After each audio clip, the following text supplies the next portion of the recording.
And then another setting that wasn't fully in correctly as well. Fun. Alright, so once try number 3. We do have once again we do have a tornado that's on the ground here in Texas. This is gonna be in Bailey. This is gonna be for Bailey, Hockley, and Lamb County. This includes the towns of Beulah and Beck. So if you're once again if you're in any of those areas, just make sure you are in your safe place. As we do have a tornado that's on the ground, it's been on the ground for a little while at this point. It's not a fully condensed tornado, but we do have once again a tornado is on the ground. I just saw a post from Reed Timber. I'll retweet that over on Twitter. And then we do have a tornado warning storm up here as well. You can see a hook on that. I would say it's not as pronounced as what we're looking at right now. Over just way northwest of Lubbock in Texas. Let me download a couple of frames here. Yeah, there we go. You can see where I don't know how far back I can go. Because you see how it was kind of trying to mature, and that's where it went. Where it went considerable, and now it's back. I think it's still a considerable. Yeah, it's still a considerable. But then it is now observed tornado that's on the ground here. Yeah, there is a subvortice with this tornado. It looks like.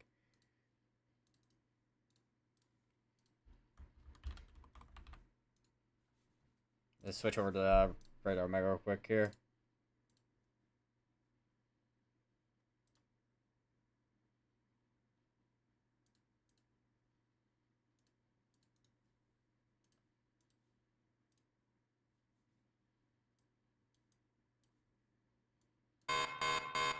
All right, there we go. So we're at this is the Project Weather Eye. There, yeah, this is right where the tornado is at. Basically, you see your mesocyclone. There was a tornado in there somewhere.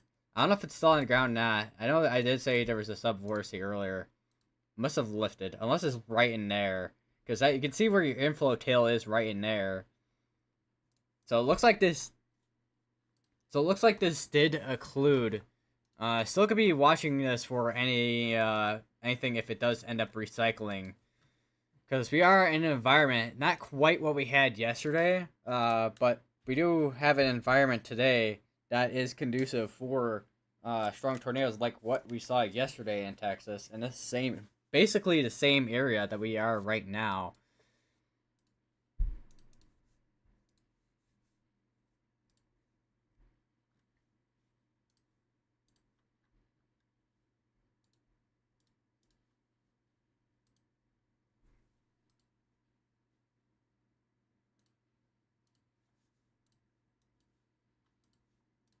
I'll go back over to here real quick. You can still see that this thing has a hook. Pretty pronounced hook on it, too. And even on the camera, you can see it, like, rotating right in there. Even the wind, like, the winds are absolutely insane, too. That's another thing.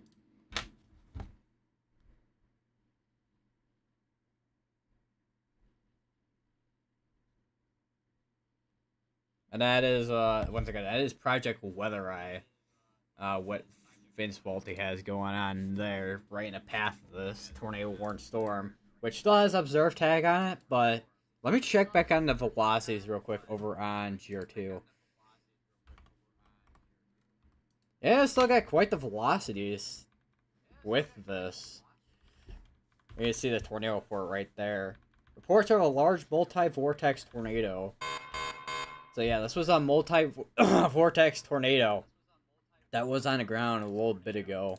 It's not on the ground at this moment now, but it was earlier.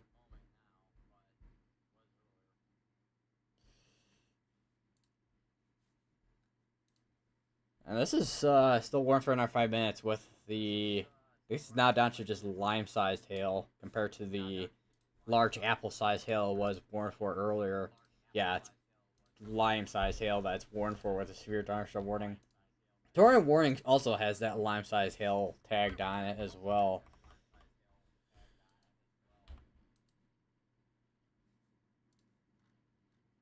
If you're in Beck, Texas, you're gonna want to still continue to stay in your safe place, as this is basically going right over Beck, Texas right now, or at least north, just like a little bit probably south of it, depending where that road, where that exact area is at, where that tornado.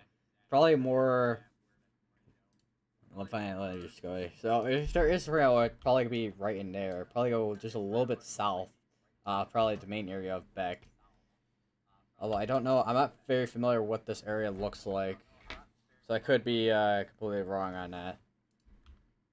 But just looking at the camera, it looks like it's a very rural area. I think, do we have? Yeah, once again, you can see where that mesocyclone's at, right in there. And then you also got. Try to look farther, but I don't know if there is a tornado that is on the ground again. It's potentially it could be on the ground again.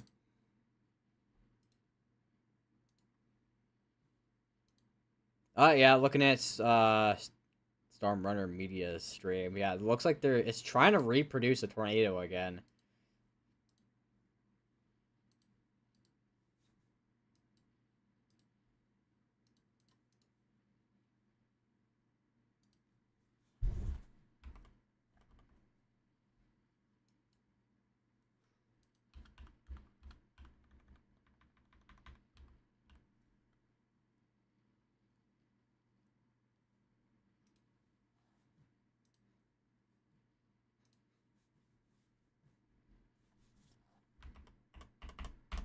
Where's my out there? I'm like, I was literally looking at it. I'm like, where's my radar omega? But once again, I was literally dead eye staring at it.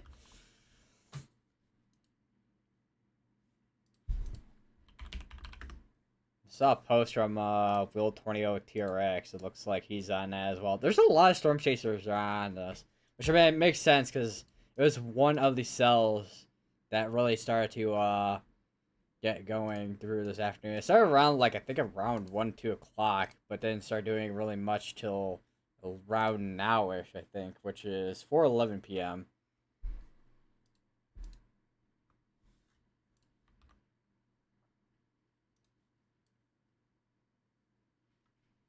I'm trying to put my stream on my Google website. Because I do have a Google website, but it's not like an official site quite yet. I do want to get an official site eventually, but right now I've been just working off a Google site, which, I mean, it's been working well. Let me just check, yeah, it's getting, holy wind and rain. Look at all, it's just blowing everywhere. Oh, what is this warned for in terms of winds? 60? This does not feel like 60. I do wonder if that was a rear flank downdraft that was on that side too. And I do want to check back out. Oh, wow. We have a severe thunderstorm warning up here that is warned for mainly a baseball. It's mainly, well, I think it's supposed to be mainly a hail threat for today.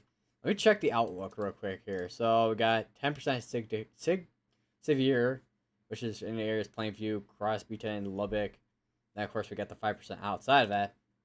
Wind is 15. And then you got that hail risk, which I think we're definitely, just like yesterday, we're definitely going to see that hail risk. Probably that tornado risk too, if anything.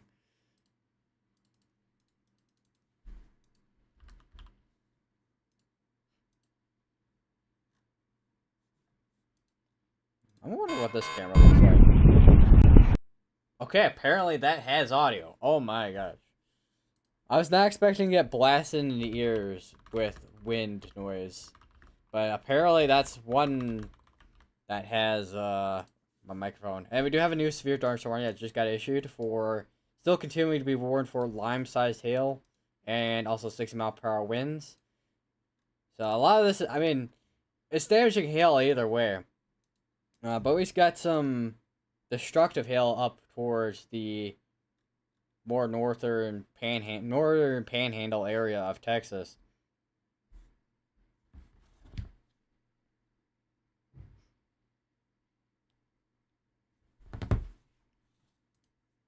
Making sure my weatherwise, well, obviously weatherwise should be working, but making sure all my radar apps are working properly on my phone, just in case I need to switch to something on my phone to look at it from a different perspective. Also, another thing too, just in case I probably will load up weatherwise my web browser, because I think that's gonna be, what is going on here? I'm pressing, oh, that's why, because I'm hitting control. Control V and not Shift V. Yeah, you can even see. Hold on. Is that another? Let's see if I can go back. I may have to switch to 02 because that's kind of how it goes on these streams sometimes, where I'm having to switch between 02 and also Radar Mega. Because I am watching for this little area here near Amherst.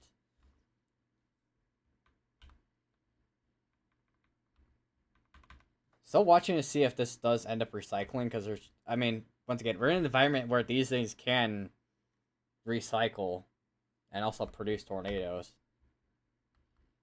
Even like strong tornadoes are possible too.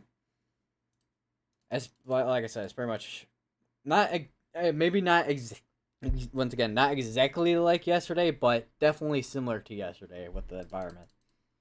Because you got that wind, you got wind shear, you got your instability, and then you got elapse rates. And also you got a bunch of moisture in the atmosphere to kind of push you along.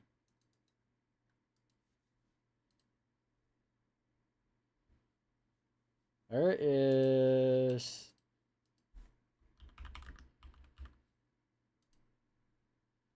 Let's see. Let me zoom in on Storm Under Media stream real quick here. And it does look like it is, from what I'm seeing from his stream, it looks like it is becoming more rain wrapped compared to it not being rain wrapped. So that definitely could be an issue down the line for if this does produce another tornado. I mean, I know on radar you got your your CC, you got your velocities and whatnot, but just from a perspective of spotters using their eyes, it's gonna be difficult to kind of see. I'm watching that area near Amherst because I do wonder if that's another area that's trying to rotate as well. Either that or it could be like a microburst because that did happen I think a couple days ago at this point too. And it was 111 miles per hour for winds.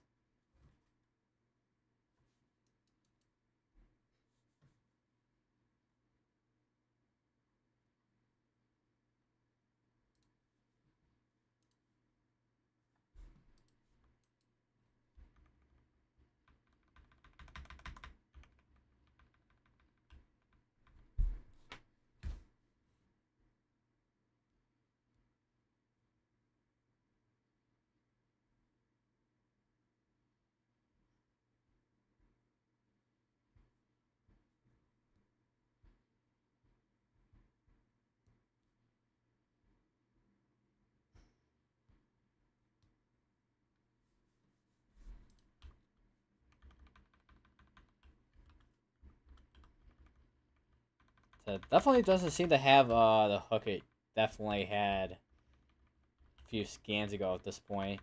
You can see where it was hooking and then it kind of now embedded with all this rain.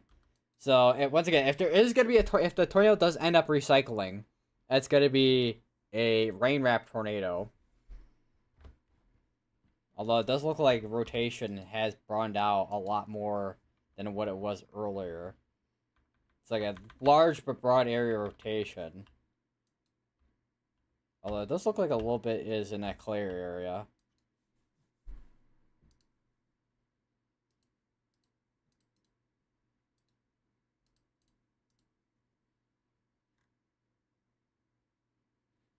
National Service Houston looks like they will be down for maintenance from Tuesday, April 29th through Thursday, May 1st. So it looks like a couple days they are going to be down with their radar. Surrounding radars will provide sufficient overlapping coverage to monitor precipitation. So a couple of terminal radars, which are for airport, well, they're basically airport radars.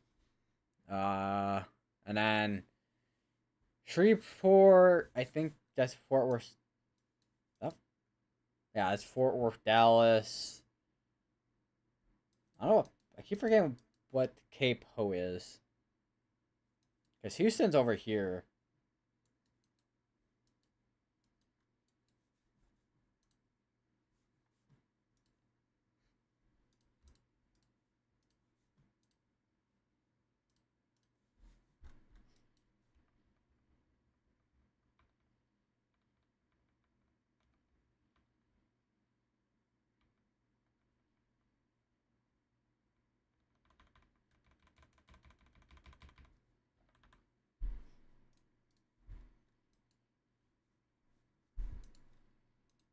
I think this is basically right under. Yeah, it's basically right underneath. No audio or anything on that compared to this one. It's completely covered in rain. Well, obviously both things are gonna be completely covered in rain, and I just saw some dead grass flying by. We still got 10 minutes on that tornado warning. We'll see if they extend it or not. Which there's a chance that they might not extend it. We'll see.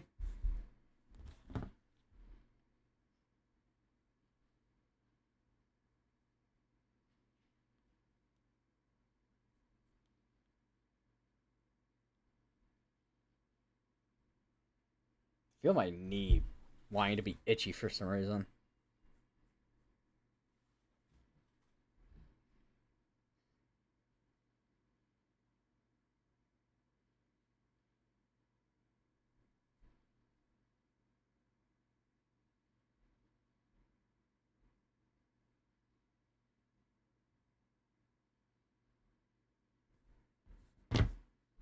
I'm hearing from Stormer Media's stream. One says looks like it's completely rain wrap, and one says down.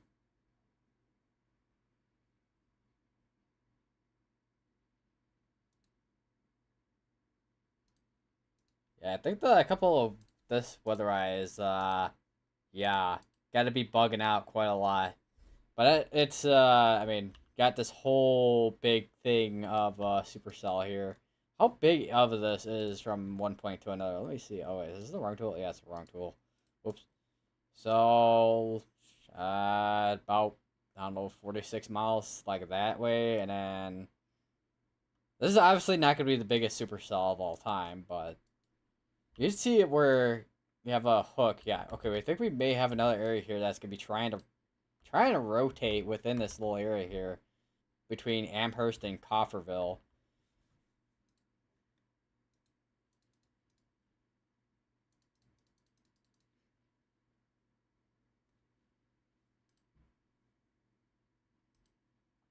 I don't know who's speaking over the radio that I'm hearing from Stormrunner Media stream, but someone said they briefly saw a tornado, but then it went away or something.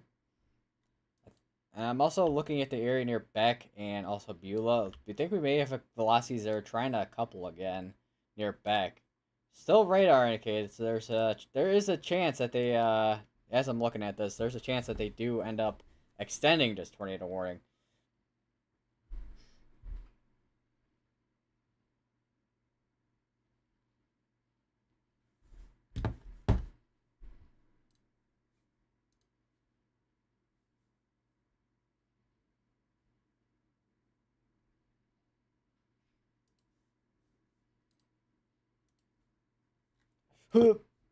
Oh, excuse me. That was not a great sound.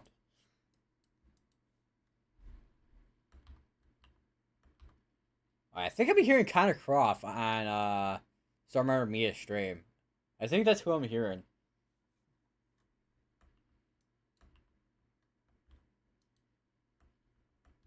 Yeah, definitely once again a couple areas here. This one for sure I know I gotta watch.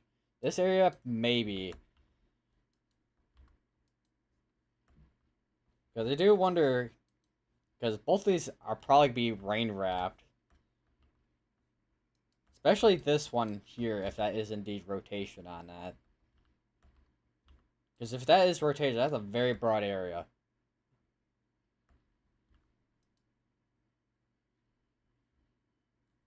About 2 minutes behind us again.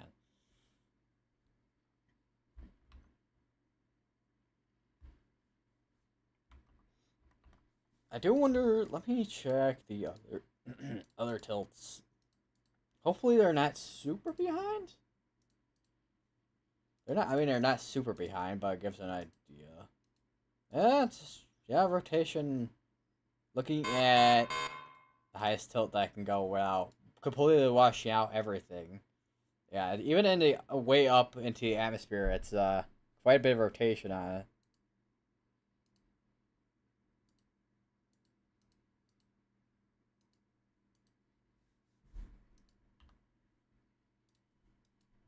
Definitely some contamination in that, no doubt. Which would mean we're gonna have to kind of look for if you can see it. I don't know what direction that camera's pointed in, but it's gonna be a little bit of a struggle trying to see where some of these things are gonna be at.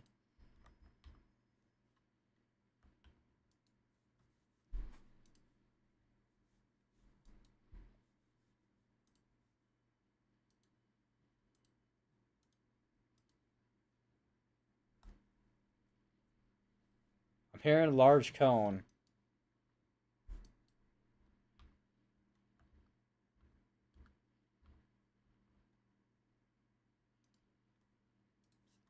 So if there is a cone tornado that's on the ground right now, so if I'm hearing it's from definitely Connor that I'm hearing over on the radio. So if there is a tornado that's on the ground, it's gonna be quite the sizable tornado, specifically a cone tornado.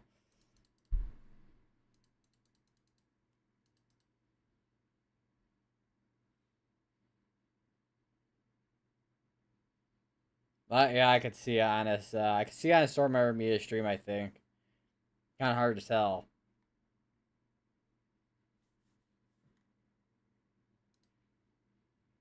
I can see it right there. Yeah, it's right in there. That's right in there. No wonder why. Yeah, they're definitely gonna issue a new tornado warning if they haven't already. Let me check notifications because sometimes the notifications come even way before I see them on Radar Omega.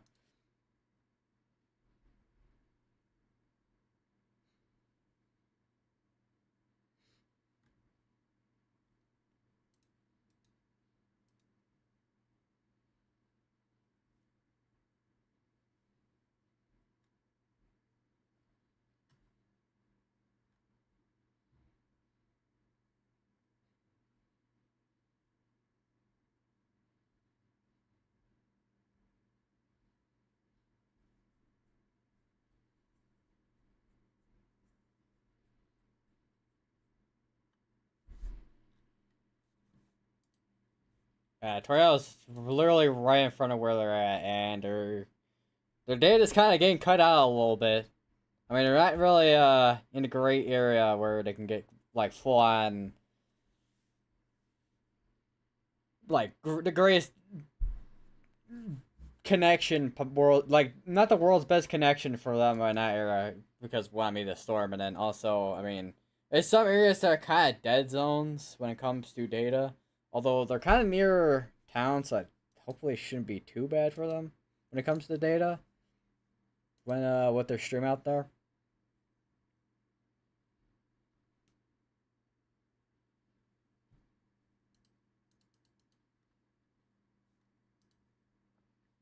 And it looks like I'm hearing from Summer Media stream. Looks like it is roping now because it was at a cone a couple seconds ago, but then now it's kind of roping out. I do wonder if it's because of this right here that's been kind of developing for the past 15-ish minutes, around that amount of time.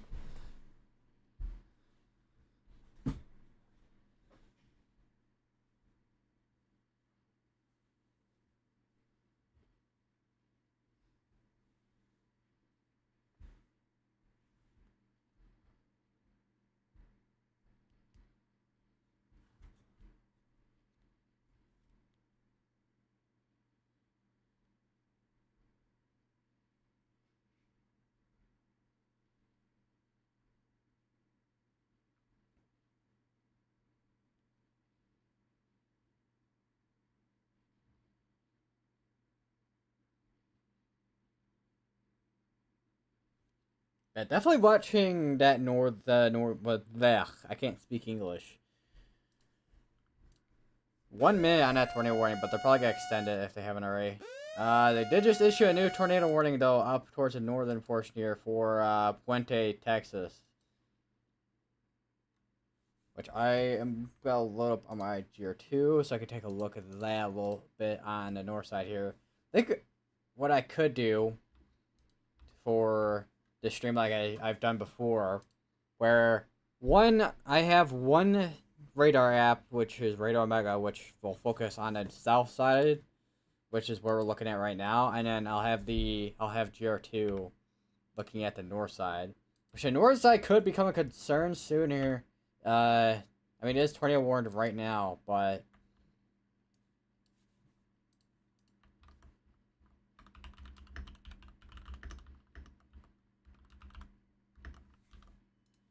question or not if it actually does end up producing, which there's a good chance that it does end up producing a tornado.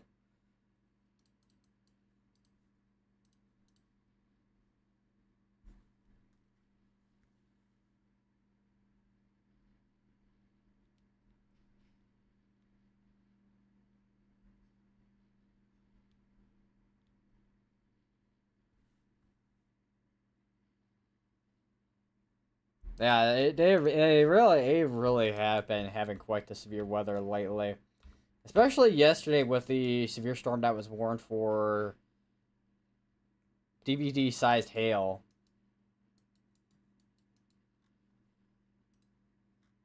And they did just issue a new tornado warning as well, looks like.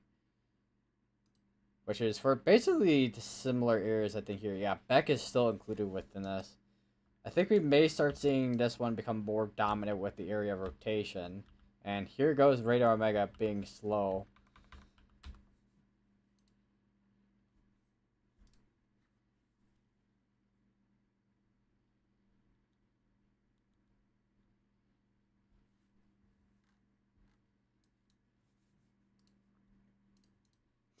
I feel like until I get to my I just hit my elbow.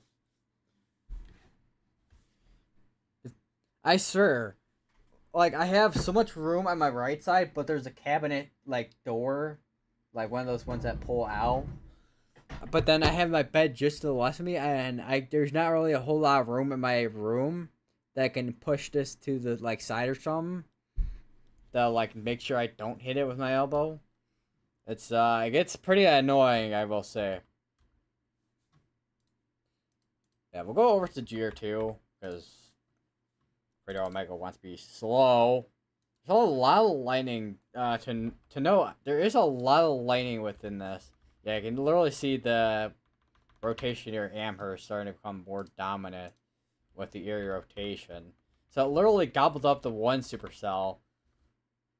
Because this was its own little shower, or not really a shower, but it was its own storm, basically. And then it merged into this big one, and now you can kind of see it hooking right in there. So it's basically almost gonna be like an embedded supercell at this point. Also another thing I gotta figure out what happens every single time during my streams at home with my other setup. Where my microphone buzzes, because I could like not touch it, and or maybe I touch my microphone or cable barely, right, and then my microphone decides it wants to buzz. I don't know why. XLR cable issues, and it's a new cable that I got too, so I'm starting to think it's not even the cable.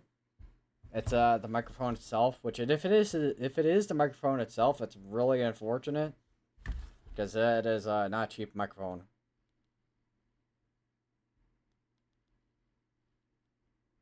Hopefully it's not the audio interface itself either. I know it's like one of those, it's a Rode microphone, but it's one that came with a kit, basically.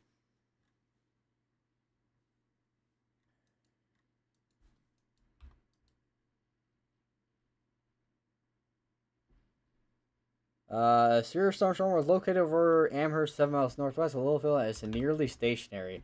This is nearly a stationary storm, by the way.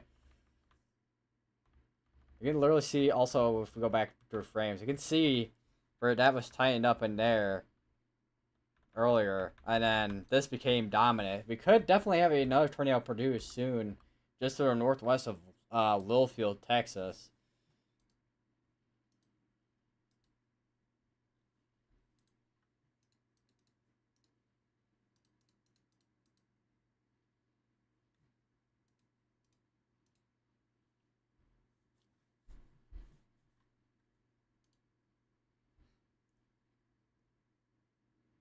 Stormwater media is running into a little bit of hail. So I know there's a lot of storm chasers that had their windshields break yesterday. So I don't know how many of you. Well, I know there's you debating, but I don't know how many of you, if you're watching this after the stream's done, but I don't know how many of you have seen where I think it was Adam Lucio that got the not 5.5, but it's like 5 point. So I want to say 5.2, like 5 and 20th inch size hail or something like that.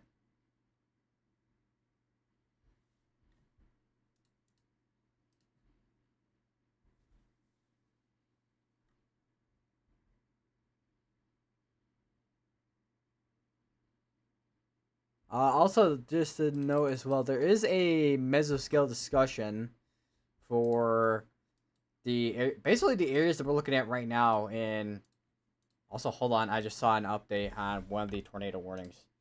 This is now a confirmed tornado. It looks like we do have confirmed tornadoes on the ground, which is most likely this area right here, just northwest of Littlefield. I did see a post from, I forgot who I saw, where it was from. Hold on.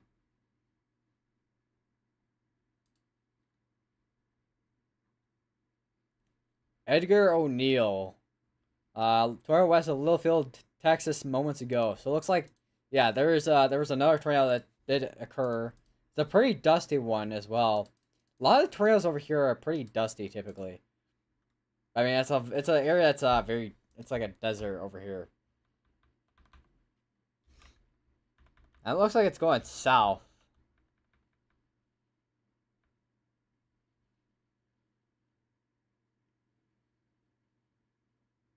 It's moving south at 15 miles per hour. So this is moving really slow right now. So if you are in, let me just check, anywhere near Highway 1490 and 3216, you are gonna want to make sure you do not go down that road. I know this tornado is pretty slow moving, but I do not recommend going down that road where we have a tornado that's on the ground right now.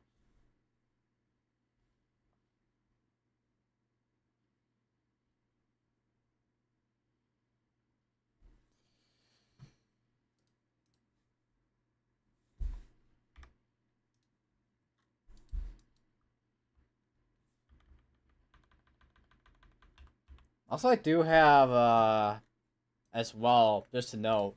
I don't know if I already noted this or not. I feel like I say to know a lot, but I mean, there's a lot of things to note sometimes.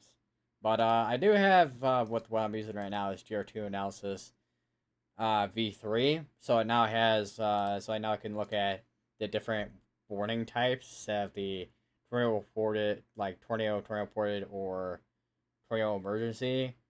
Uh, the other version of GR2 did not have the ones that I was missing, basically.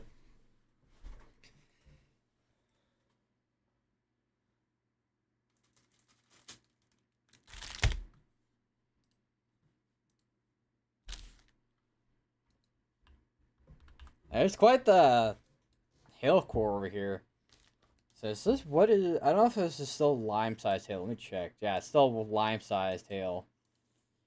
Okay, typically where you're going to have your pinks and then also your blues, that's where your hail is going to be at.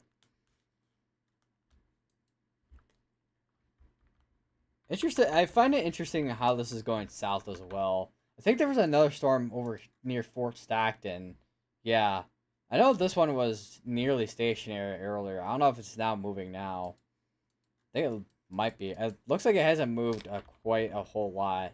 Yeah, even from... How far is this? Lubbock's radar? God. It's amazing how far I can see this. But yeah, even from Lubbock's radar, you can kind of see this has really not moved a whole lot over the past hour. 341. So yeah, basically an hour.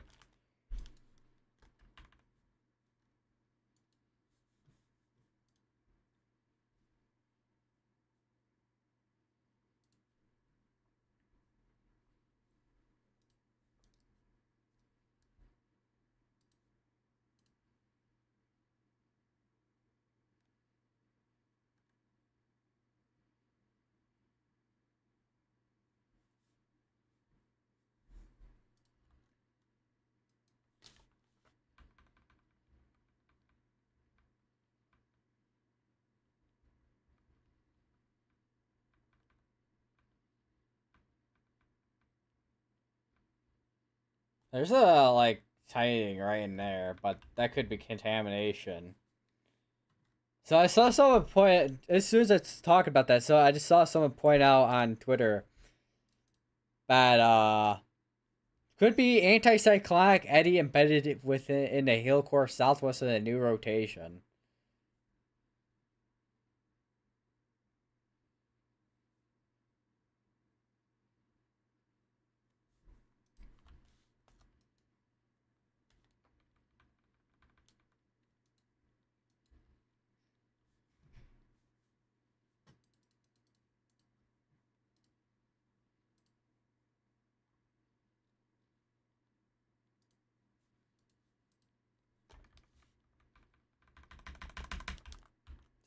We are about a few minutes behind right now on scans.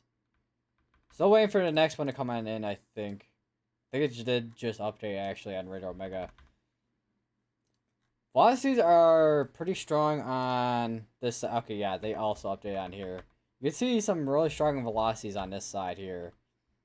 I do wonder if it's going to struggle as we're kind of sitting here. Because this is moving south, so I do wonder how much is it going to struggle with taking in the outflow from the other storm, which it looks like it's kind of handling it pretty well, potentially. Got to watch. Something to watch for. So is that showing basically grapes, not grapes I sell, is that like over softball, like basically softball size hail with that little 4 right there. You can see the hook go from here all the way down. There's a chance we still do have a tornado that's on the ground. Let me take a look at. I know Stormrunner Media is close to this. There's a couple of Storm Chasers are close to this. It looks like it's rain wrapped if there is anything on the ground.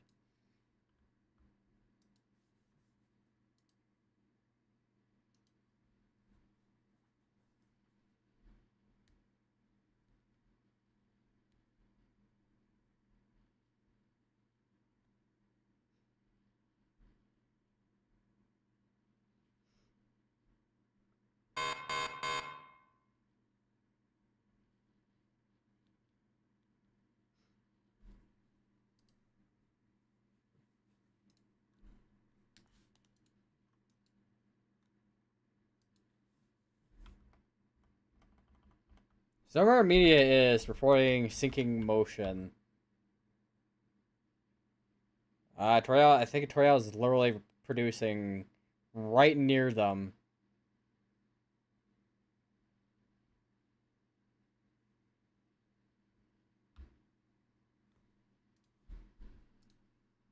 Yeah, okay, so they did just upgrade the alert for the tornado warned storm. This is now warned for softball size hail.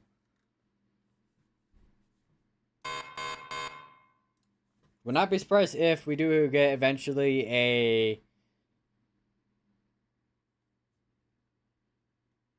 a severe tornado warning eventually, depending on if they end up including Littlefield, but there's a chance that they don't, considering that this has been moving more south, although the storm itself is moving east.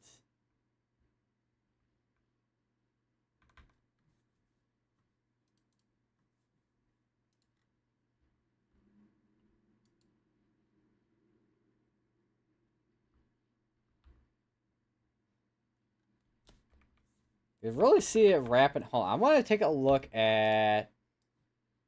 Wonder what cross section looks like.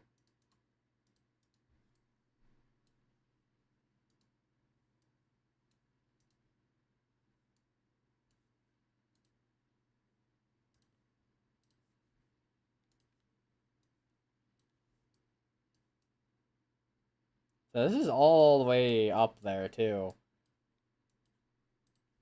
And let me turn over to reflectivity real quick, and then we'll do a big old one here. Yeah, this is way up there, especially with what's going on here. With this, it kind of looks like a dinosaur's back right there. with the clouds. Although I do wonder if that still looks like that just due to radar, because it's looking way up in the atmosphere.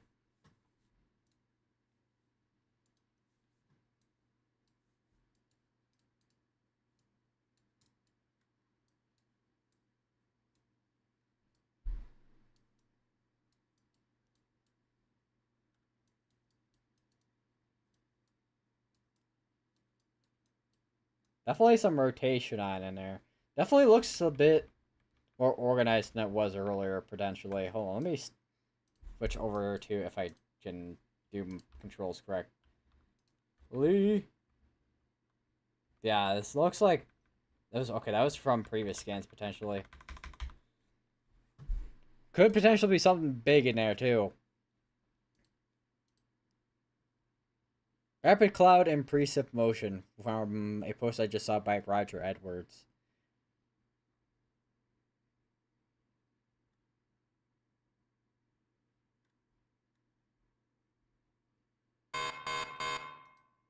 Here a giant wall cloud.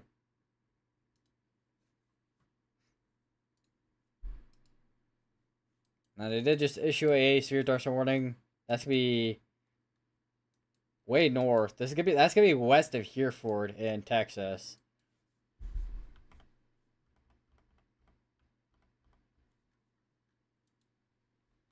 That is a lot of hail in there.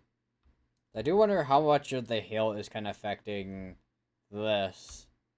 I do wonder if it's affecting the velocities potentially. I don't think it would, because they're completely different products for the different levels. So this is Lamb County right here. How small is some of these counties, by the way?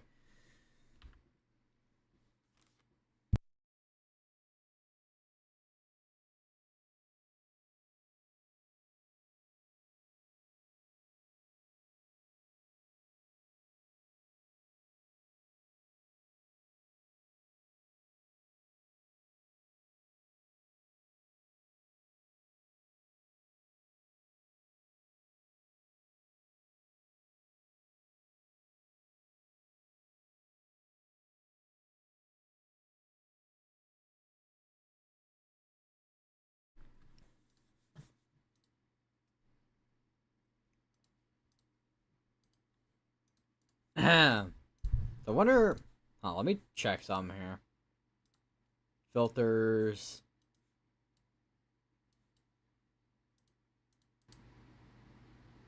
I don't know what that sounds like.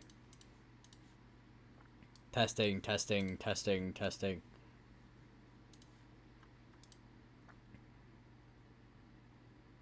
Bryce, yeah, Bryce? You guys can probably hear everything now. That's not as compressed with the filters I had on. Let me just turn back everything on and test that.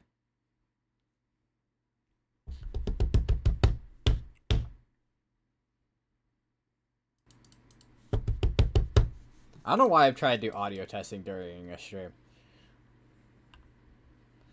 I don't know how much that really changed at all.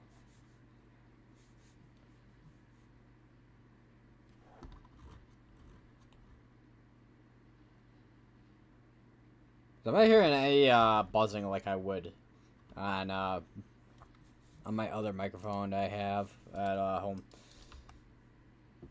I think it should be good now. Cause I think another thing too that probably helps with, because I know this microphone used to buzz back when I did my hurricane streams, but I don't know if that's because I had it plugged into my USB hub, which is probably why.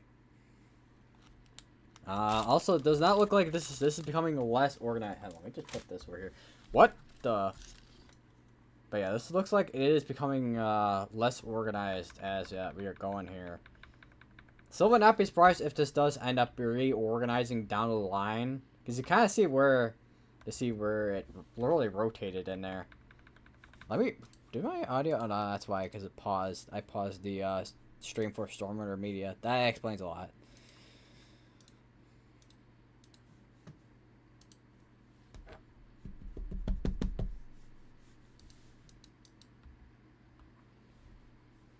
This is still warned for softball-sized hail. Would not be surprised if they at least have a couple of these warnings extend out.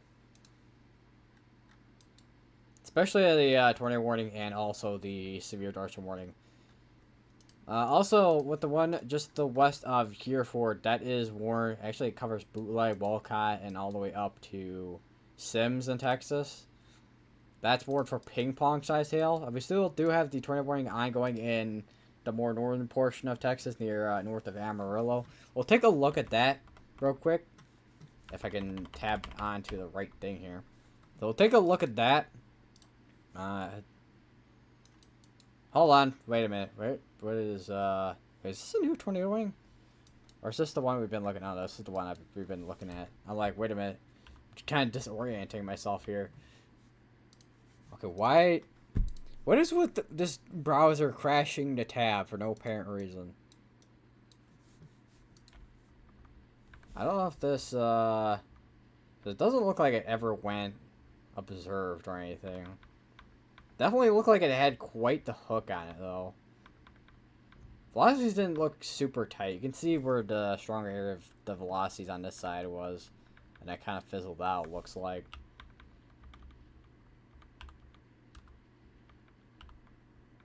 Looks like it did hook there, though, however.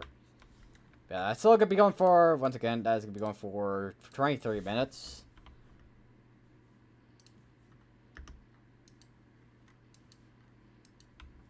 Now, this is really, and the storm's down here that we're looking at near Lubbock. It's not really moving a whole lot. So this is pretty stationary. Although it does look like it is updated now, moving south at 5 miles per hour. So still moving slowly, but still kind of stationary at the same time.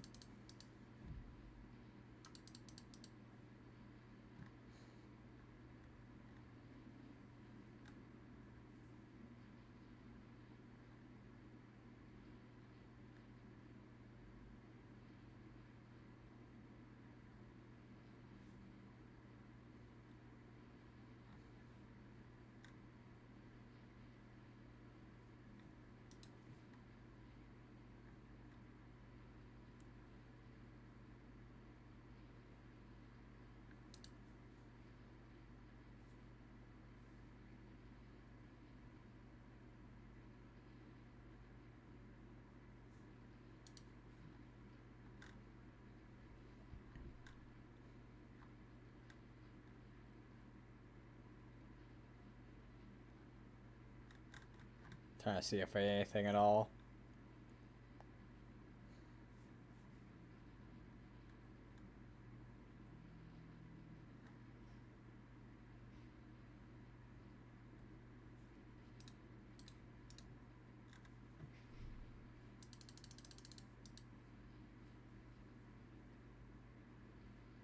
And this is one right here, still warned for another 5 minutes with the softball size hail.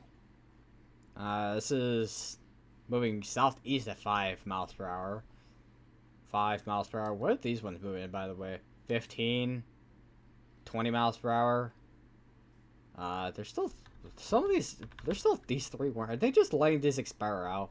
Wait, this one's still going for. This one's going for 35. Hold on, let me switch over to this radar real quick. See what's going on here. Just why is that warned for 35 minutes and there's nothing there? Unless it's warned for these. Or, well, this specific one right here, which is possible, which, I mean, it could be possible, but that would be a really weird way to warn it. There's also this one down here, which has been kind of stationary. It has been kind of moving a little bit faster, but not by much. We got this one here, which is like a lot of desert down here. I think I hear Brian and Copic. I guess this is going to be something to kind of watch and see, I guess, what kind of happens. We'll see if they'll issue a new, well, they'll probably issue a new severe thunderstorm warning once that tornado warning does expire out. Probably more than likely for softball size hail, which, I mean, you do not want to be outside of that. And that could also do a lot of damage to homes. I mean, a lot of damage. You can always see even a lot of lightning within this. So there's definitely some kind of because typically when a storm is kind of ramping up, you get a lot of lightning. I know the atmosphere is pretty unstable too, because when you have instability in your atmosphere, that's when you get your lightning. But with the amount that we have today,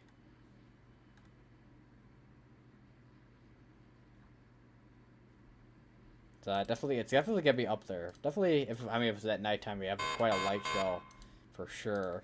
I don't know about daytime, not so much, but nighttime, yeah, for sure.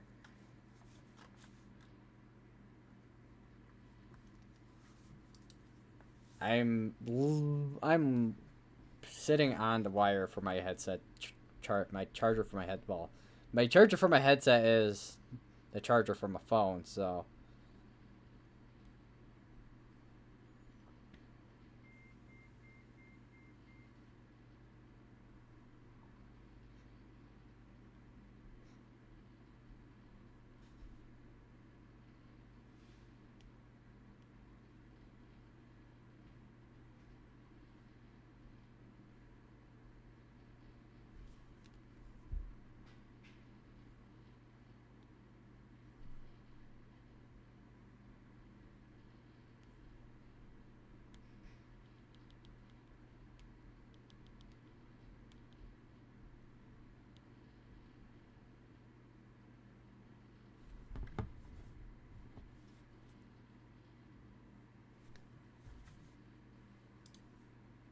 I'm hearing that the storm here in particular has some strong inflow going into it. It definitely could be. I mean, it's definitely the case, especially what we're looking at kind of on velocities here. It's kind of a mess, though. Even on reflectivity, I think if there is inflow, I'm going in right there. Kind of a little bit of an accurate spot if that is rotation there, because that's in a clear area. So I guess we'll wait and see what this does within the hour. Because this one could reproduce tornado later down the line. This is also quite sizable supercell, so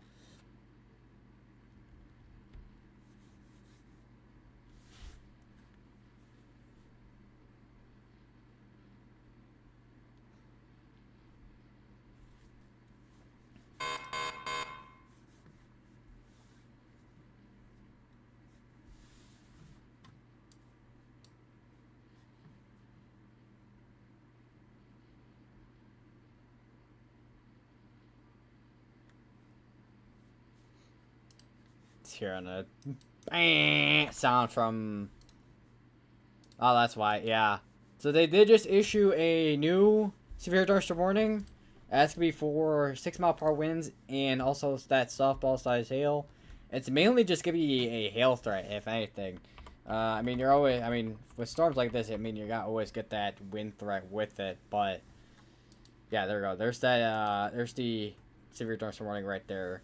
Destructive severe thunderstorm, moving southeast at 6 knots, which is I think about 5 miles per hour. Yeah, 5 miles per hour. Softball size hail and 6 mile per hour wind gust. So not only is this gonna be producing this gonna be producing not only winds but also that softball size hail. It's gonna be going for an hour and a minute. So it's moving pretty slow. Not only is it moving pretty slowly, it's also producing big hail.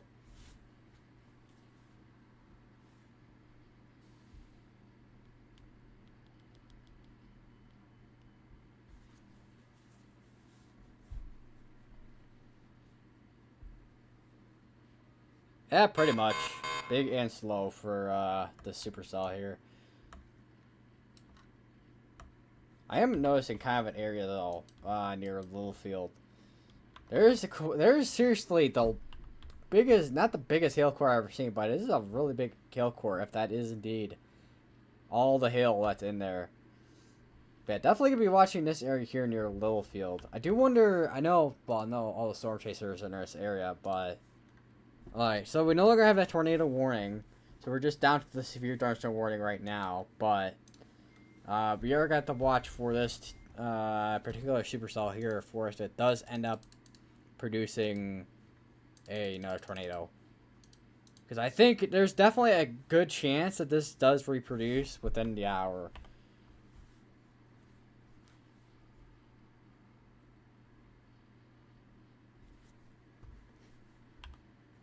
But that is if it reorganizes itself. And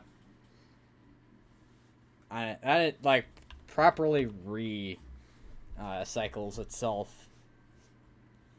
Because if you don't have that organization, then you ain't gonna get none but rotation. I mean, I already got a couple tornadoes already that were not. I mean, they weren't fully condensed, but they're quite sizable tornadoes.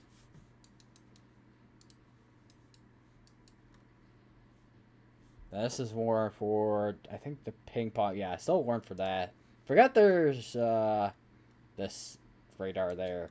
Are those outflow or birds? I think it's just birds and stuff. Because if it was outflow, could also be a boundary, but I don't think it is a boundary. Probably birds, if anything.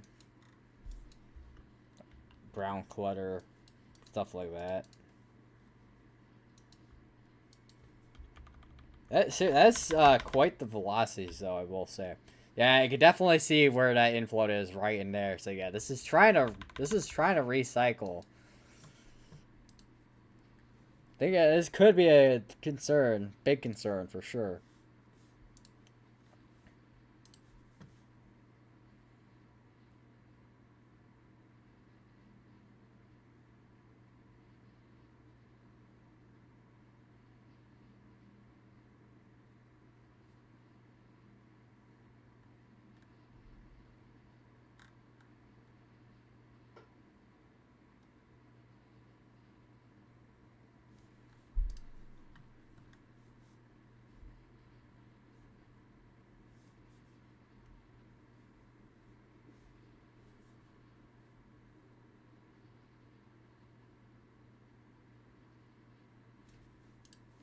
And Storm Runner Mia is in the inflow.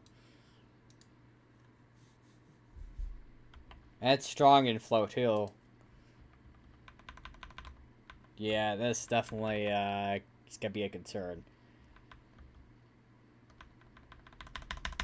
Let me download some of the previous scans real quick here. You can see it literally recycling right now near Lum's Chapel in Littlefield.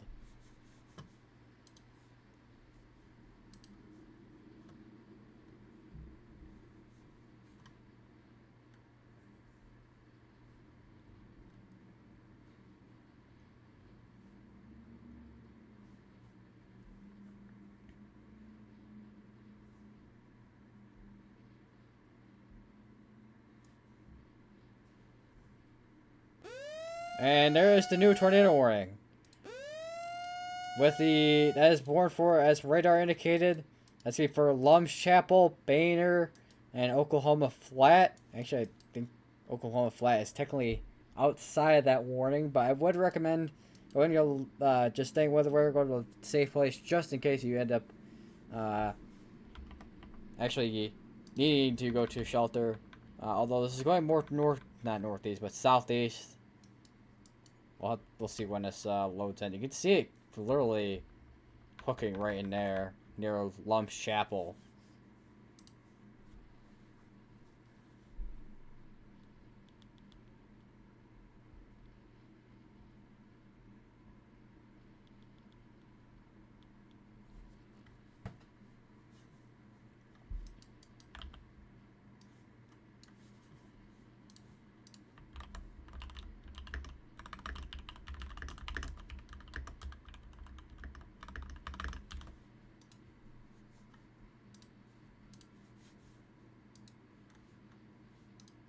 There's also a flash flood warning on top of this as well. Radar and rain gauge. Radar and gauge indicated. I don't know why I had a hard time saying that.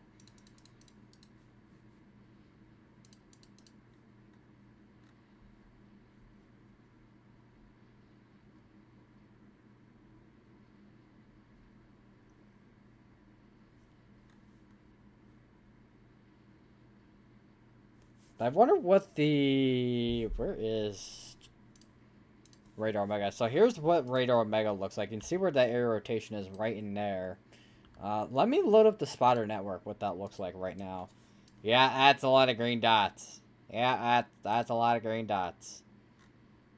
So Corey Gherkin's on this, it looks like, as well. Which, obviously, I'm not surprised, but, he's on it. There's Jordan Hall there. Try to see who else I can recognize on here. Adam Ball, I don't know if I recognize or not. Ryan Scholl's right there. So I do wonder what his view looks like. Hold on, I'm hearing something from Stormrunner Media stream. A lot of dust. I mean, there is dust to tea. Apparently, there's a chance you could see they're seeing a multi-vortex tornado that's on the ground right now.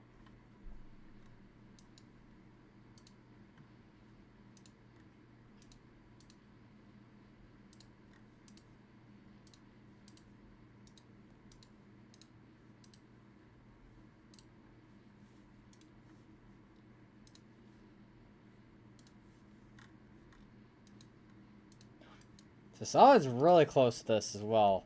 I just realized Tyler Pardon's literally right next to that.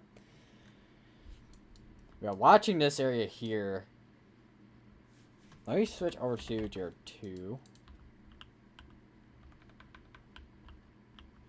Oh, wow. Now, let me just switch over to this. This is the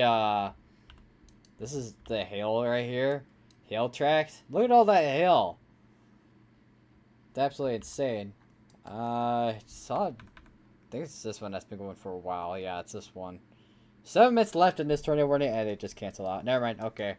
I was gonna say, they still have that one go for another 7 minutes. It looks like they did just cancel out, so. They have this one up here, going for 37 minutes. It's producing large apple-sized hail.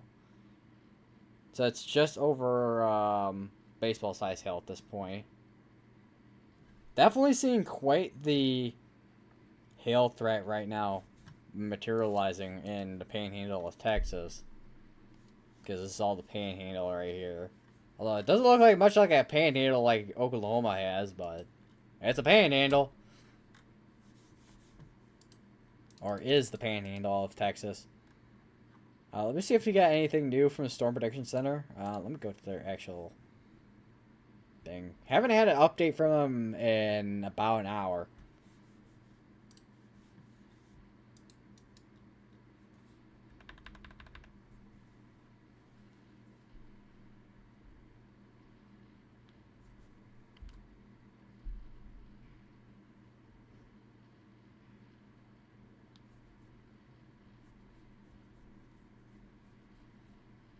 Here in cone forming. Looks like there was a port here. Lamb County, Texas, place Littlefield, source to law enforcement. So it looks like the law enforcement confirmed hail with that softball-sized hail. Let me let up this right here. Man, these cloud tops are so tall, man.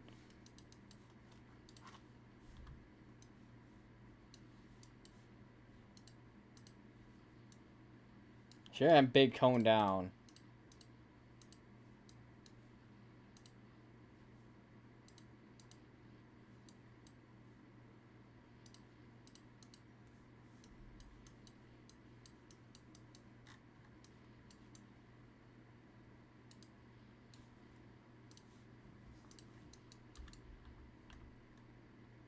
The west of 338 is where the cone tornado is allegedly at.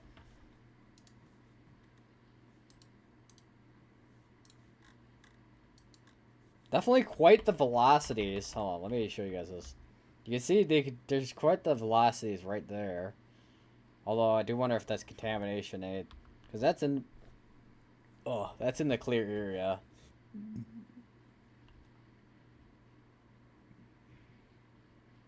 So I'm just seeing someone back up.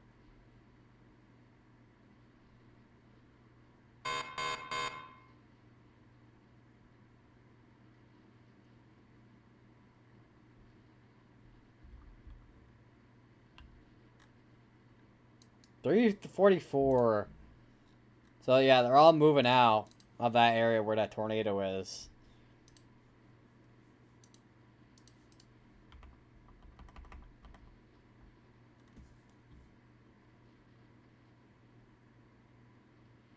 Reports of cyclical tornado by Lamb SO and spotters. What is SO?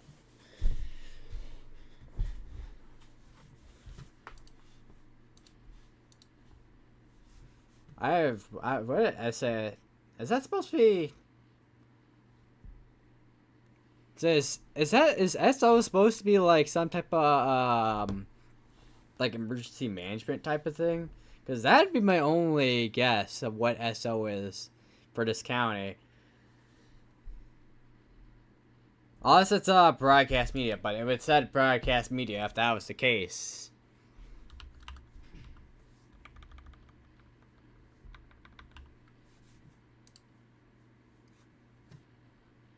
Absolutely just windy where, once again, it is absolutely just windy where stormwater media is at. I'd say, are they where the RFD, or well, inflow is at? Because if they are, that would be the case there. Because it looks like they might be where that inflow's at. Because typically where you have your inflow, if you have really strong inflow, then it gets pretty windy.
I feel like this is very loud when I do this.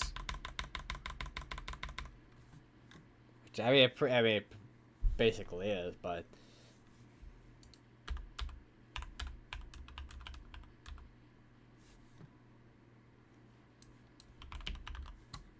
Ah.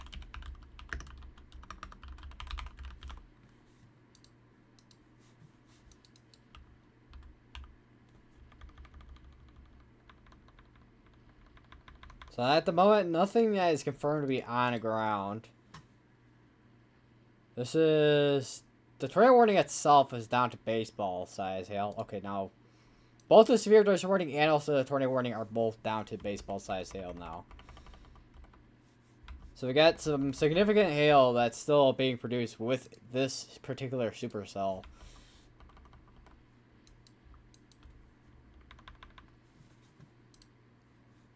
There's a lot of dust.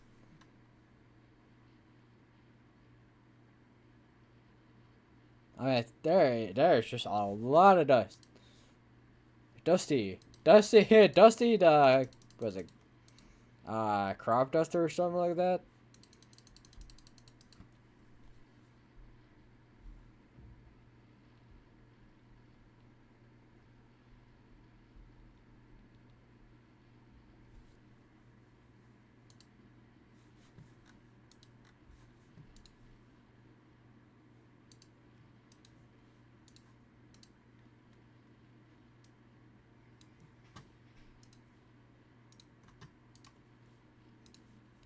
Try and click. Okay, that's why I'm clicking on the wrong thing. I'm like, why is it not wanting to pull up the menu for my settings for my microphone on OBS? But the reason why is because I was clicking on the wrong thing. Trying to see if we have anything on CC at all.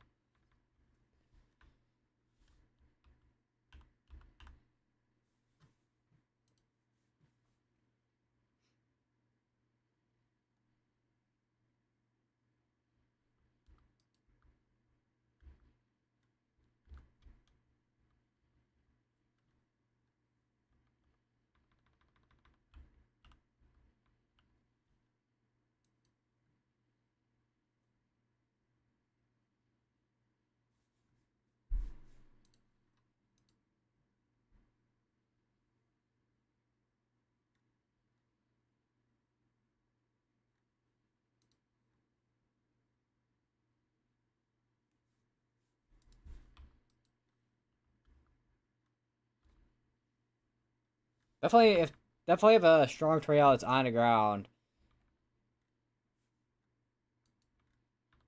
if velocities are correct.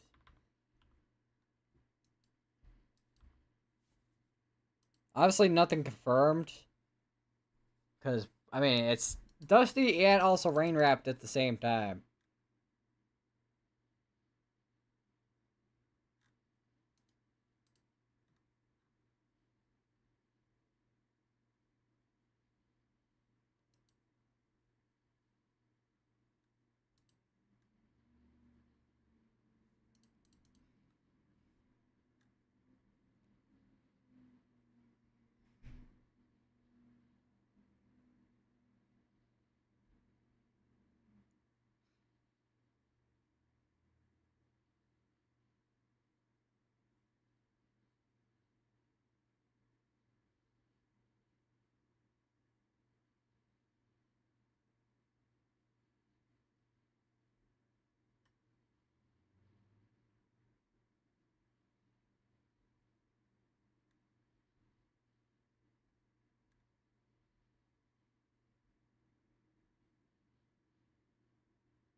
Definitely make sure I keep you guys up. Let me load up. Wait.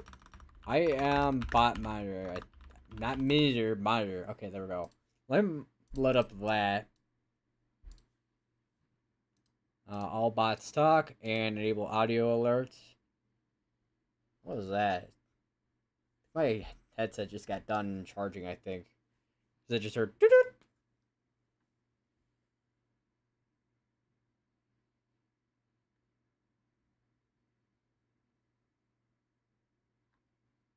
Trying to see if we have any weather reports at all.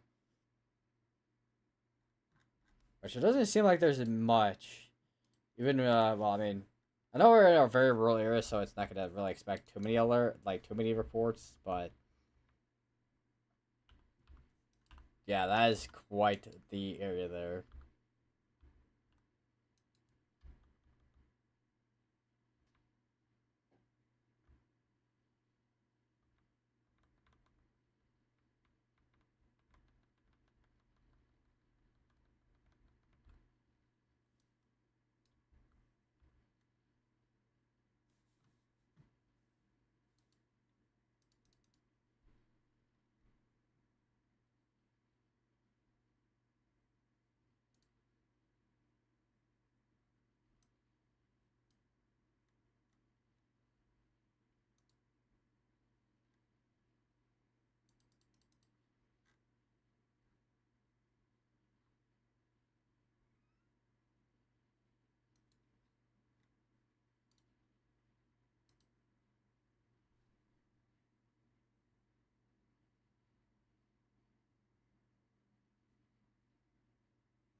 Where is your two? Okay, there.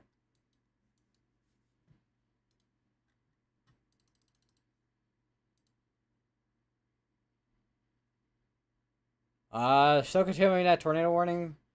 For another almost about 10 minutes. Still base.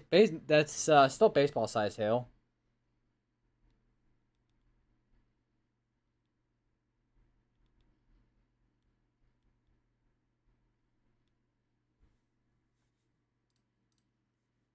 I mean, I don't particularly know. To be honest, I mean, hail will melt like ice. I mean, it pretty much is ice.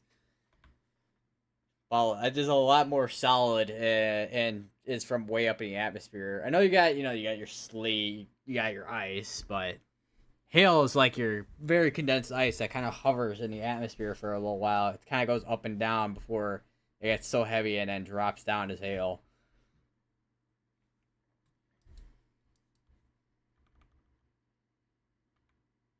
I do wonder. It's kind of interesting how this was going south right here from earlier, and then it's now going southeast. Very interesting motion, I will say.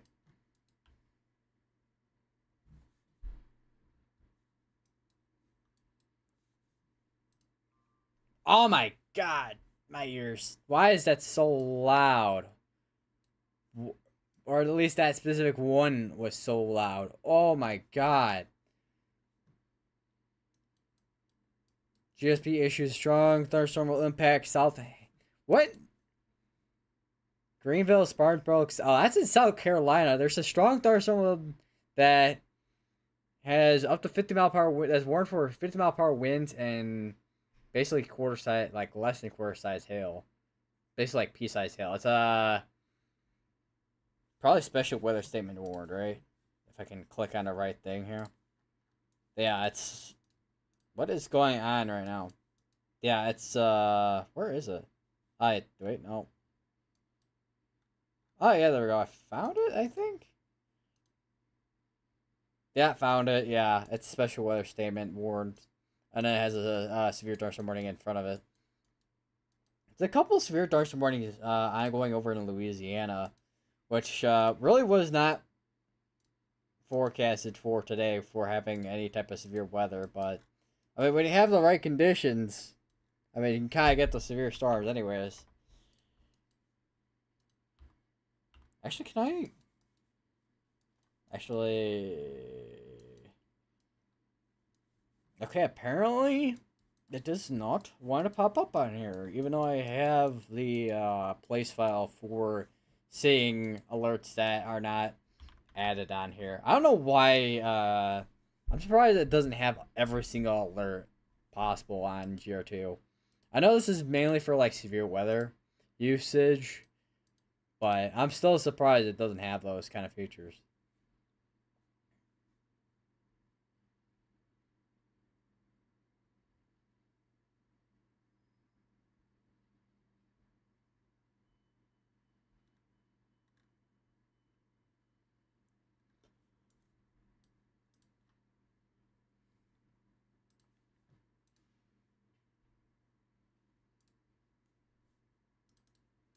I'm hearing that the tornado is on this particular one here is going down right now.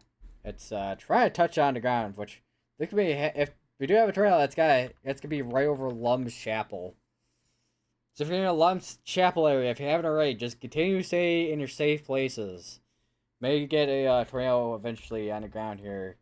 This is a slowly moving storm. This is a slow moving storm.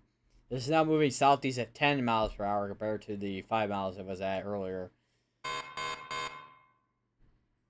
And this is now warned for lime-sized hail, so it's not as large of a hail as it was earlier. But it's still damaging hail, however. So I got this one up here, which is warned for... There's actually warned for actually softball-sized hail now on this one here.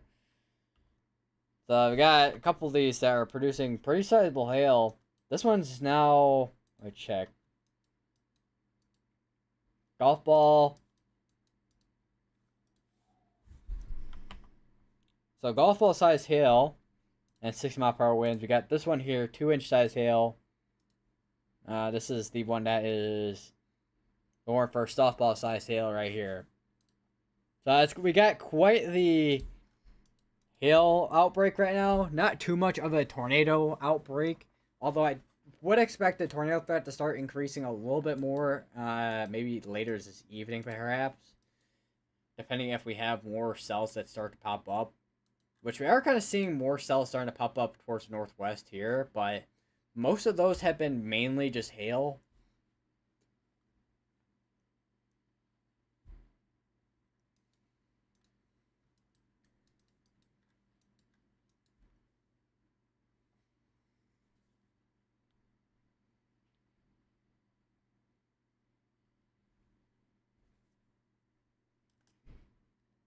I probably can take out, or not.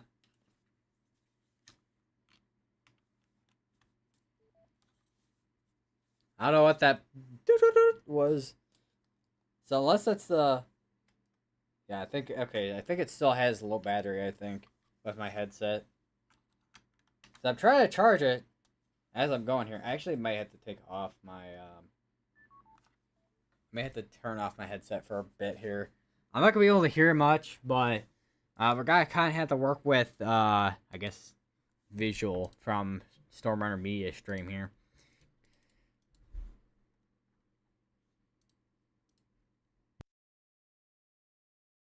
Still no updates as of now from the Storm Prediction Center. There was a post they made 20 minutes ago, but that was a fire weather outlook, which they have for fire weather outlook day 3. They have an outlook basically areas. I mean, very southeastern Arizona, and then straight through the middle of almost all the way through. Um,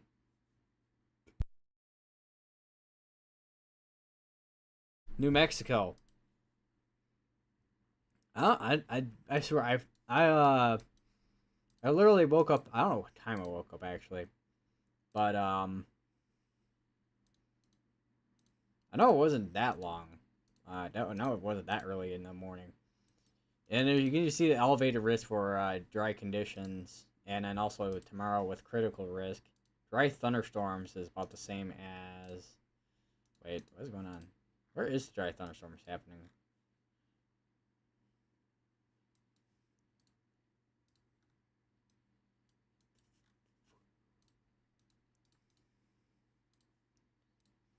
Okay, so it looks like they don't have any dry storms outlined.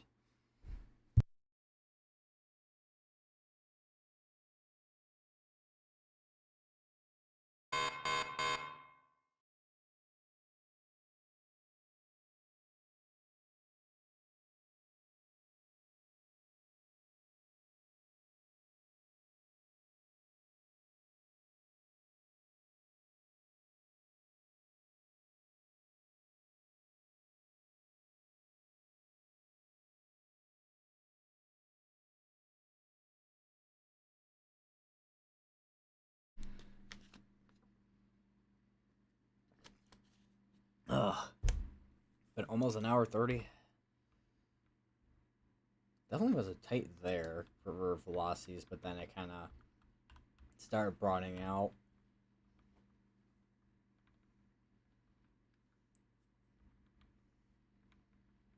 So that merger probably affected its velocities on radar for any type of rotation.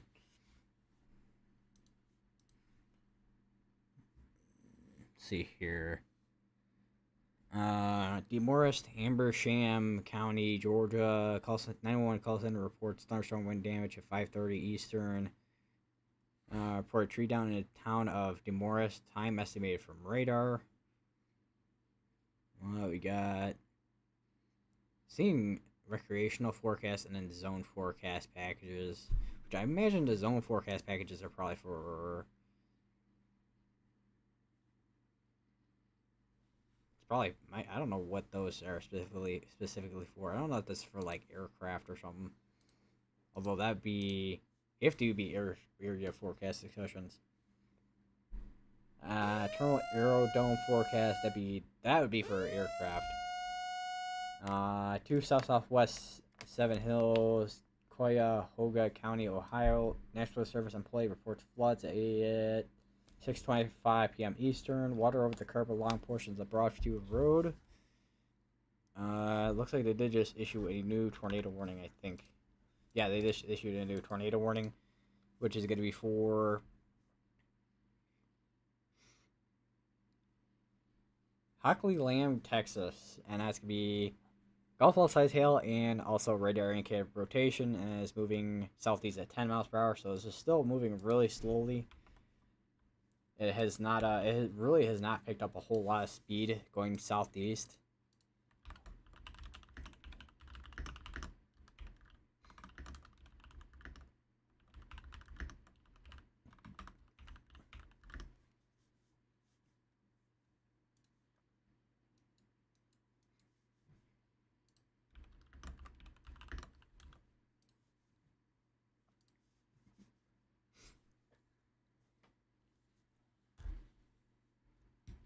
Phone there. How low is my phone at? Oh my god, everything I have right now is on Low battery. So obviously, it's on my laptop.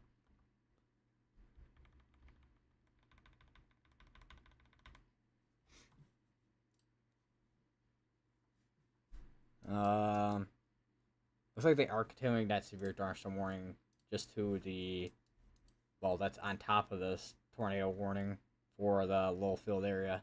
So this is not producing as big of hail as it was earlier. Still considerable damage that could be coming out of the, that is dropping out of this particular severe storm though, with the supercell, with the golf ball size hail.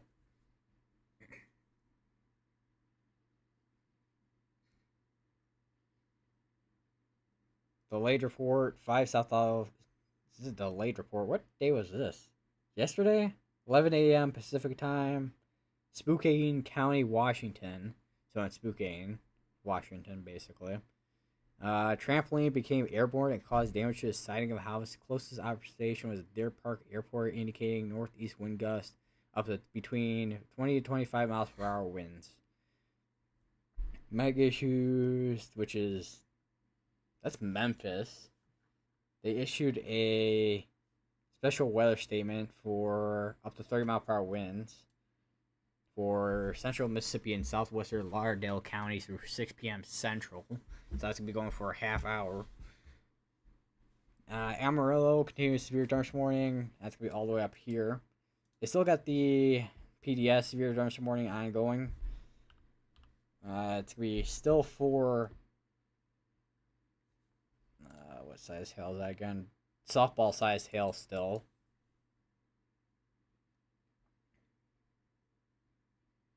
And I mean, this one here, 2-inch size hail. This is now also warned for 2-inch size hail. I think that's upgraded. No, it's still warned for basically the same thing it's been warned for a while at this point. And still 60-mile-per-hour winds. And we also got the severe thunderstorm warnings down here, which this has not moved a ton still. With the well, this is more south westish still, Fort Stockton. I am kind of curious. Let me go to the nearest possible radar to this, which is over in Midland. Because then the other one would be over here, I would think. Although, maybe not. Yeah, this is almost nearly stationary.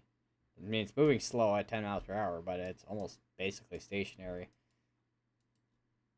Actually, a lot of these have been almost basically stationary with how slow these have been moving all day.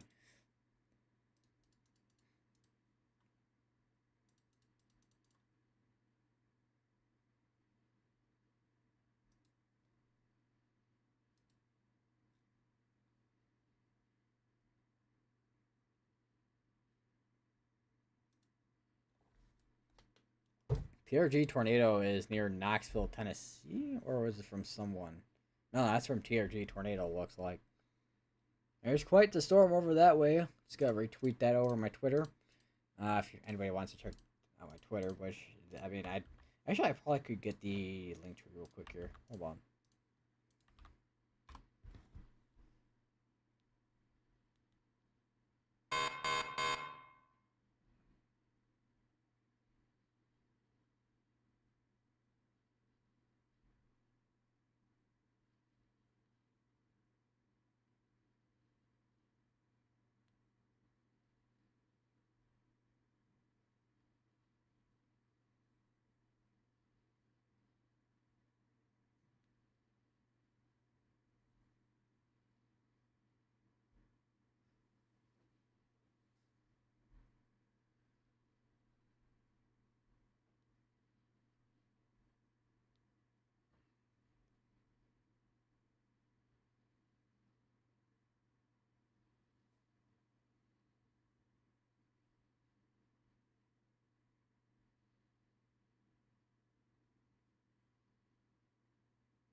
link of the tree. Link of the tree, tree of the link.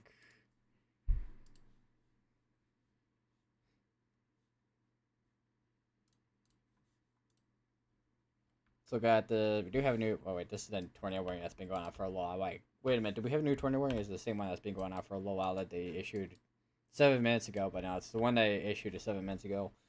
And let me just put my phone over there. And with that merger, looks like that velocities have basically fallen apart. Wouldn't I be surprised if this does end up like it just did recycling with the area rotation? Because it's done that at least twice or so at this point. And it's been rotating. It was rotating basically right over Lum's Chapel for about 10 minutes or so. It's still kind of right over Lum's Chapel right now. We do have a report. Power lines torn off poles, time report, which is basically just recent, right about nowish. They did just condense this severe thunderstorm warning. Still, this is producing baseball-sized hail. So wherever that baseball-sized hail does end up landing, it is going to cause a lot of damage.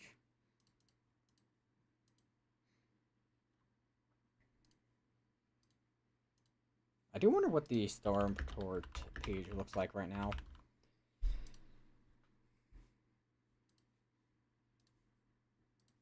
There are 2 tornado reports, 8 wind, and 4 hail. 3 hail reports though are large hail reports, and it's basically in this general area here, where we've been having this cell here producing large hail for past almost 2 hours at this point.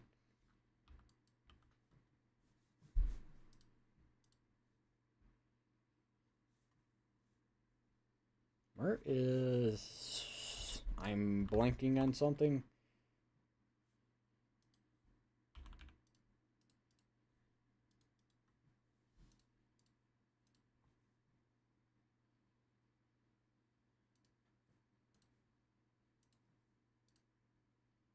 Oh, there we go. I had to send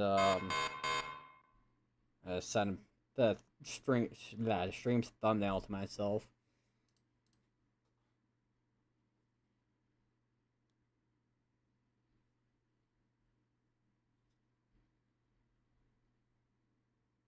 Why is this thing constantly asking me to enable notifications for it? No, I'm not enabling notifications.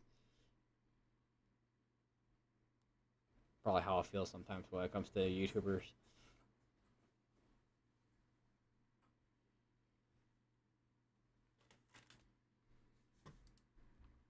You can still see where that hail core is right in there. So I imagine, because this is more for this entire area here, but I still imagine there's probably some sizable hail on this side too, perhaps, that's falling on over there. I can definitely tell that there's definitely hail along these areas here that's being produced. I wonder, I know there's just hail report here, but that was from way, way, way back.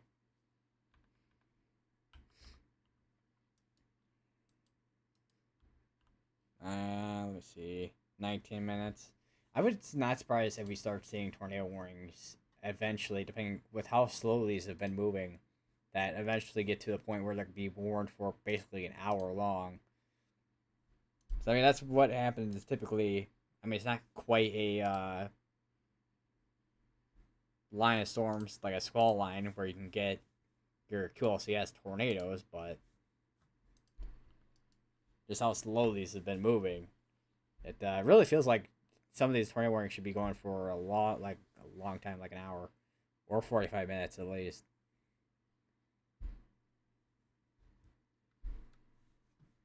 Where is my mouse cursor? Oh, there we go.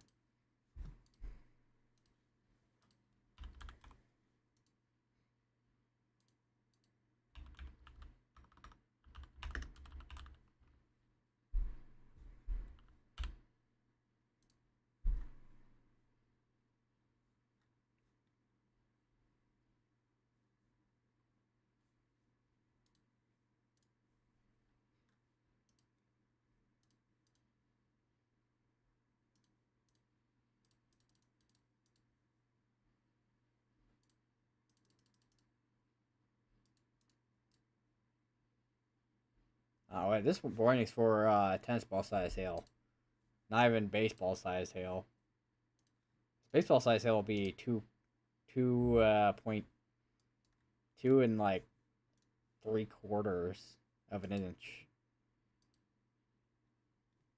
or something like that.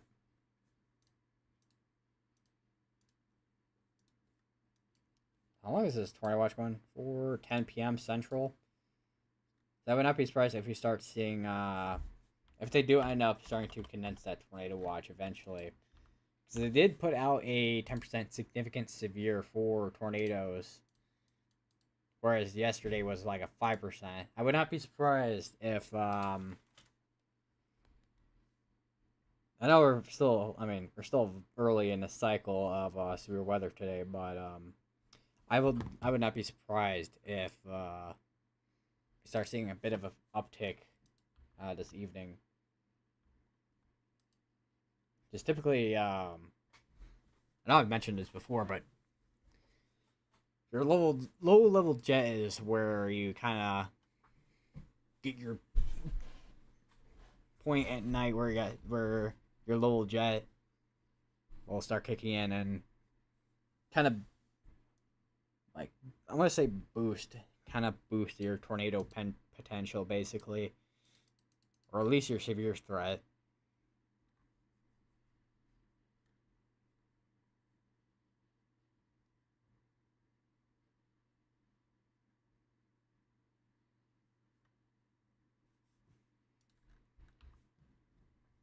Yeah, what that? Oh, what is going on there? Yeah, what that merger from earlier? This definitely is kind of pausing the production of any new areas of rotation with the storm here.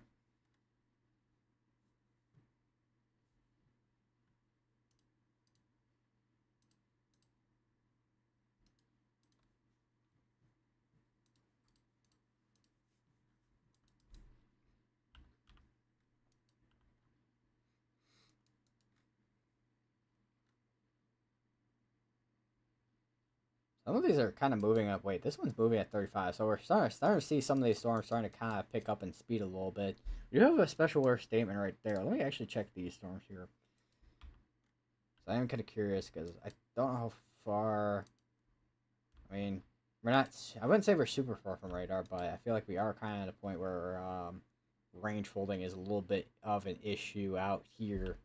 It looks like in the western portion of the Panhandle area here. Even this has been moving very slowly. It's still moving southeast at 10 miles per hour. So yeah, a lot of these are just moving at the moment slow. What is this report here? Blowing dust slash sand. That's gonna be west of shallow water. Definitely gotta be watching a couple of these areas here. Because I do wonder if I was trying to get another area back on the backside, trying to rotate that, but it looks like not too much of anything there. This area, however, I am gonna be watching. You can see where it's kind of like curving right in there. So that's gonna be the area to watch for.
Let's check the outlooks real quick.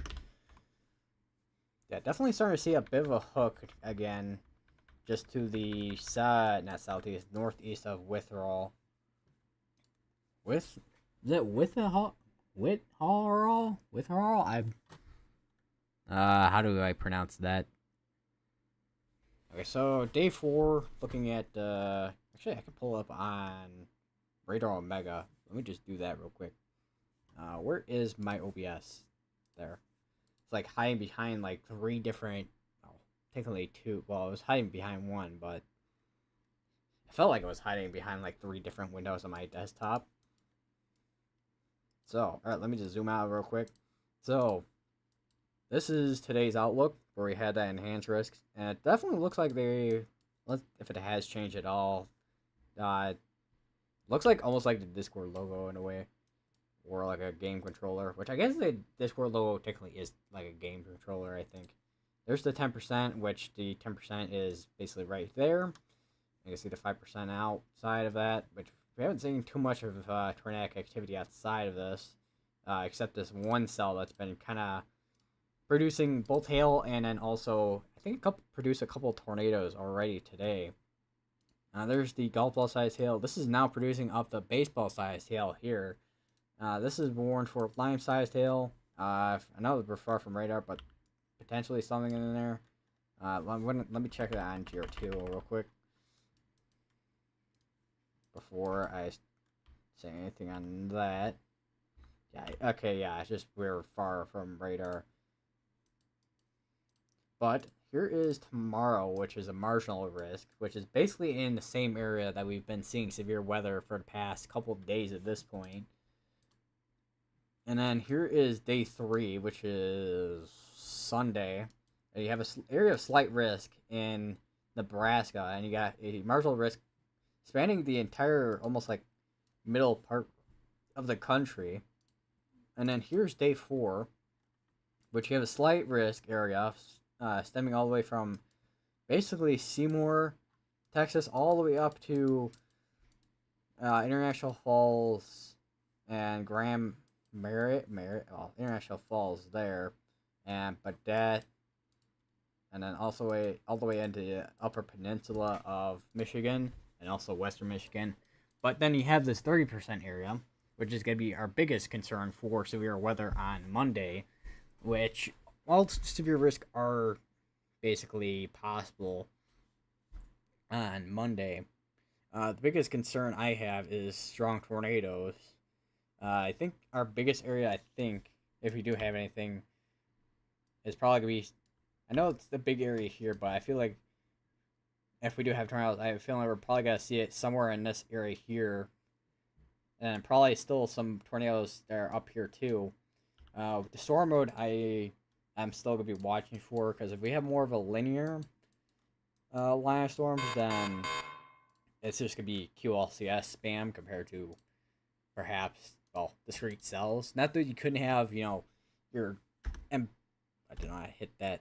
Not that you couldn't have your embedded supercells within a line of storms, but typically, if it's going to be a linear line, it's typically got to be a QL, it's going to be sometimes it's going to be a squall line, which MCSs are squall lines, but pretty big size squall lines. Basically what MCS is. Which, once we get into, let's see here, I think it's going to be June and July that we're going to be looking for with MCS and just squall line activity.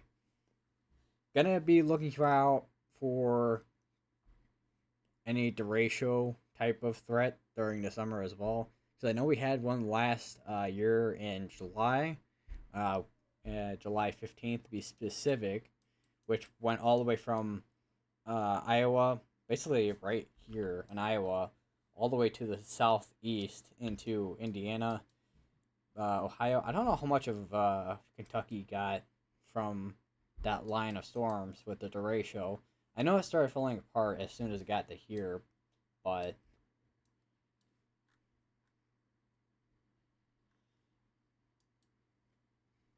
that's gonna be something to kind of just look out for during the summers, because that's typically when you're gonna have lines of storms.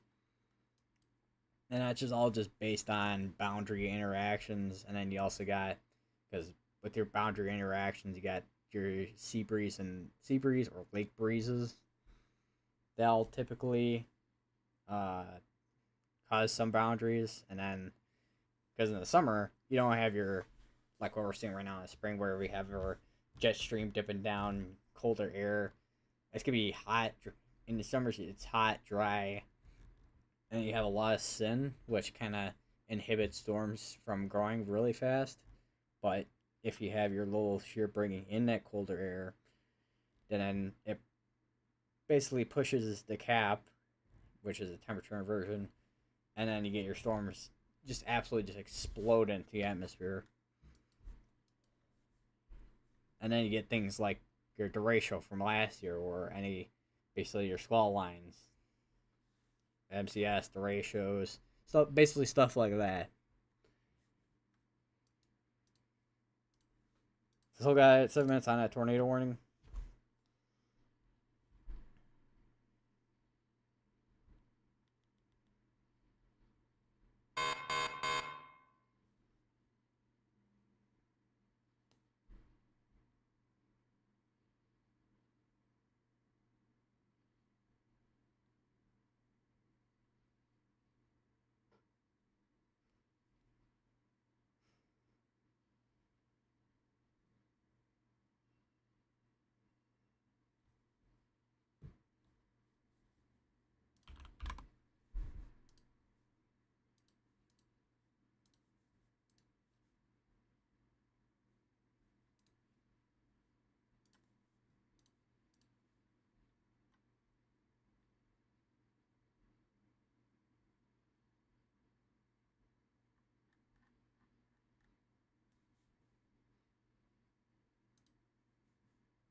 Looks like there is a severe thunderstorm warning in New Mexico, looks like.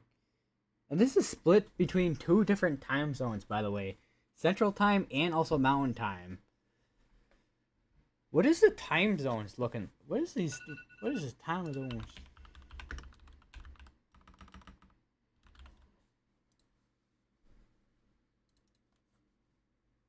Ow, my back.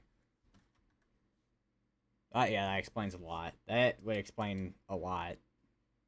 So, basically, this little section right here, like, going from this section right here, that is basically central time. But then as soon as you get into over, like, just west of that, that's when you start entering mountain time. It's a really weird dynamic between time zones. Because here, central time. As soon as you go over the border into New Mexico, immediately mountain time.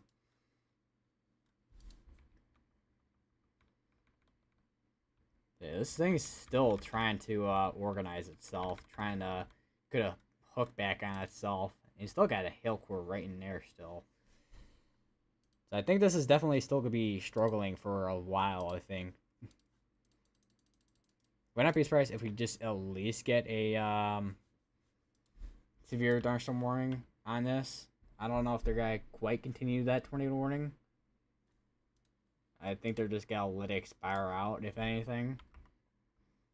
Which I think is going to be the case. And they're going to continue that severe thunderstorm warning with the baseball-sized hail.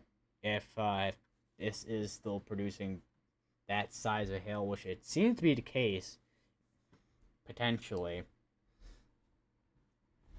Let me look at... And actually, it probably is. Yeah, it's still producing probably near that with the baseball-sized hail.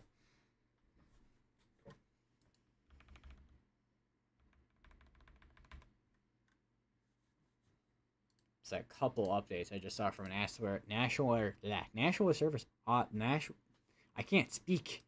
National Weather Surface National Weather Service, Chicago for next week Monday with severe weather. Stormy conditions early next week. Weather system will move toward the region early next week, bringing increasing thunderstorm chances to the area. Monday night into Tuesday, some storms will have potential to be severe, 15 to 30% chance. Uncertainty as weather storms maintain their severity as they move into the area Monday night. Where redevelopment of storms on Tuesday occurs is also not clear. Can end up mainly southeast of the area. So that's going to be for the Chicago forecast area there. Where is... And then... Yeah, I am interested in seeing what that storm mode is going to look like on Monday, because that's going to kind of gauge what we're going to be looking for in terms of a...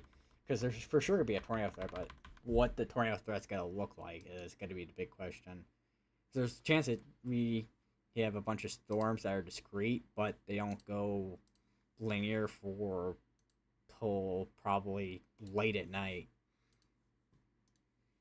Man, I can't wait to hear this thing, my weather radio, go off in the middle of the night out of nowhere.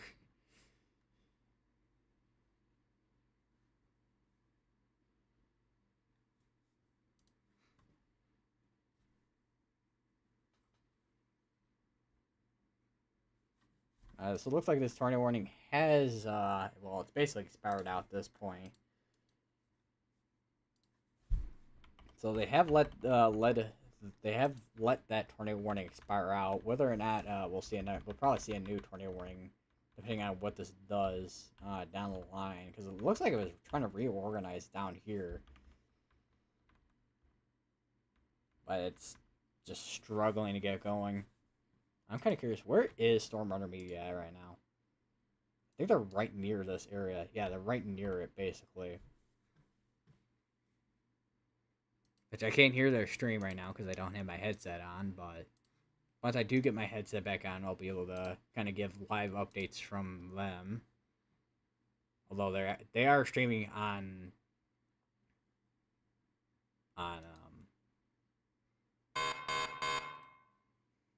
YouTube too, so there's that as well if you guys want to check them out.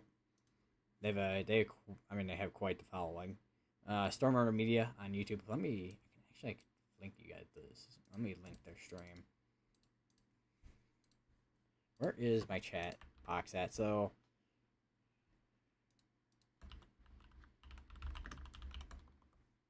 that's Storm Runner Media. I don't know what happened with the link there, but yeah. So that's Storm Runner Media's stream, where they're at, which they're right near this thing. I think from what I'm seeing on their stream, it looks like there might be a funnel.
Where is...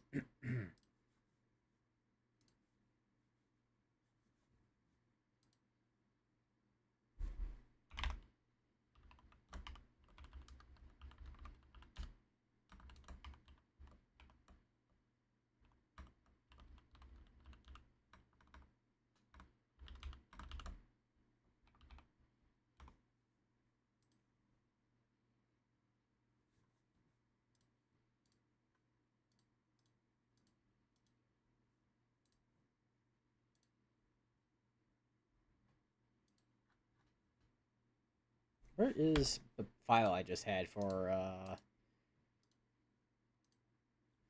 the essay I have? Where did it go? Oh, there's that. I need the...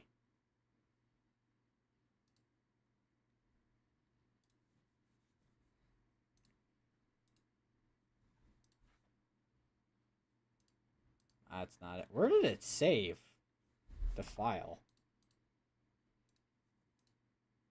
Why does it save it here? Save it in the actual documents, maybe. There. I don't know. I saved to like my OneDrive or something like that. Where? Okay, now where did it go? Oh, it keeps disappearing on me. Okay, do I need to open up the actual file manager? File Explorer, I should say. I don't know why I said file manager. It's File Explorer. Let me drag over the thing. Where did it go? Oh, wait, there it is. Wait, no, man. Where did it go? Oh, there. Why is it there? Why?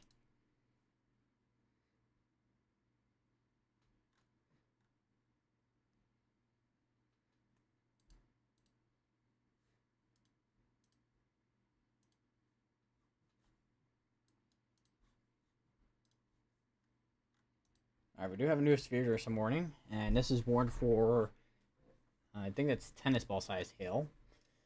Yeah, it's born for tennis ball size hail, so this is still producing damaging hail right now.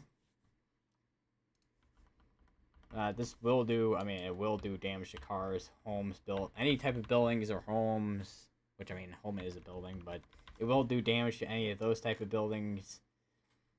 I do have a hail report right here. Broadcast media report, several golf ball to hen-sized hailstones along Texas Highway 214 received via live stream. So it looks like there, I don't know who is out here. I don't know if it's, because it says broadcast media, so that's, broadcast media is typically your news stations. I don't know who, I don't know any storm chasers that are on YouTube that are up there in particular.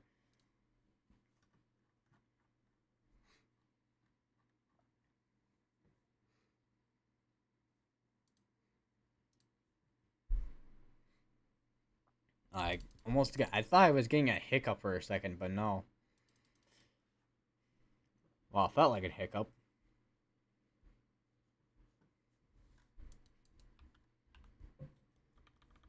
Seems like it's kind of dying down a little bit with this cell. Although it looks like it's also spreading out at the same time, too. You can still see it has a hook on it. So that looks like it, there was definitely, where it could have been like a funnel, potentially, there, where you get your velocity like that, and then your reflectivity like that, but then you go to the latest scan, and you still have a hook on it, but seems to be, once again, it seems to be more spread out for the supercell compared to more compact, like what we just saw. I am, once again, watching Stormwater Media stream to see what is going on, because he's the nearest, basically right near this, actually. Right next to it. To be specific, if anything.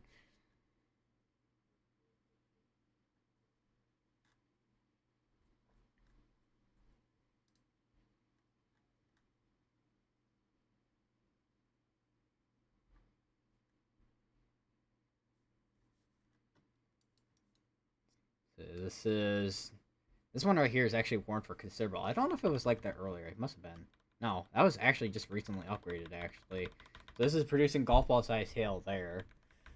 and in New Mexico with these two cells there. Let me check what the radar looks like. We got we got some cells out here starting to pop up, but I think mainly these should be probably just mainly wind and hail threat. This one's actually down to now. Just wind gusts up to 50 and nickel size hail. So this is kind of died down by a lot by Fort Stockton. It looks like with how stationary it's been. I mean, it's been sitting there for forever. I feel like. It looks like it's starting to get its act together potentially. Yeah, this is once again it's gonna be something to watch for. Would not be surprised if this tries to at least just try to produce something again. It hasn't produced anything in the past half hour, but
where Stormwater Media is at? There's definitely something rotating in there, no doubt. Also, is this completely just stationary again, or is it just moving that slowly? No, it's literally just moving that slowly. It's literally spreading out.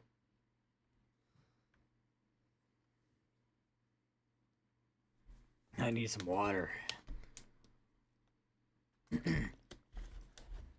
Ugh.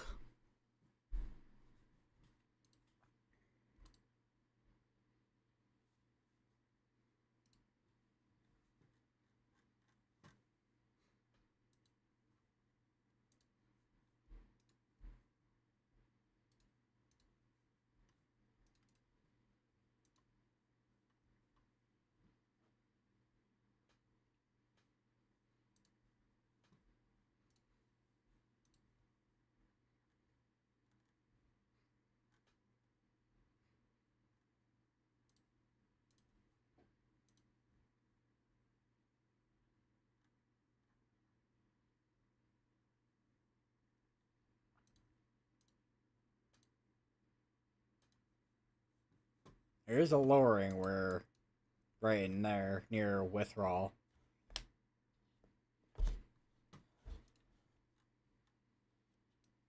Velocity seemed kind of weak though.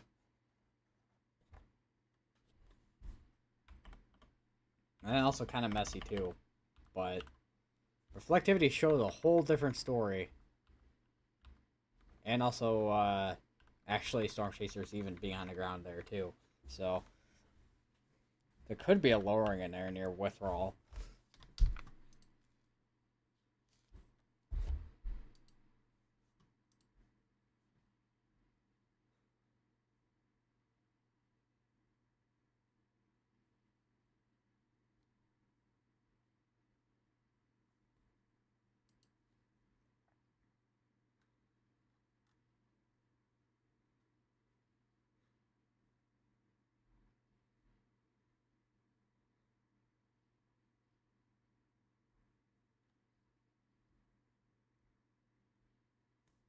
I wonder what the satellite looks like right now. Let me see. Hold on. So if we just look at satellite, if I can pull up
that is off, indeed off. And we do have another dust report, looks like, just west of this one I was reported earlier.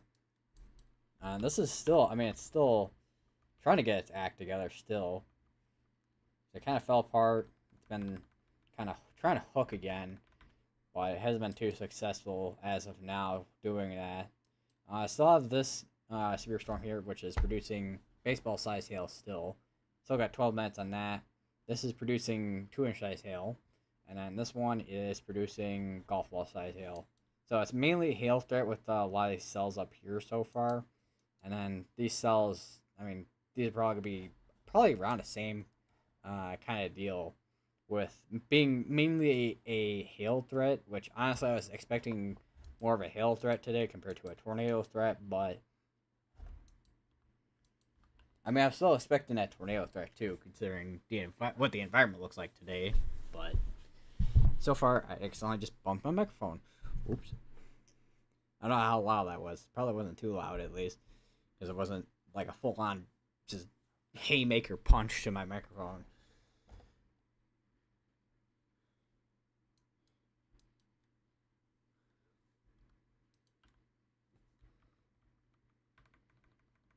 Yeah, this is gonna be the one cell I think we're gonna be watching for a while, because this is the only cell that's been kind of concerning for a tornado threat so far. Although a couple of these ones here, actually, let me check what the this one.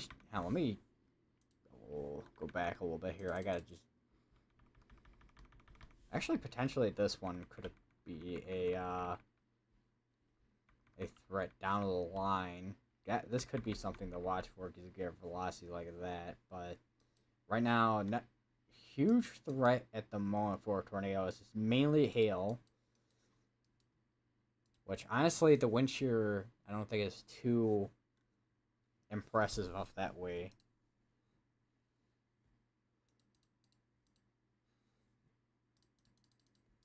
I just saw a post. All right, we do have a new. Where is my... Oh, there. So we do have a new mesoscale discussion. Let me just pull up that real...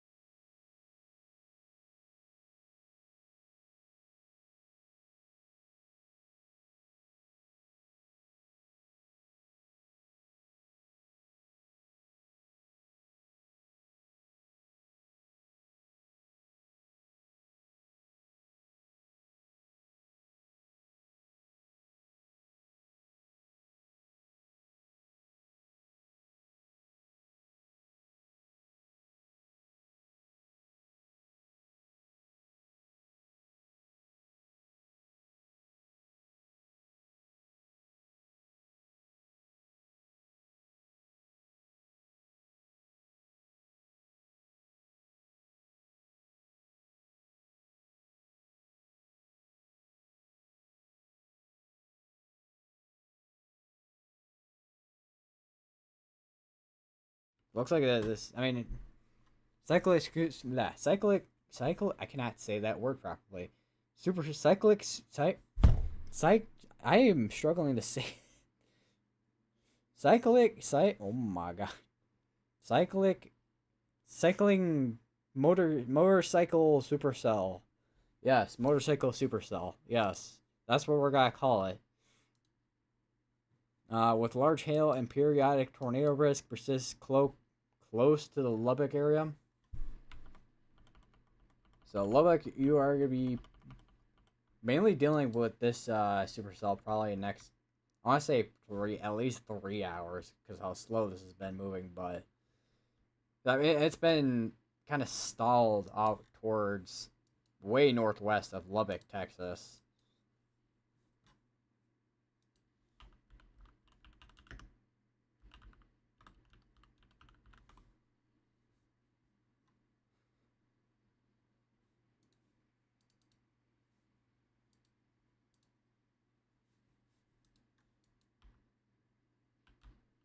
You can see. Did I get all the files downloaded? I don't know if I did. Let me check. I think I know I did, yeah. So you can kind of see it's been kind of stalling out a little bit at least. I mean, it's been moving slowly to. It seems like it's moving slowly south compared to well, southeast, if anything. Slowly getting near Lubbock area. Lubbock area, I think, still has a chance of seeing something at least when it comes to this particular storm. Whether with how long this is gonna be going for, it's gonna be going for a couple hours at least. So depending what this does in the next couple hours or so, probably gotta do break time.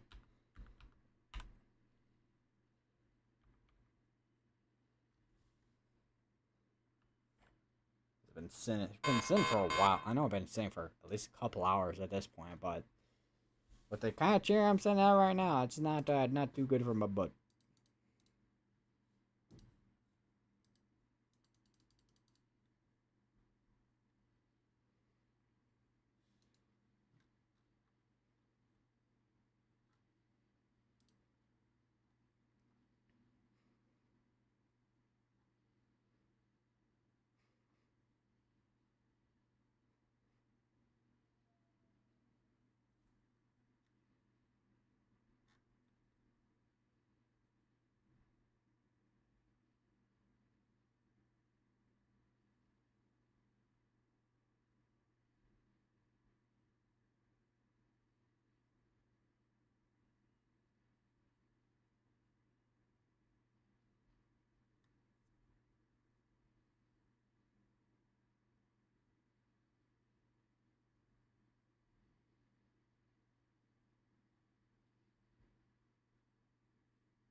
Also looks like Cal Fire, they got a new C-130H aircraft.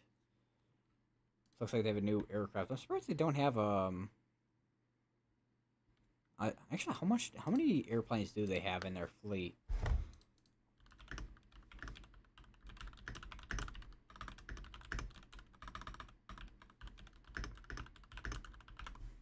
Let's see if it loads. So, Cal Fire has a fleet of 43 airplanes as the latest information. Additionally, a total number of fixed-wing and rotary aircraft in our fleet is 67. Plans to grow that number to 80 in the coming years. Man, that's gonna be quite a few. That means a lot of airplanes. But wouldn't be surprised if we eventually have see them have like 100.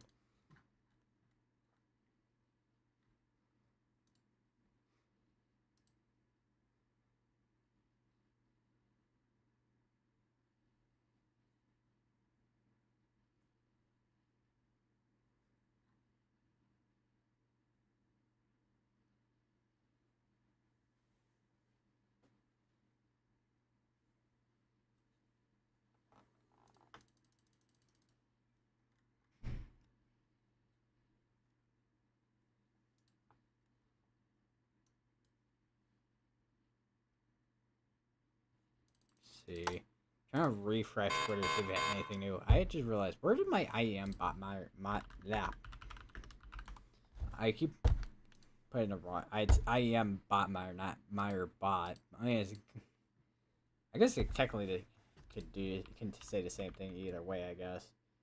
And it does look like this is starting to kind of die down potentially.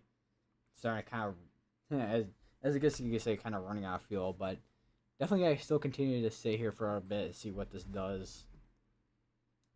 I mean, it did, once again, it did produce a tornado earlier. 3 different tornadoes earlier.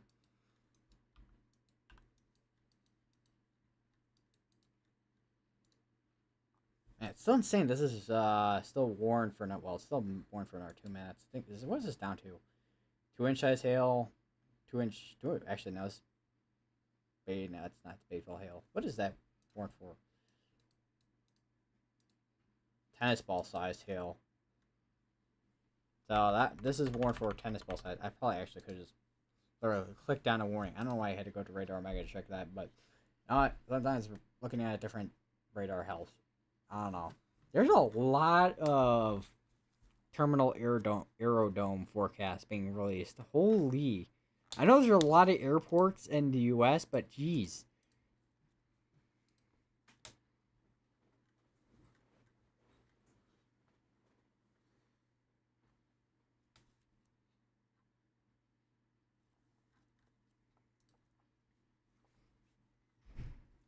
A couple of these warnings are going to expire out actually next. Well, I got 2 of these are. This one's going for an hour and a minute. This one is going for 46. I'm not surprised this is going for that long at all. And then we got this one here. We got special weather statement. Tracking strong thunderstorm line from Orla to Mentone. Wind gusts up to 50, nickel size hail. And then this one for golf ball size hail. I don't know what else. Let's see. I know I checked this one earlier, which is the lime size hail or hen size hail. And then actually switch to this radar and this one, which is, I think that's $half sized hail there. Definitely got a couple of cells that are going to be concerning, I think, in New Mexico, going over into the Texas area. Going northeast, which this is a pretty rural area. You can see a lot of cells starting to pop up in the west side here. Could be a concern later down the line with a couple of these areas here.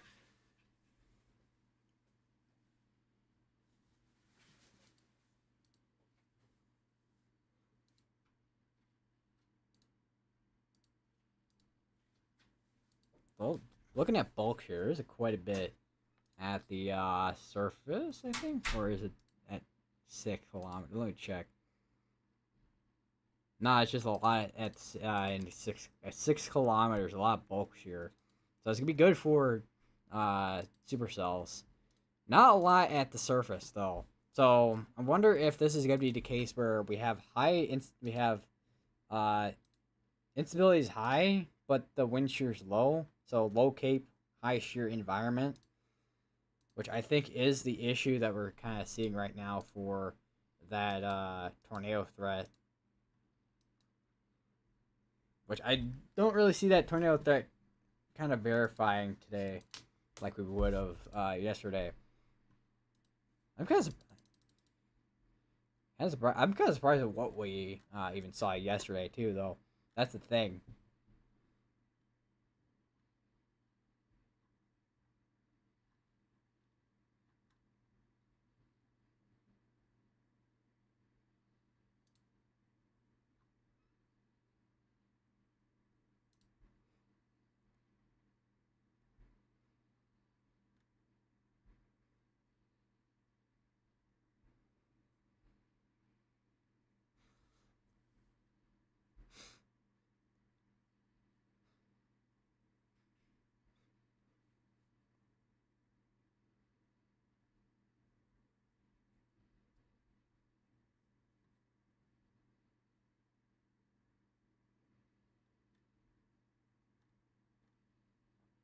I saw a post. High levels of atmospheric instability are expected in the plains and upper Midwest on Monday, likely fueling a severe weather outbreak. Areas from Texas to Michigan are at risk. This will add to the season's tornado count, which is now more than 600, highest since 2011. That is insane. Here's a report right here, funnel cloud report. So it looks like there was a funnel cloud report.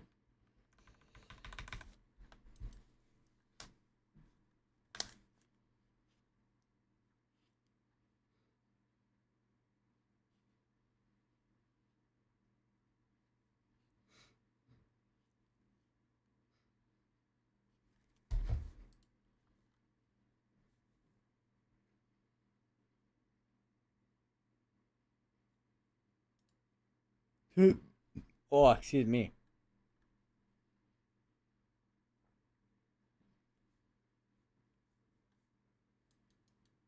All right, so we got a couple of those severe thunderstorm warnings that did just expire out over here in northern Panhandle of Texas. Gotta continue to keep my eye on this particular cell right here in New Mexico, west of Grady. That one is starting to look. It's I don't know why, but the look of that cell is just concerning to me right now.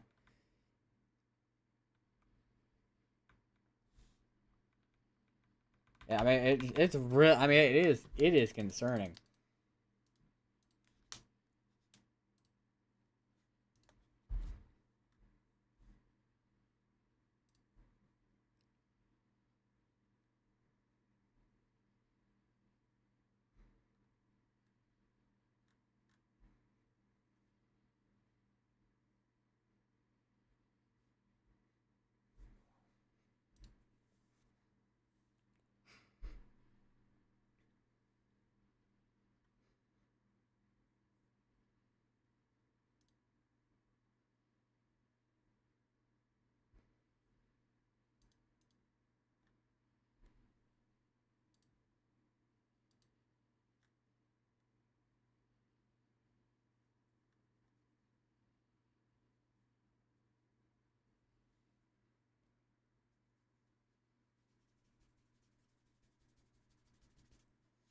Wow, there's a hair in my face.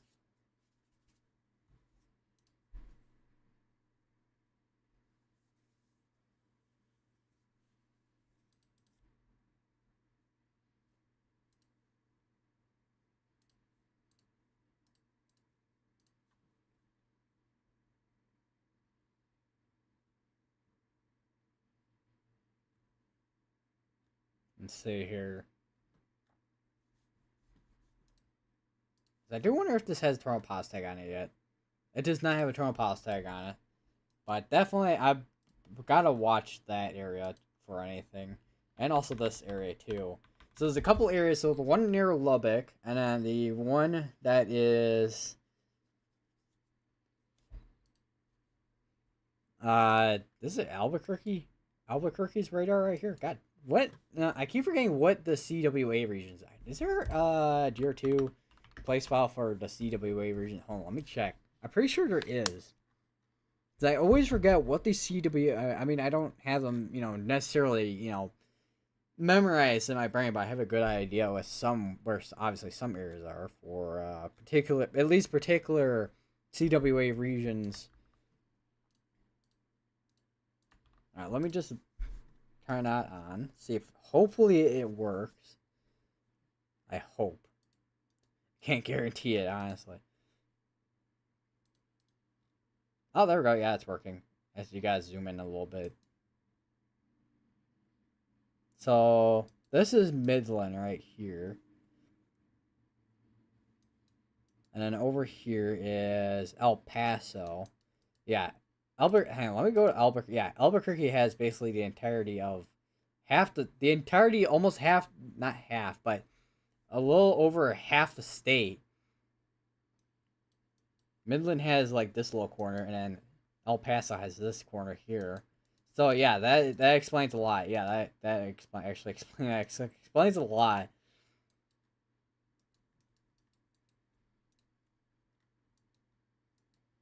What is that? I'm pretty sure this supercell just farted out a hail core.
Starting to see a little bit of hook on the cell near Grady. Alright, I'm gonna bear it back everybody real quick.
Alright, I am back.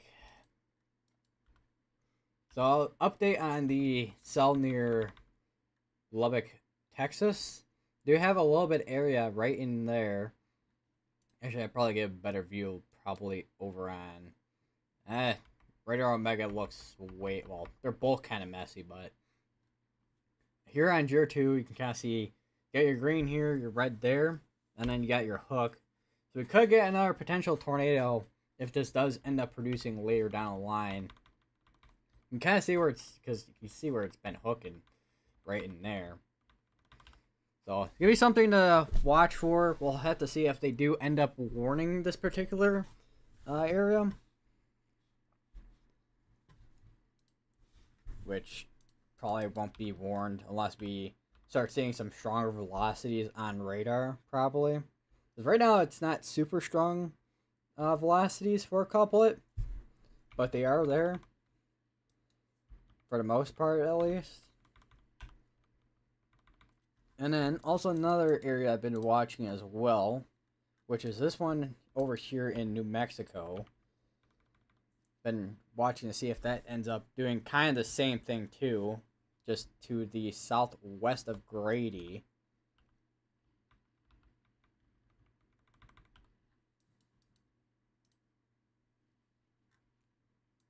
But we're probably gonna end up, well, we're gonna be focusing on both, but there's a chance we'll probably end up focusing on one more than the other. Is Stormer Media on this one? Let me check. Yeah, he is. I think most Storm Chasers are on this one, for the most part. Because this is the cell that really got going throughout today. Compared to other cells that have been mainly a wind and hail threat for the most part. Let me turn off the CWA boundaries real quick. Because up here, you can kind of see... Actually, hold on, let me do something real quick. Maybe.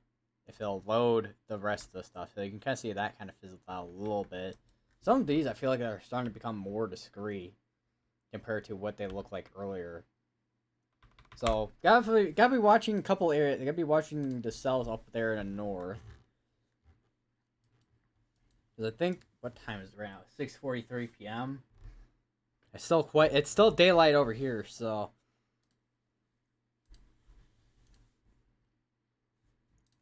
It won't be dark for a while.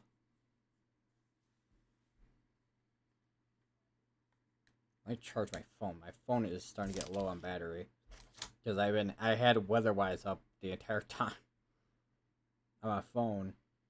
Even though I have like 2 different, radar apps already on my, desktop, but alright, I'm gonna have my weatherwise on my phone on the cell over in Grady. Actually, let me check the ones over in Amarillo, near Amarillo. I don't think there's any rotation on those. I think those are more than likely outflow dominant compared to them having an inflow on them. Yeah, the Grady one I think is gotta be the most concerning one over in New Mexico.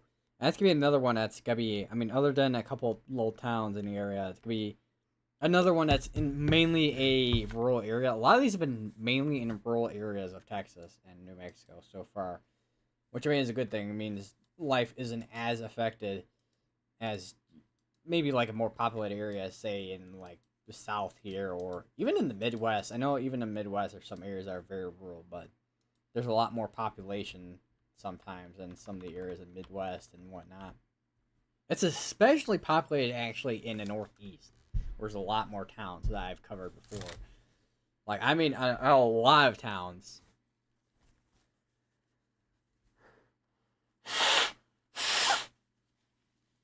There's a severe thunderstorm warning over in Georgia for Franklin, and Stevens County. Got a little bit of kind of some velocities there. Not super impressive for a couplet. You can see where it was hooking earlier. Because it seems like this is trying to get its act together, but it just really has not been successful at doing that.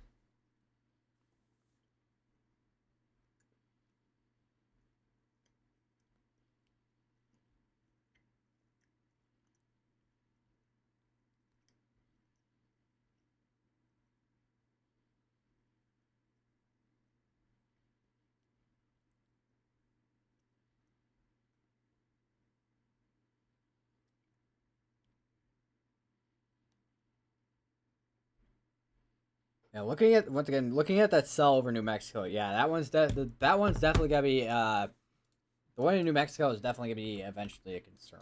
I would think because you can kind of see looking at reflectivity where it's kind of doing that. Almost kind of a hook, but not quite. So I'm gonna keep definitely keep an eye on that. Still keep an eye on that on weather-wise. This is still warned for baseball-sized hail. Still 12 minutes on a severe thunderstorm warning. Destructive severe thunderstorm warning. So PDS tornado, not tornado. PDS severe thunderstorm warning, not tornado warning. Haven't had one of those yet today, thankfully.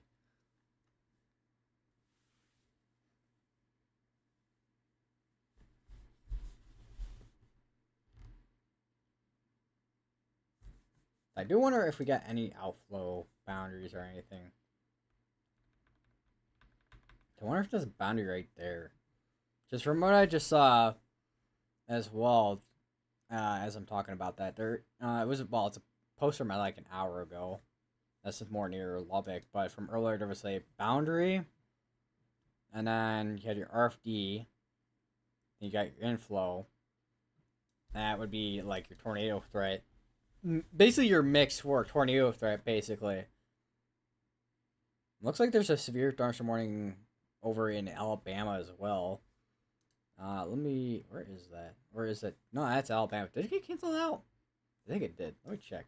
Yeah, it did. Oh yeah, that was one from what I saw earlier. That would explain a lot.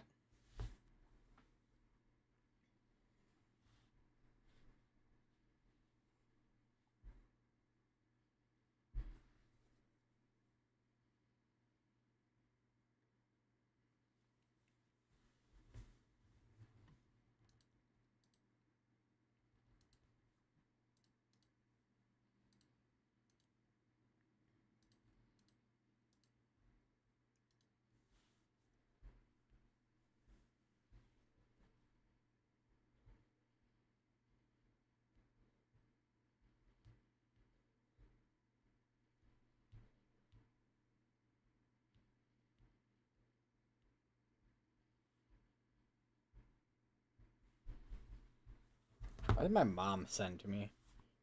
If it'll load. Perhaps. I'm gonna have to load up on my phone, not phone, my PC, aren't I? When did? Oh yeah, right. I forgot. I hit the because I have a button. I really need to get a folder for National Hurricane. I need to get a. I need to really do some more stuff with my Stream Deck when it comes to organization, because I have. I mean, I have flood, tropical, severe thunderstorm, tornado, like little buttons, so I can go through the different warnings.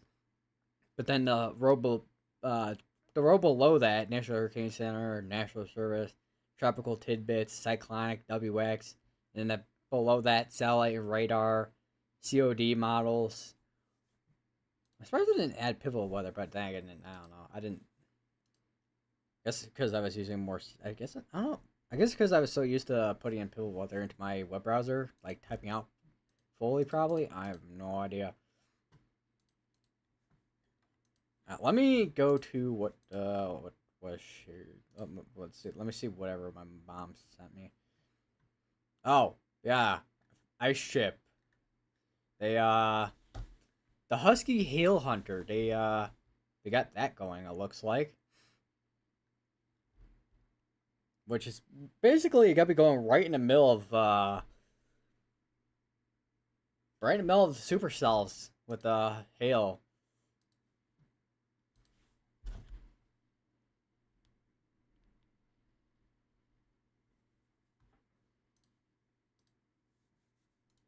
Yeah, this is seriously. I mean, it's been you can kind of see where it was hooking, but yeah, this has been struggling for a little while at this point. Let me go back up to New Mexico.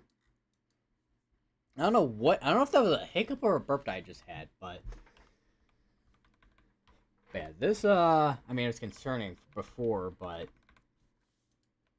I mean, I've still gotta watch to see if anything does occur with it. Is that outflow? Oh, let me. I did not want to do that. Nope. I did not. I did not want to disconnect year 2. Or is that birds? Because you can get like a line of birds, like of that, but that does not seem like birds. That's definitely an outflow boundary. So some of these are having outflow boundaries just flying out of them to the southwest, which could initiate more storms.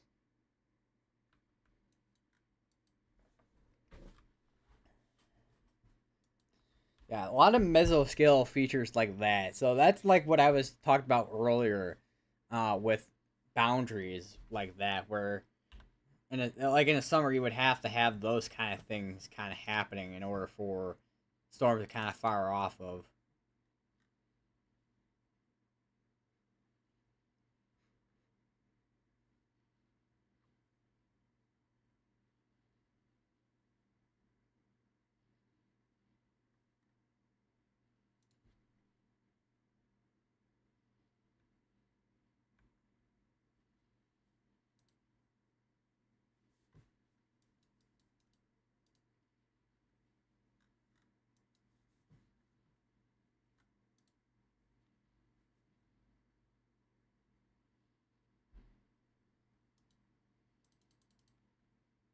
Now, I want to take a quick look at something. Let me get the. I think it's the volume. Yeah, volume explorer. What is going on with the radar? I know we're very close to radar, but it just literally chopped off that right there.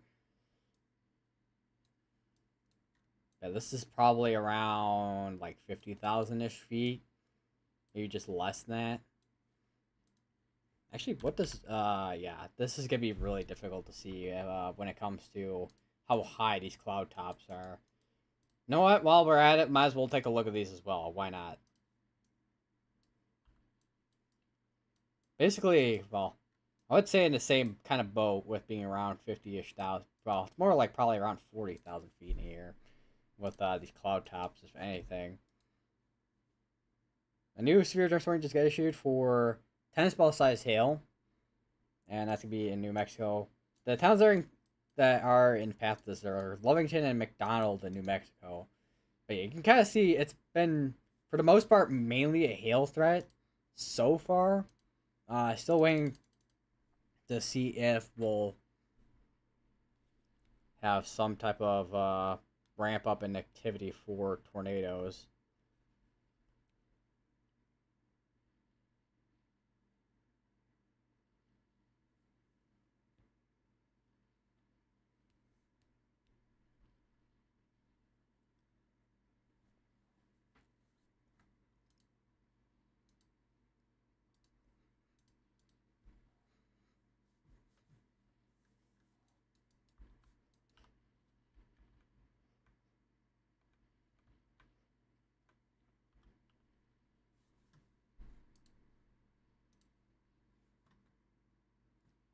I don't know if it's my web browser or Storm Media Stream's frozen, but I think it's my browser. Oh no, they're just sitting. Okay, they're just sitting there. I'm like, what is going on there? But no, it's just they're just sitting there. I thought it was my thing was frozen, but no.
I'm kind of curious. What does it look like over here? So what is this warrant for? Capable of producing water spouts. We got some water spout action going on over in well, near New Orleans and whatnot over here. I don't know how much delay is over here actually in New Orleans. But if you're in New Orleans, I imagine you'd probably be able to maybe see some water spouts from there. Definitely quite a few storms making their way down. They're going southeast? Yeah, they're going southeast. So they're all going southeast.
See if we have any more storm reports. Well, wind and hail has definitely gone up. 5 large hail reports. No high wind reports. 2 tornado reports, so we haven't really seen a whole lot of tornado reports at all.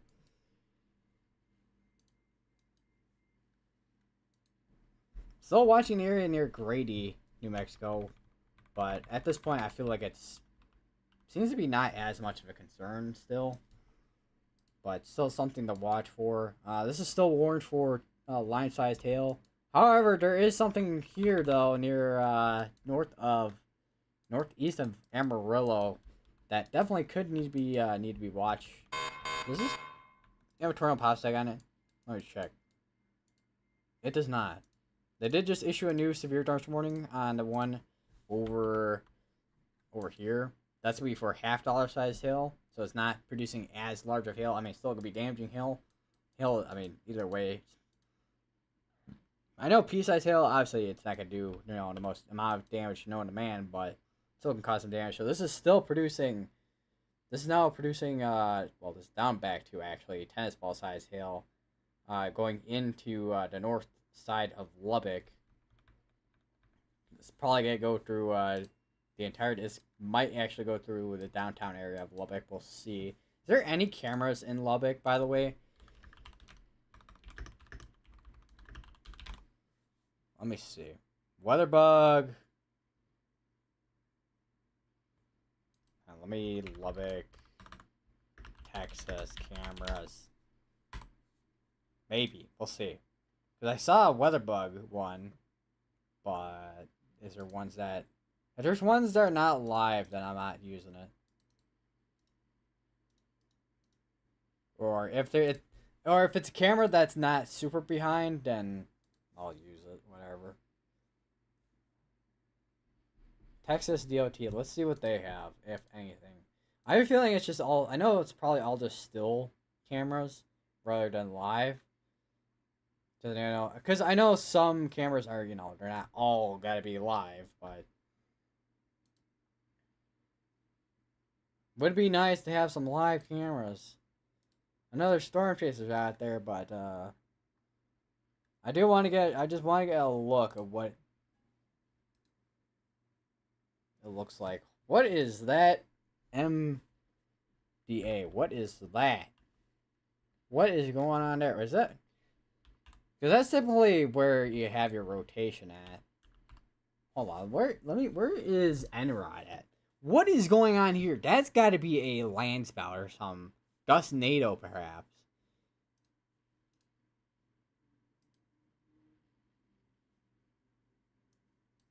Oh wow. Hobbs, New Mexico has quite the view of a supercell. Where is Hobbs, anyways? Is that over here? Near somewhere over here. Hold on, let me search where that is.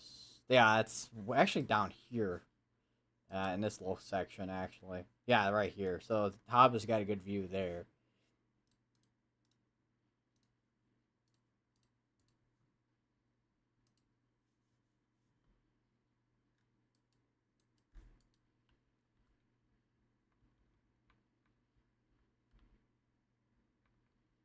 Yeah, that had to be like a gustnado or something there. Or Smire. Either that or just contamination.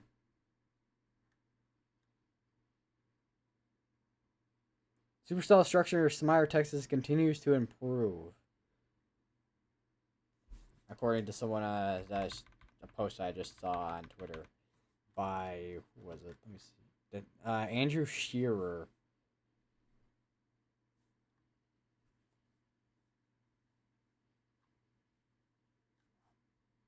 Yeah, well, that was 17 minutes ago, but it looks like there's quite the wall cloud on it.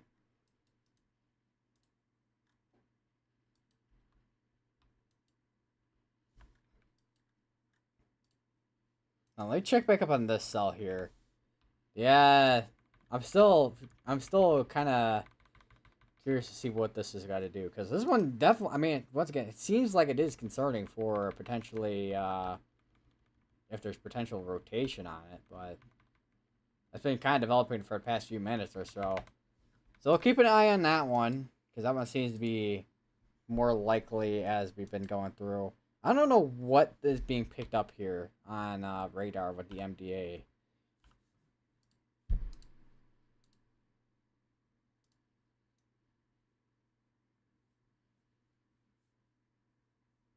Alright, we got a new mesoscale discussion. Let me just pull that up real quick.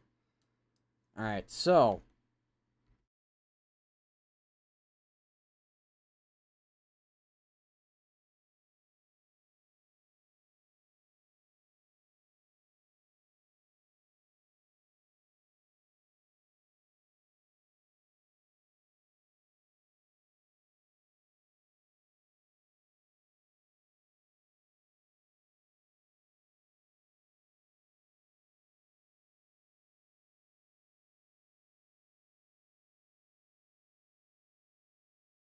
mainly a hail threat out of that activity. Same with what we've been seeing up towards here. Mainly just a hail threat.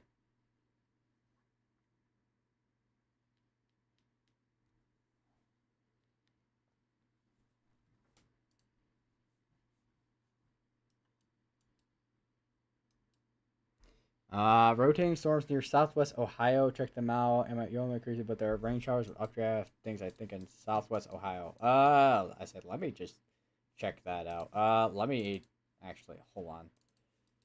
Just got to make my way up there real quick. Hold on. Load. Actually, yeah, yeah. Looks like there might be something in there. Because typically, when you have something like that, that's typically rotation. Yeah, that looks like something in there. Let me go through previous scans real quick. Yeah, even through previous scans, it looks like there was something in there. So yeah, there's like a tiny little area potentially. What? Yeah. So I was not expecting any activity in Ohio. I mean, we're seeing a lot of activity in Texas with hail, but I was not expecting any activity in terms of rotation in Ohio, man.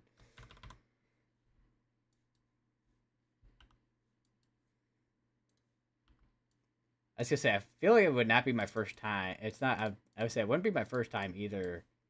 Seeing like a shower have rotation. I think there was. I forgot what day it was. I'm trying to think what day it was. I think it might have been either one of the high, I know it was either one of the moderate risk days or a high risk days. I think it was a high risk day or something like that. I forget. Might have been a moderate day. I'm trying to think back, but the environment was literally so potent. It literally made a shower literally rotate. I'm like, huh? I know I've seen some weird things before, but sometimes weather is just like, huh? Since when are you able to do that?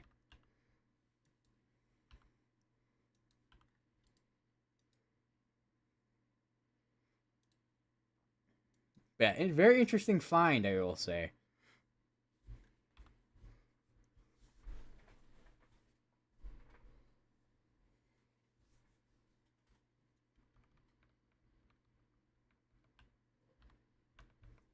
Is there anything? I said I don't know.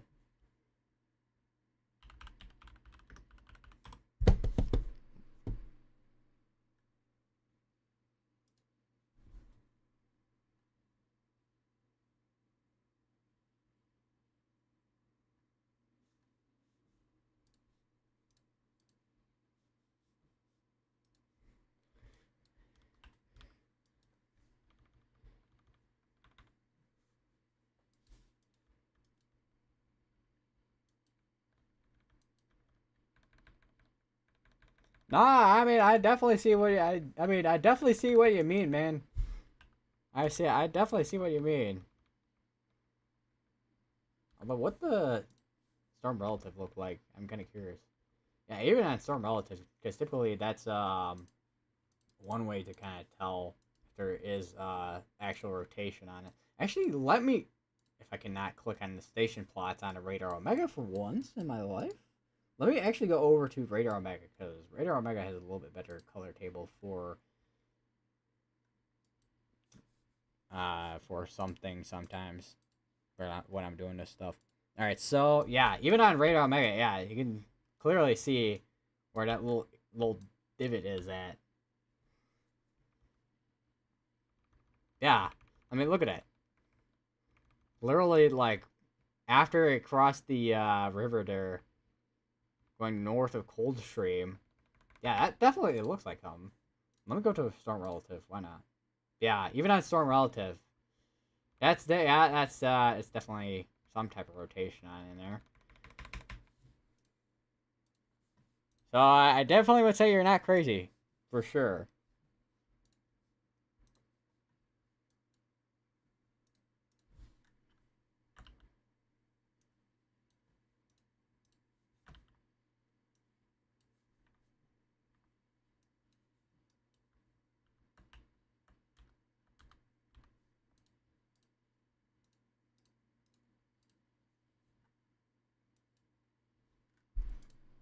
How dark is it over there? It's actually, I keep forgetting because of daylight saving. It's still gonna be like daylight at like 7 o'clock in the afternoon still.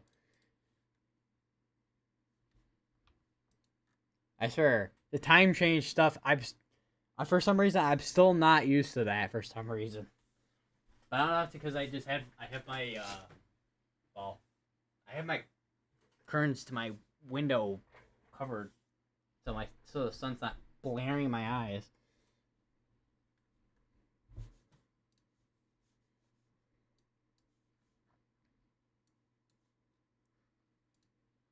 All right, so they took off the tornado pass tag on us.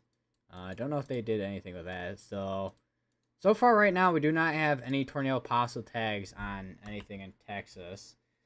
I am absolutely just astounded by what I just saw over in Ohio. Really, I am absolutely just astounded right now. Is this like some cold core setup type of thing over here? Like, what is going on? I mean, it doesn't seem like it'd be cold enough for it to be a cold core, because typically cold core, your dew points are in your 40s.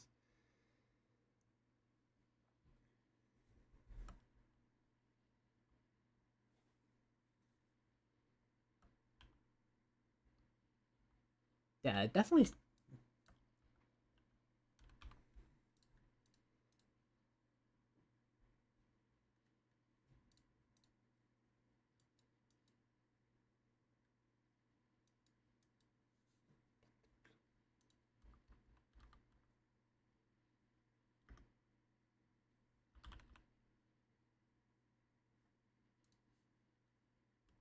As I say, because I saw some.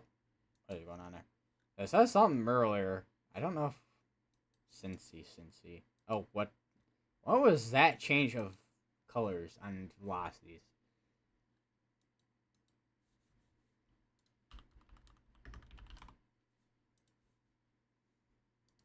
I have a feeling. Hold on, let me see.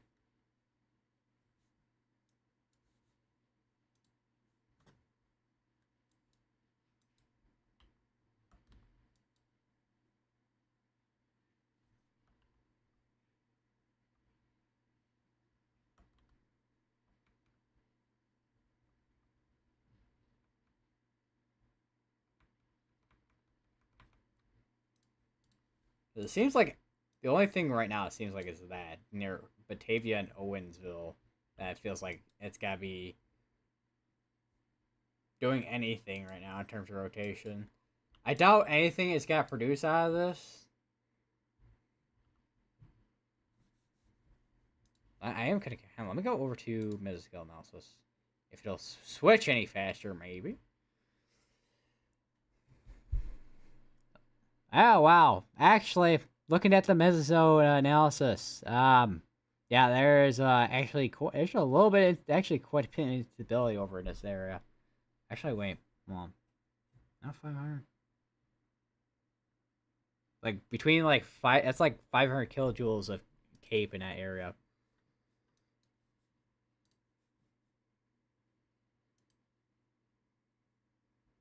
And there's also actually a tiny bit of wind shear in this area too. But I don't think there's an environment here where it's gonna produce. If it does produce, then that's gonna be the surprising part. What is was there a hair stuck in my tongue?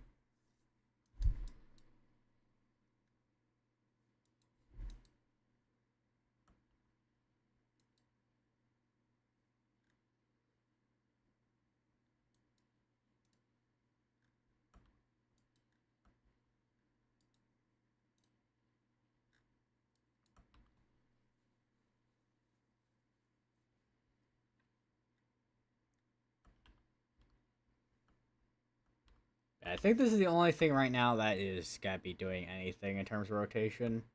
To be honest, yeah. Either way, it's I know I've said this before, but very interesting find on the radar. That is something I don't, I've never heard about until now. Oh, that's not mesoscale discussion. That's just straight up a flash flood warning. That's weirdly shaped like a mesoscale discussion. And then this severe storm right here is producing up to tennis ball size hails. This has been actually growing by a lot. You see the hail core right in there. And then here in Lubbock, I know this one was trying to do something for a while, but this one, I mean, this one's still warned for tennis ball size hail. And over here, this one's actually warned for baseball sized hail and also 70-mile-per-hour winds. So those strong winds are definitely gonna be whipping around that hail. Like it's literally like it's a baseball player at this point with what I'm seeing right now.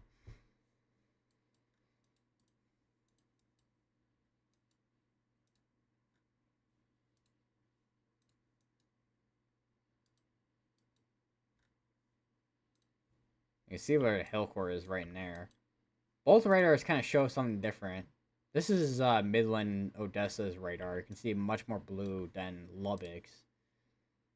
We are kind of in a area where it's a little bit of a radar hole in this area. Now we got a couple of radars here that are kind of able to view this. I know, well, at least two of these radars, Lubbock and Midland, kind of cross into each other with this storm there.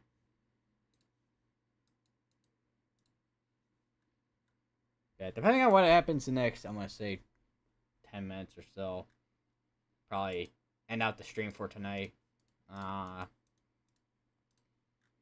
Because I need to not sleep. I'm good on sleep, but probably do a couple other things because there's some stuff I still gotta do regarding outside of what like weather broadcasting because I still got a couple assignments I gotta do, but for one of my classes.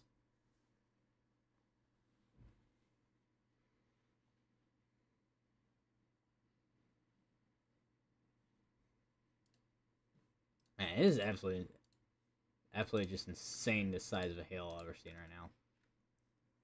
That's a but that's way larger than tennis ball sized hail. That's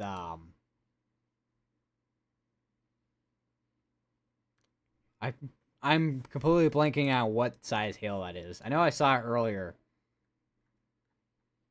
Like 4-inch size hail. I forgot what the specific naming for that is. Even though I've seen it like 9 times already today. Or more than that actually.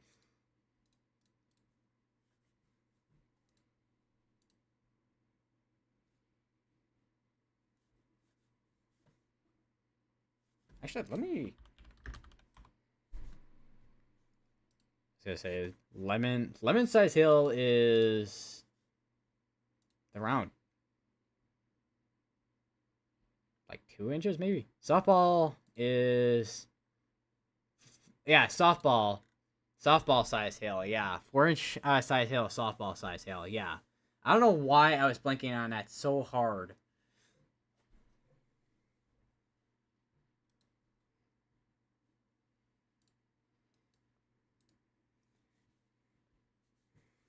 But honestly, that just I mean, to be fair, I mean it's Friday, so.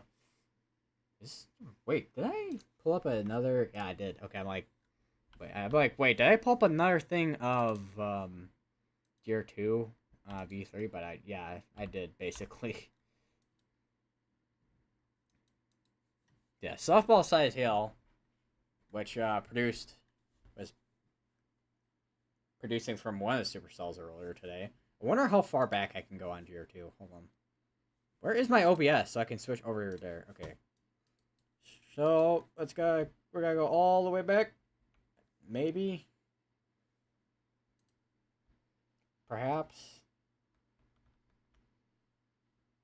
Oh, there's a 4. Wait. I'm sorry. Did I just read a DVD size hail on that little 4 right there from earlier?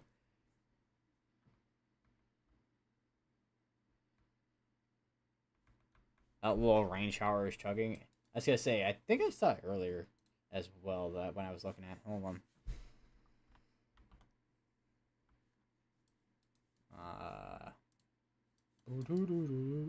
Just gonna make my way over. So Wilmington. Yeah, it's still going. It's literally still going. I mean, it's a small little area rotation, but it's still going. It's I guess you could say it's basically the little train that could, I guess. Hold on. I just saw some. Hold on.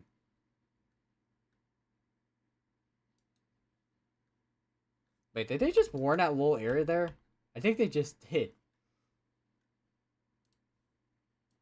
I don't think it was the area that we're looking at. Yeah, they just issued a tornado warning in this little area near Gray's Branch in Kentucky, and then they're probably gonna extend out the tornado warning to Franklin Furnace over in Ohio.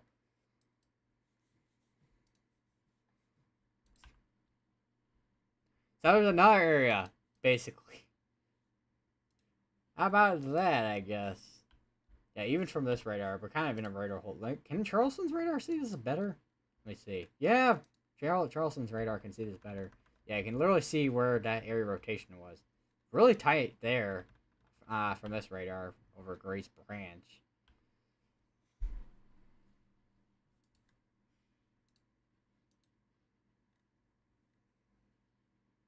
So what is this? Gusty winds can knock down tree limbs. So this is warned for up to 40-mile-per-hour winds and very heavy rain.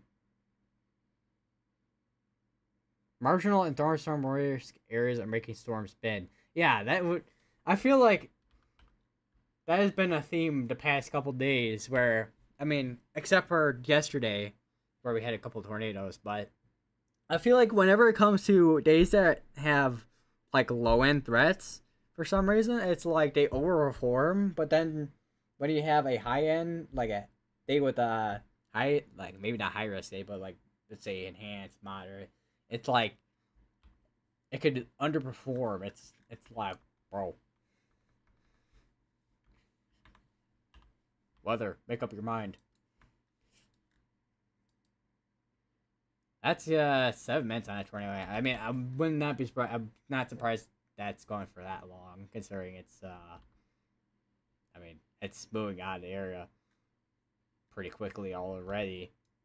I think it's pretty much I think there's a river right there. Pretty much cross over the river at this point, probably. Man, man, oh man.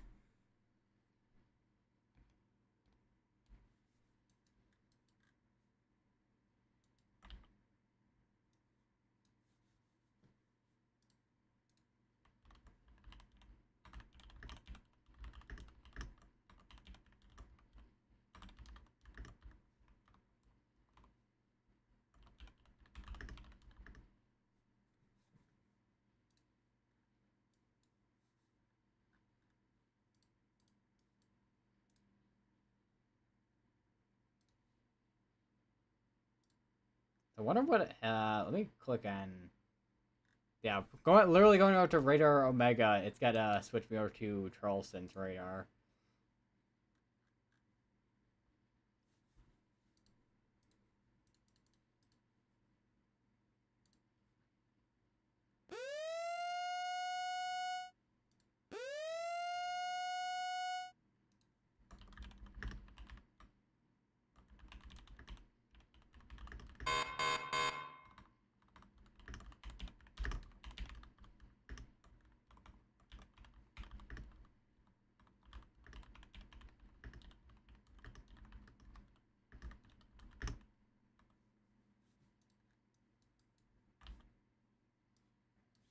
And now they just included that tornado warning for Franklin Furnace.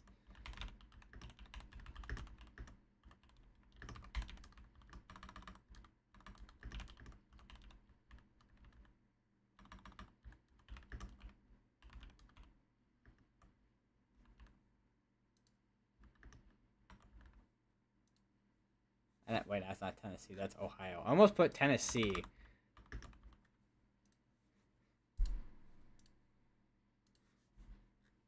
Man, this is.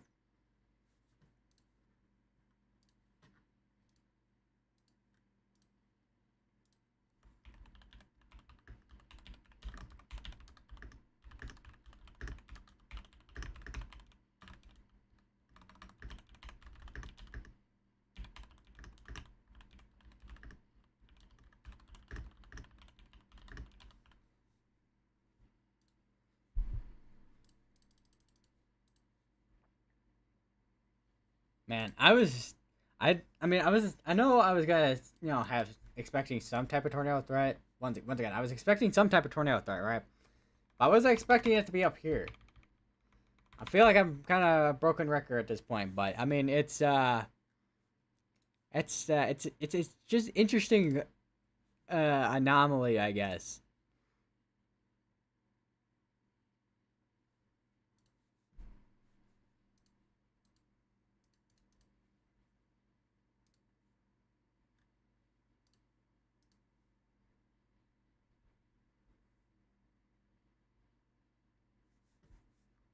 And they did just update the severe thunderstorm warning over in not northeast, or southeastern New Mexico for areas for such as Lovington, McDonald, and that particular storm is producing up to baseball size hail.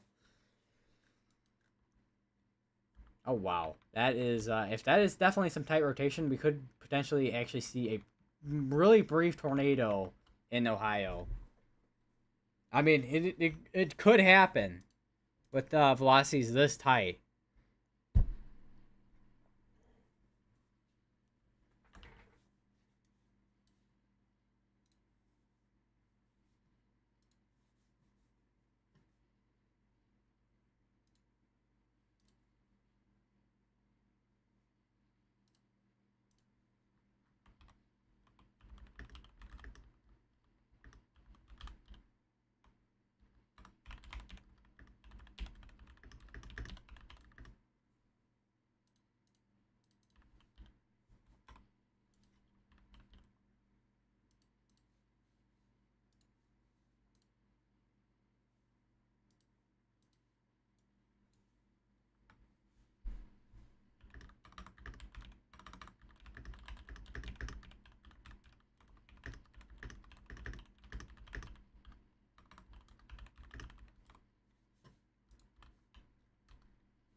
To be honest, I will say I feel like a at least like a 2% tornado risk would have probably worked up towards here. Although they probably weren't expecting too much of a tornado threat up this way, considering I mean, once again, instability is there, kind of. Wind shear's kind of there. I mean, the environment. I mean, you get some maybe small but brief tornadoes, but I don't know. I feel like a 2% probably could have worked in the marginal, maybe. Yeah, that is some. It really is. I'll go back down to Texas real quick. Texas and New Mexico, I should say, because we do have this PDS severe thunderstorm warning for baseball-sized hail on both of these. This could be going for actually a long while because a lot of these storms have been moving pretty slowly throughout today, compared to the storm that we were looking at over in Ohio, which is moving at 25. Which, I mean, it's not much faster than any of these, but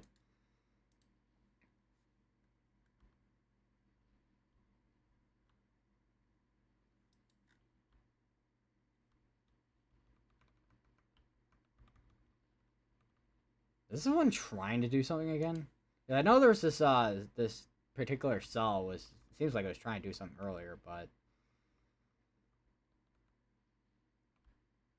because if it has been trying to do something, it's absolutely just struggling to do anything.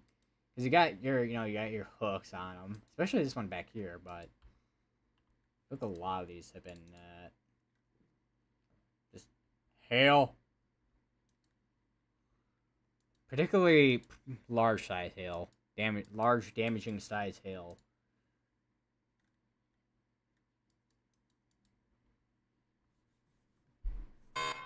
And I will go back up to Ohio real quick. And looking, because this is from the radar over in Charleston, and I mean the velocities. I mean, you definitely still see something in there, but it doesn't seem like it is as tight as it was earlier. You could definitely see some lightning with this though. Some lightning strikes 1 and 2. I might even gotta try and count that, to be honest.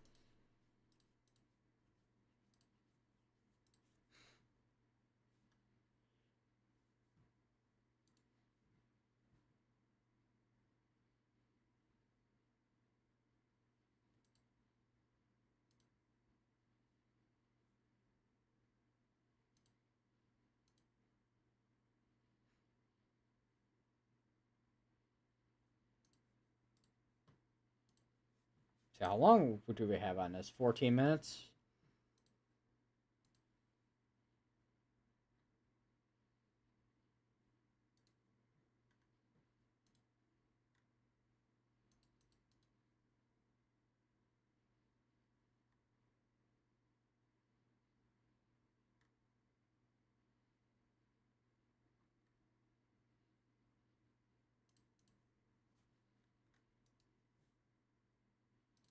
I'll go back over to New Mexico.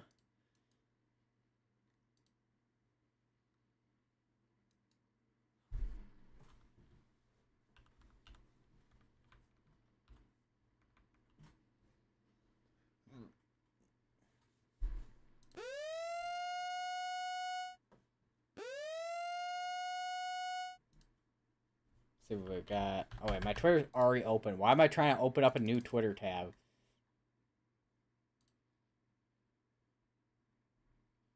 First thing I see is Ryan Scholl's windshield having hail like not even hail dents, hail cracks on it. The new tornado warning I just got issued. So it looks like they are continuing that tornado warning. Actually, I'm looking at it. That's tightened up a lot again. It's including Bartles. This is still gonna be in Ohio. Gonna be in like this portion of like southeastern Ohio. So if you're in that area, make sure you are in your lowest power building your home, lowest tier power building your home.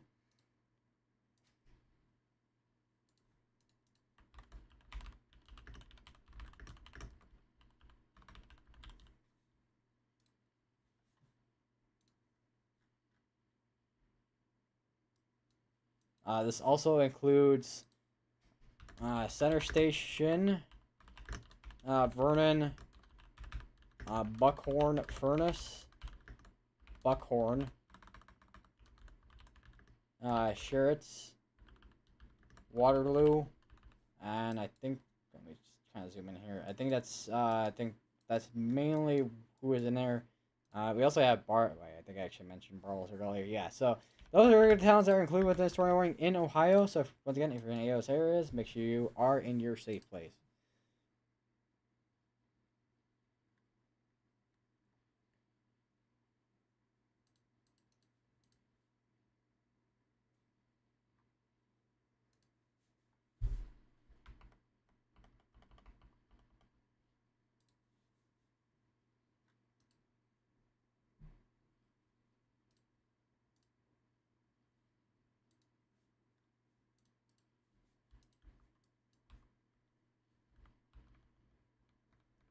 So we could actually have a tornado at any point drop on this, just considering how tight the couplet is going northeast.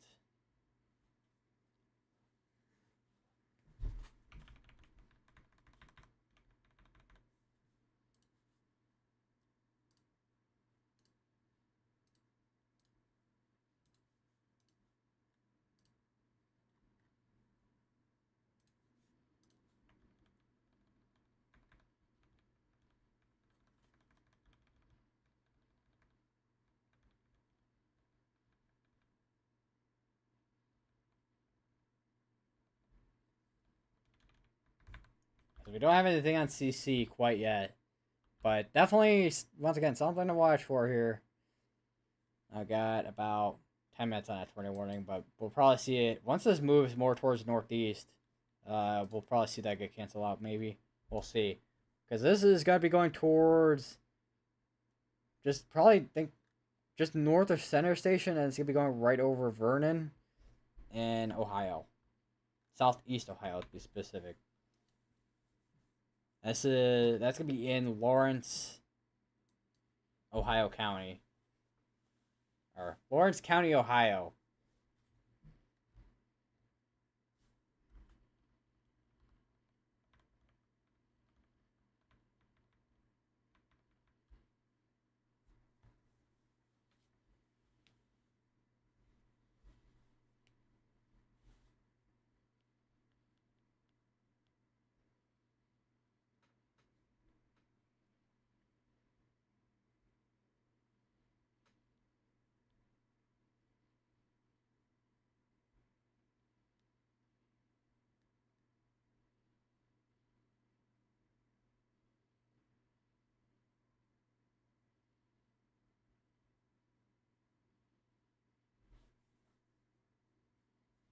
All right, let me check. I know they haven't updated the Outlook quite yet, but it's just something I want to take a quick look at. If I can open the right thing, or type the right thing.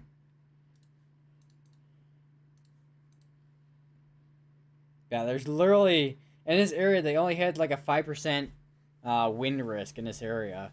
No hail risk. No tornado risk in this area either. Like, mainly, the main risk was over in Texas or anything. Mezzo handoff across the dang country. Yeah. Handoff more like a whole, like, javelin throw, if anything.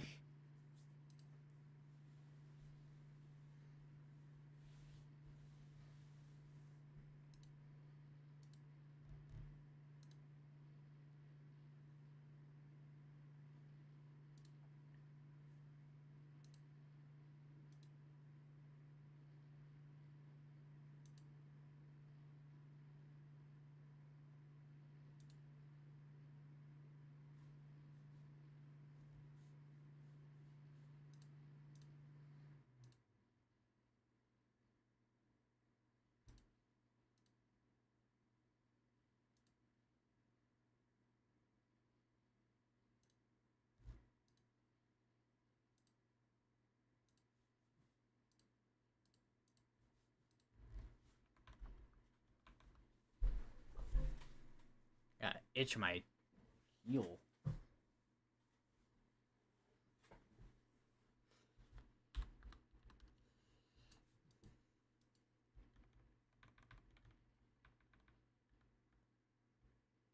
Yeah, I still would not be surprised if this does try to produce something. Because right now, it does not seem to be the case that anything has produced, according to the CC. Because typically, CC is one way to find out, hey, is there a tornado on the ground or not? What does NROT look like? Yeah, because NROT is like gives you like a general, because NROT, which is basically gives you a general idea of where it's rotation. I mean, you could already see on base velocity, but NROT gives you a general idea. And yeah, there's that area rotation just northwest of Bartles. I'm kind of curious. Let me pull up that.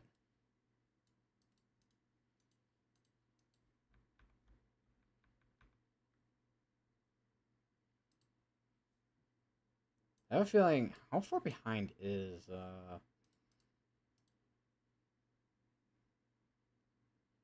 Looks like the volume explorer is about a couple minutes behind at least.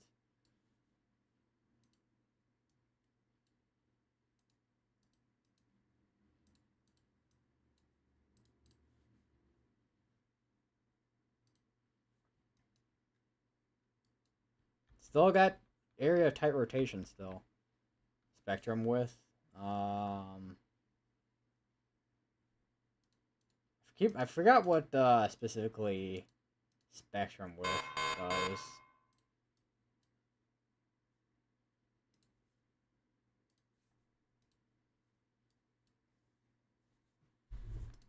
Wonder. I forgot. I wonder if there's I know there's just random thought too, with I know there's a color table for it.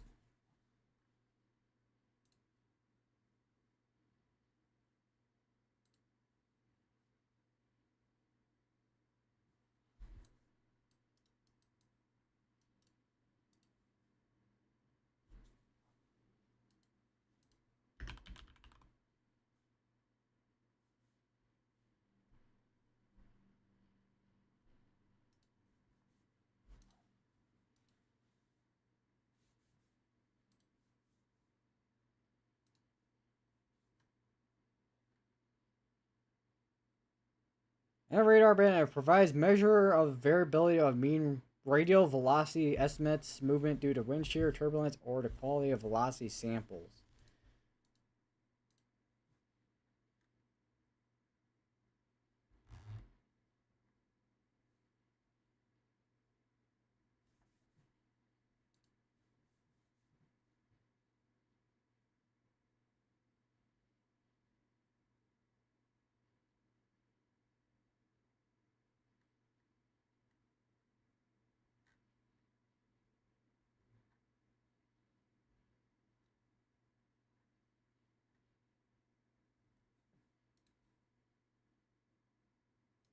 Another area is starting to. Bro, you gotta be kidding me.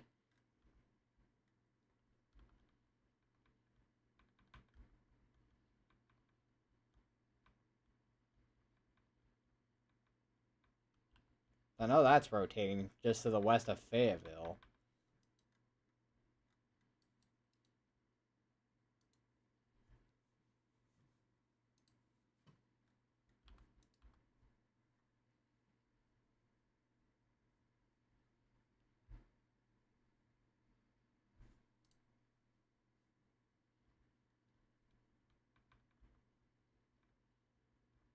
Definitely does not seem to be as. I mean, I know it was strong earlier, but and obviously it was small, but it doesn't seem to be as strong on that as it was earlier.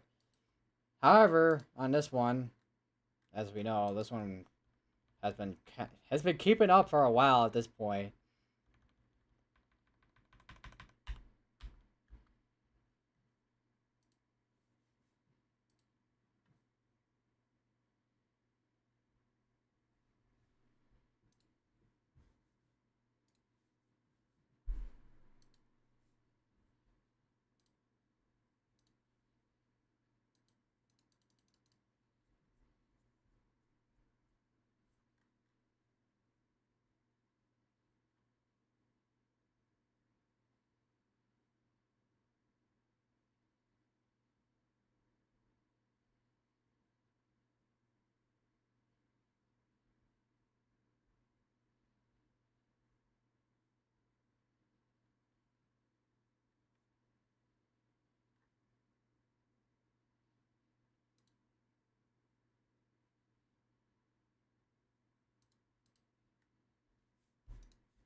Got 30, half an hour basically on that tornado warning.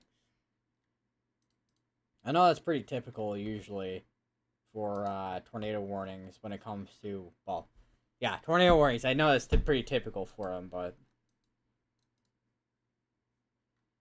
sometimes it's like, bro, it feels like it's gonna be going for a long time.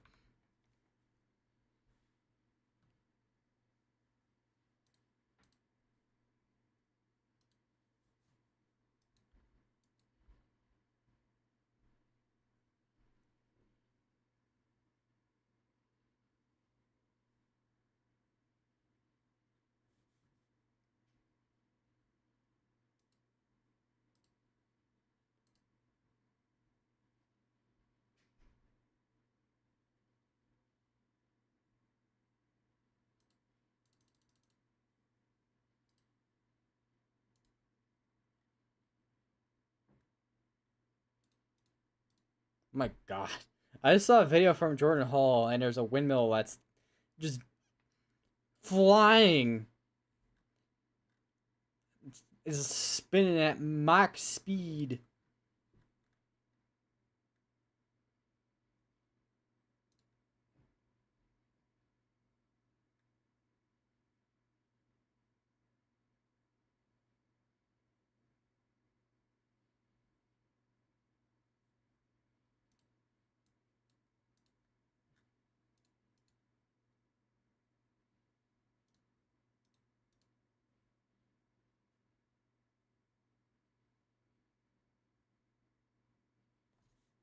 Forgot. There's I know there's a couple cyclone ports over in Texas.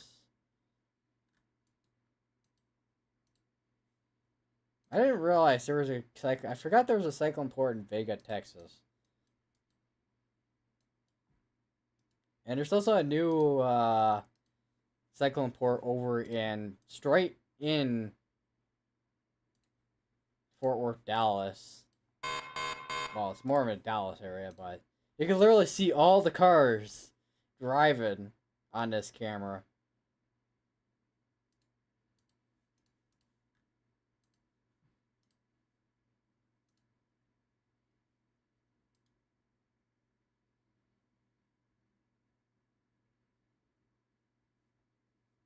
Is that Wingstop?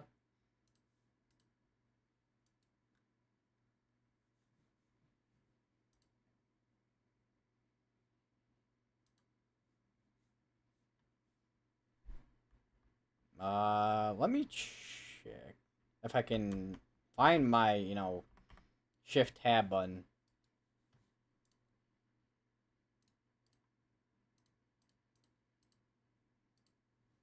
All right. Let me see.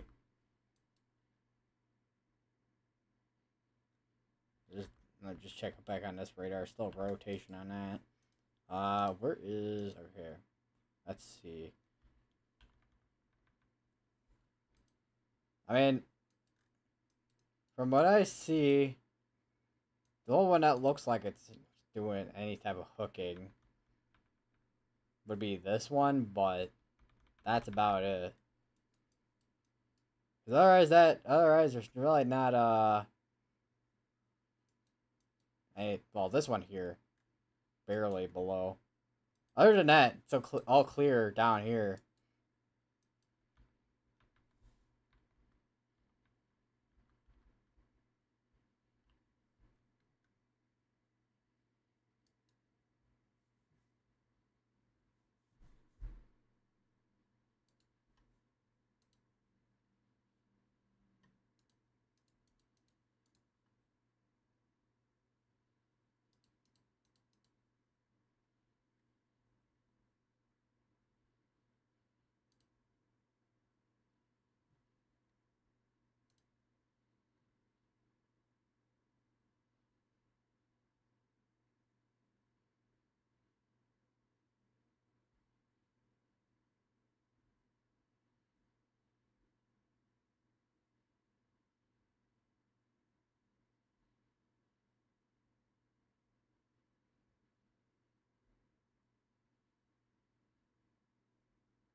Ow, my feet. Not my feet, my... Yeah, my feet on my hands. Yeah, it makes a lot of sense. My fingers randomly in pain. Go to bed, keep up the good work. Alright, have a good sleep. And I will thank you, my man. I don't know why I said it like that, but yep. I don't know. I like doing. I don't know. I do goofy accents and stuff on this channel. Unique.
So I still got 23 minutes on this.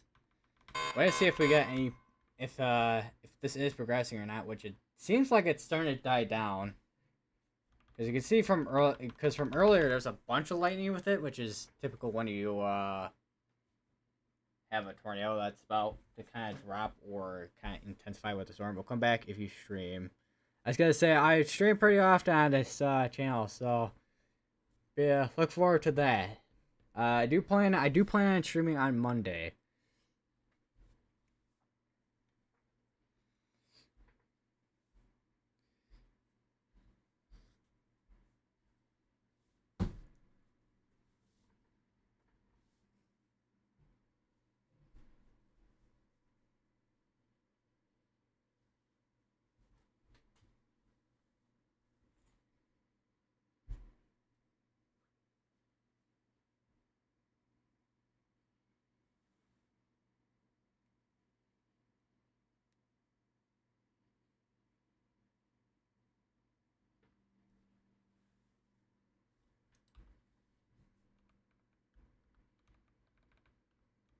So that is rotation. That's got to be the world's smallest area of rotation known to man.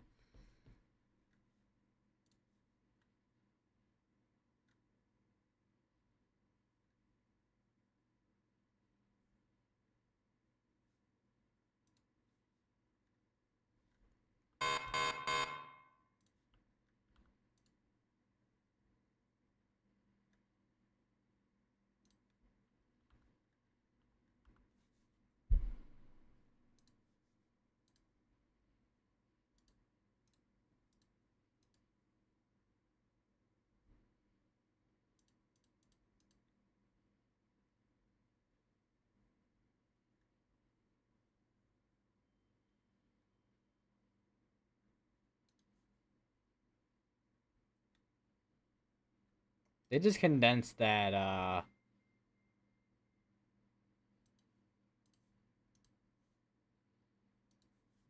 tornado warning. It's small, super in a super small little area at this point. Also, looking at Stormer Media Stream, there is there's kind of a lowering on the cell over in Samir, Texas. Hold on, let me go back over that way real quick. Because if this is trying to produce again for like, I say try to produce, because this thing's been trying like constantly, it hasn't done nothing.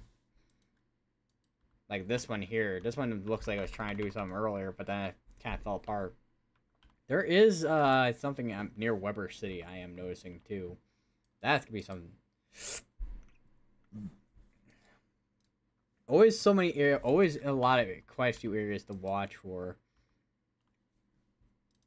Go back over to here. I feel like there's definitely contamination in here, potentially. And this is like basically a shower with rotation at this point on it.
Alright, still got 18 minutes left. Let's see what we got left, if there's anything left, which, honestly, at this point, I mean, it seems to be in a very rural area. Like, literally in the middle of absolute nowhere. I mean, I guess there technically is a McDaniel Crossroads. I don't know if, I say, how many, like, buildings are in this area, if anybody, I don't know if there's probably not going to be anybody in chat that knows, but if anybody knows if there's, how many, like, buildings are in that area, I'm kind of curious. They did issued a new severe draft warning. It's gonna be for lime-sized hail and 6-mile-per-hour winds. It's still in Texas. It's still stalling. It's been stalling for a while. I don't know if that thing's ever gonna want to move, because it's been kind of stalled. Like, there's a boundary that's been kind of stalled out for a while, and I feel like it's not gonna move ever.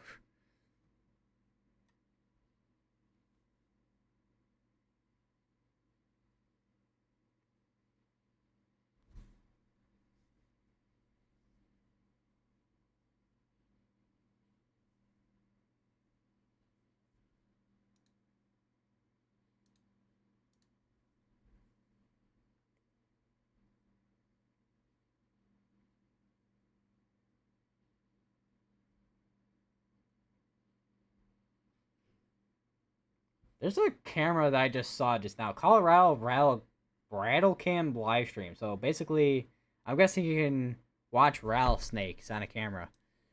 Yes, this is what I should have up on stream. Yes, that is entertainment. All right. Let's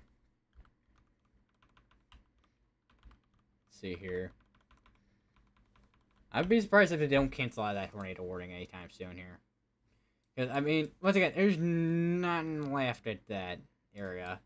I mean, there's really nothing left. Unless Storm Relative is going to say something different. Even Storm Relative does not look impressive either. There's a couple of storms that have popped up over in Missouri and Southern Illinois, and also in Indiana as well, looks like. Although those are warned for special weather statement compared to severe weather, but still. Wow, the satellite is something. I did not want to increase the speed.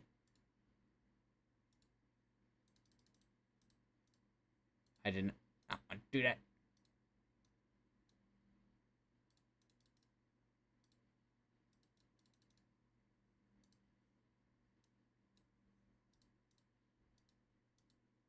I broke the satellite site. Whoops. Yeah, there's quite the spectacle of storms on the satellite. Let me show you guys this.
Wow, that is yeah, that's quite the lowering over wall cloud over in Texas. Let me actually go over. Hopefully, it sends me to right. Okay, yeah, there we go. Yeah, so this could be concerned soon here with the tornado, because this one seems like it's getting its act back together for trying to produce something. I'm surprised they have not canceled out the tornado warning over here in Ohio yet. I mean, there's really nothing there left.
What is getting caught on my fingernail?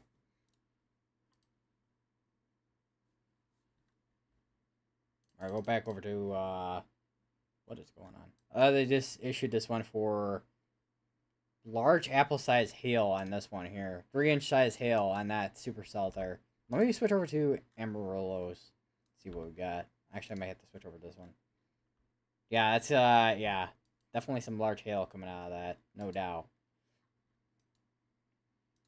Man, it's absolutely insane what kind of environment we have today for hail.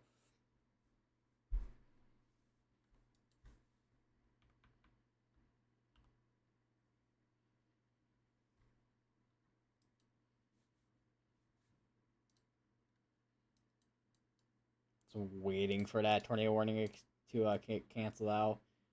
Like the storm has moved out of the area at this point. I probably just gotta turn that off now since it's pretty much moved out of the area at this point for the tornado warning storm.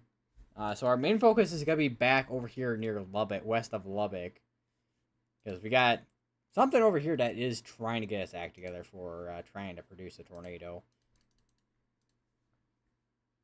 And they just released a new well, they just updated the outlook, which doesn't seem like much changed.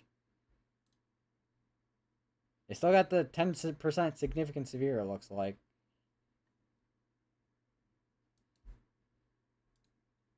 So pretty much same threats.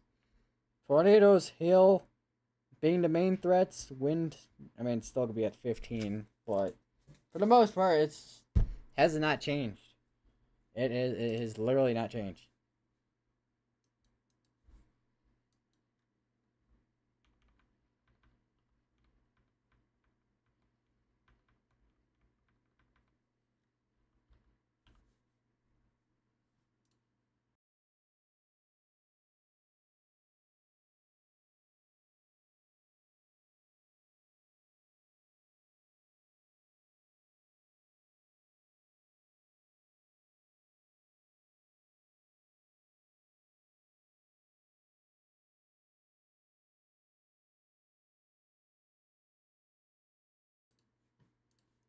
The storm almost stationary.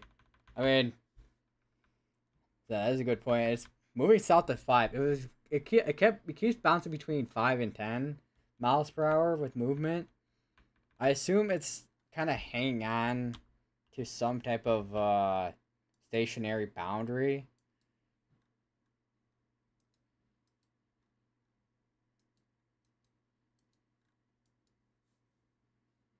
I do. Where is the METAR data? Hold on. Where is? I need to get the METAR data for everything here. Hold up. Let me just get that. Oh, now they just.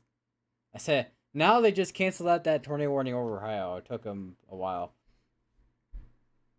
So we got 72 degrees, dew point at 59 there. And then over here, 64 and 72. So yeah, there's definitely seems to be some type of dry line boundary that's kind of stationary, that's kind of sticking around in these areas. Because you can kind of see this sharp drop between this 40 here. Although, what time is that? It's about now-ish, or actually probably like 10 minutes ago or so. But yeah, you can kind of see where the drop off is between 50 and then at 40. So there's definitely a dry line there. And it's kind of just absolutely just stationary in that area where storms are not moving by much. And another thing too, because if you have two different air masses, cold and warm, although even over here it's kind of warm, but just got two different air masses that have the same strength, but that's causing that stationary boundary. Not 100% sure what is going on there. Let me see if I surface map. Actually, surface fronts map.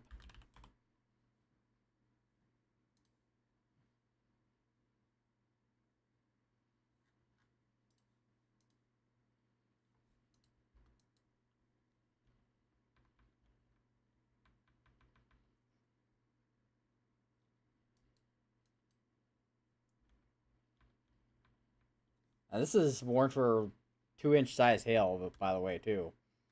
So it's constantly just producing hail in this area.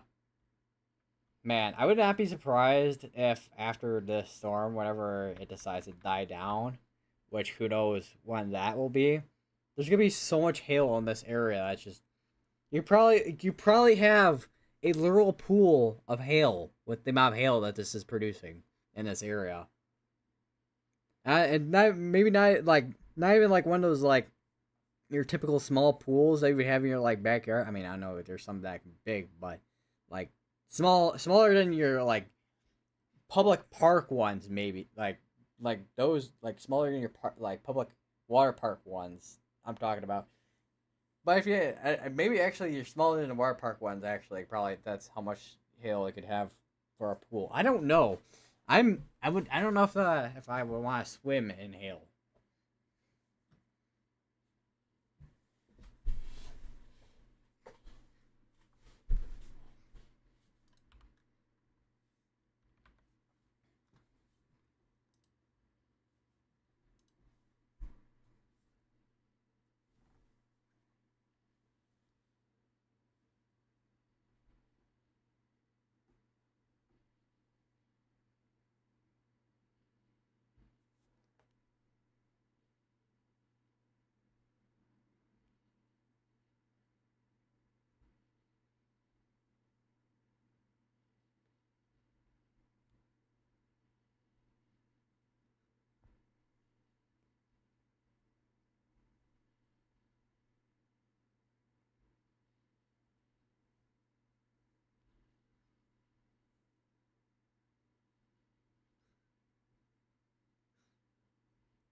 I just saw a post from Aaron J. Jack. Big broad rotation inflow channel developing on supercell northwest of Lubbock. That was once again that was 16 minutes ago. That's more west now of Lubbock, if anything.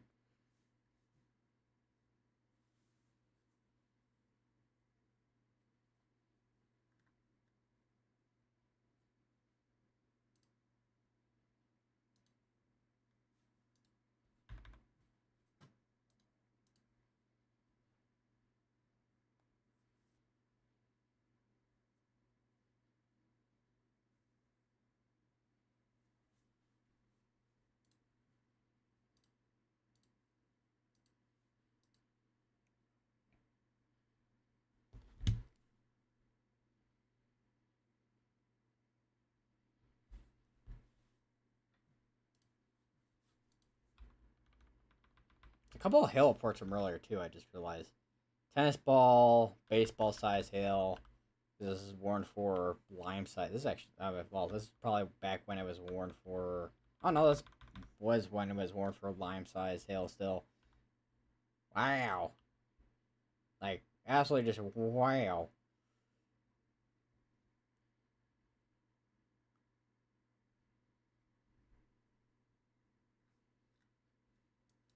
Got a couple of storms over here. I do wonder because what direction is going in? Moving north northeast. So I do wonder if these eventually like merge together. I don't know if they ever will, but it would be interesting to see if they do end up doing that. I don't know. I don't think they will, but we'll have to see what happens. This is warned for tennis ball sized hail. This is warned for $half. I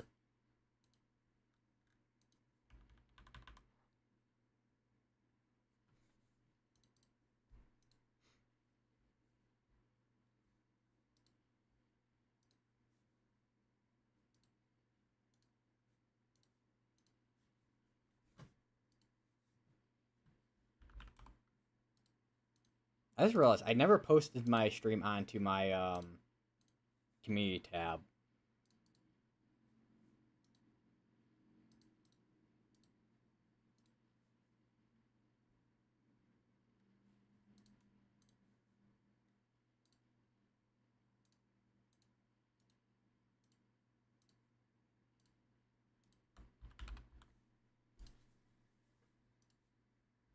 So let me just post that on my community tab.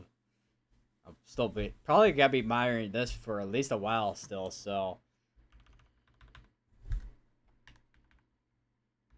this is probably the most interesting. It's probably the most interesting thing to watch right now.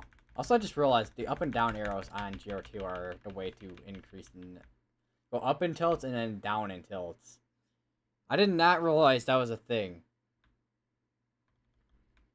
And then obviously your back and forth keys to go back and forth.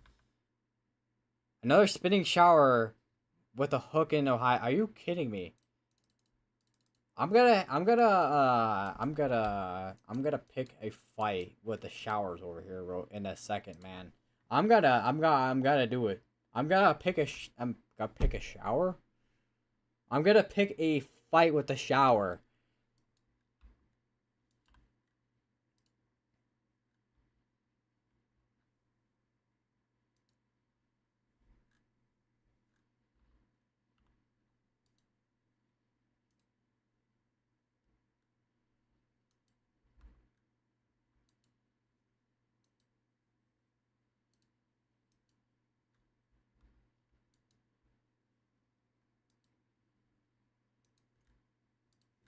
I got West the special weather statement. Oh my, yeah, there, yeah, bro.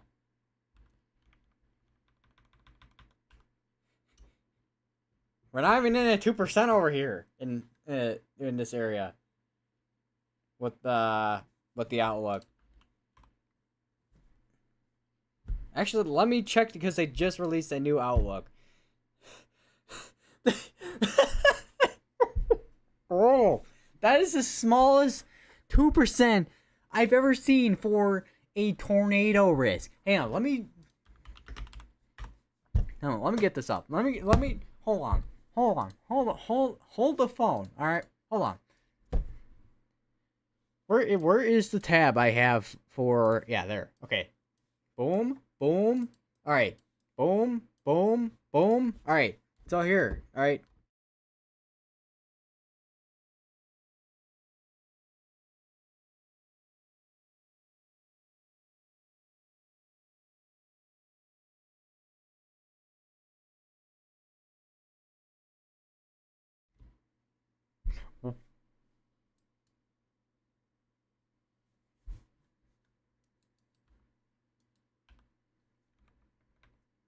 I was gonna say I have a feeling they added that 2% as well, considering that's where they literally just added tornado warning at too.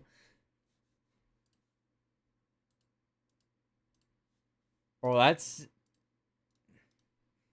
wouldn't it be the first time I've seen a small tornado risk like that, and also a well I've seen a moderate before where it's like really tiny. I forgot. I think it was. Let me find which stream it was. Hold on. Cause then it was a Dixie Alley stream. I went for long hours. I mean, it was a long streaming. Oh yeah, I found it. Yeah, it was the 5th of April. So literally the first week of April when that happened.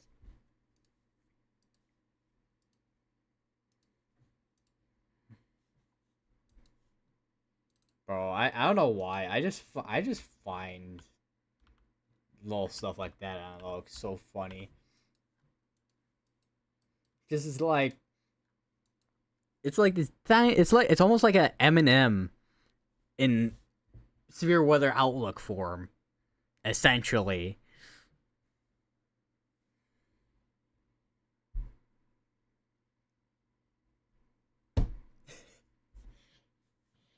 Uh,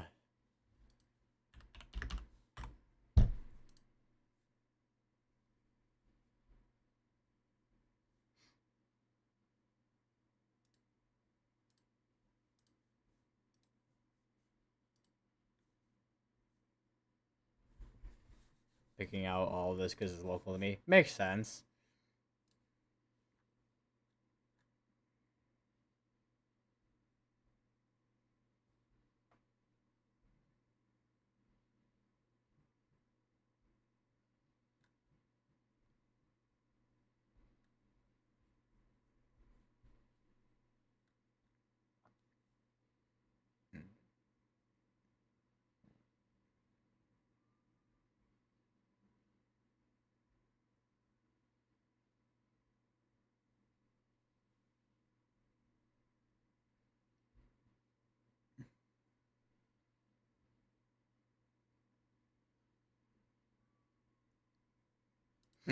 Oh yeah, hiccups.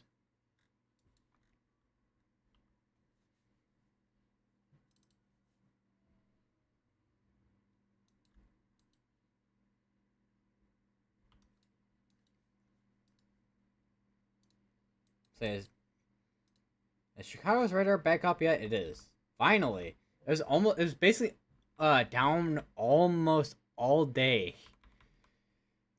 Well, it was down for a good portion of the day. I don't know when it went up.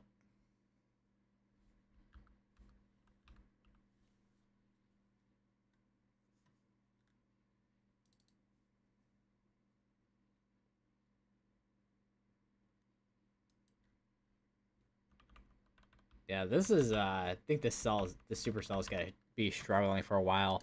Because I think the main problem with it trying to do anything right now is I mean, not that stationary storms can't, produce tornadoes and whatnot, but I think it's definitely struggling to get going.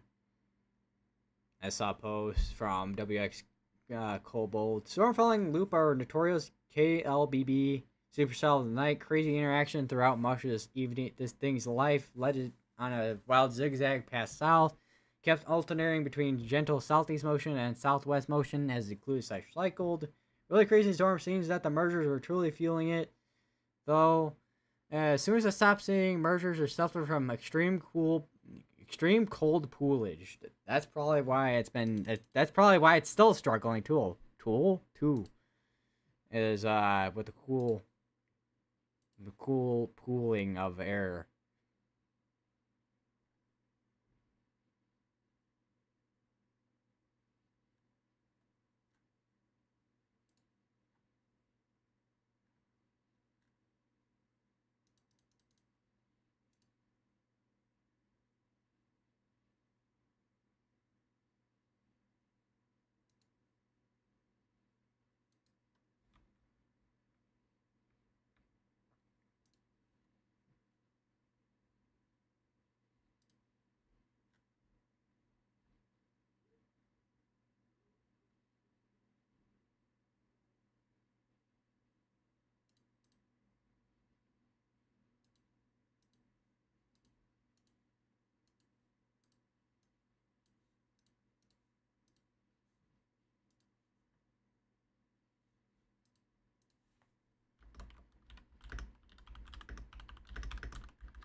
Yeah, a couple of reports. Multiple reports with pictures and video of shattered windows from wind-driven hail. Time was estimated by radar, and that was in Lovington, New Mexico. Actually, let me see what's going on there. See if we have, because it did say. Hold on, what did it say?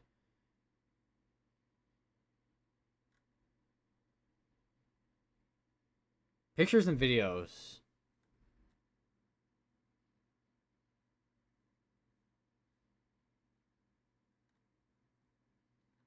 Yeah, not seeing anything on Twitter. So my guess it was reports directly to the weather service office.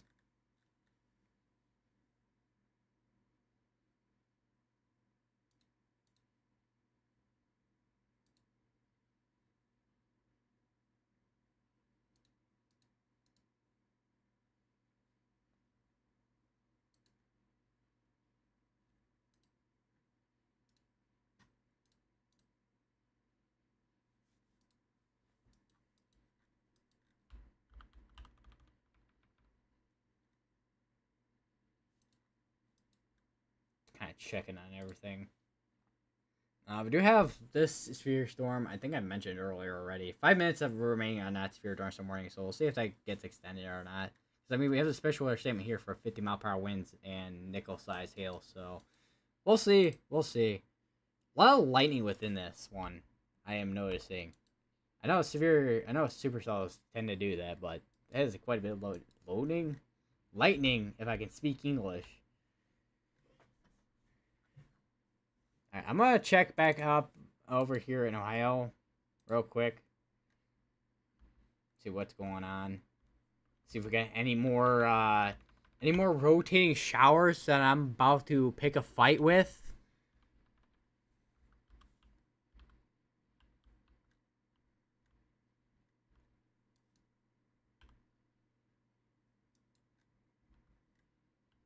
Which I don't think we not definitely not that.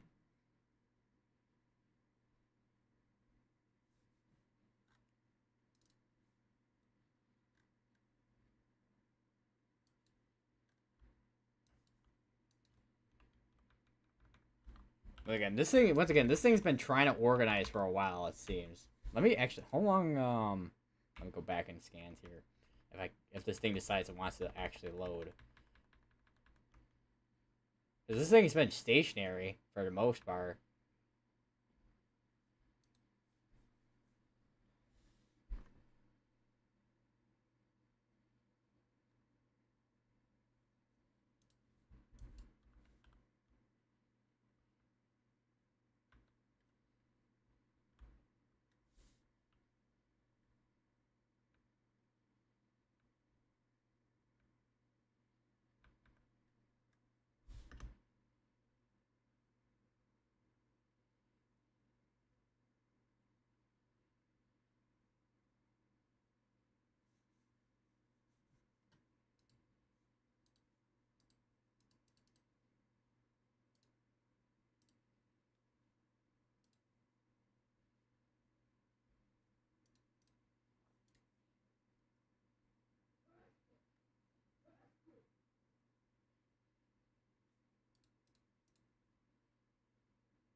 That shower in Ohio is organized, and there's a hail report.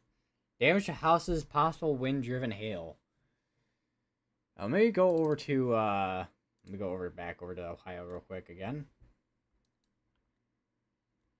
Because if these showers are organizing, it could be interesting to see what they do. How fast is this moving towards the northeast? Or is this moving? This is just straight up moving east at 20. Sure moving faster than Cell over here, Lubbock. That's for sure. They just issued a new was it a new one? Or am I just what just popped up on the GR2?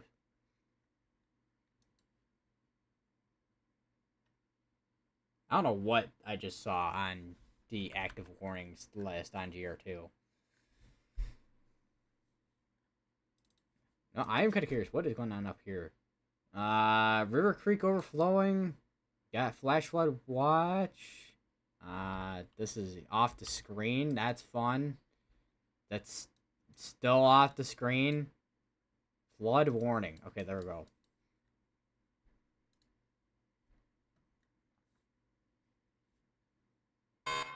Yeah, that one, this could be interesting to see what does.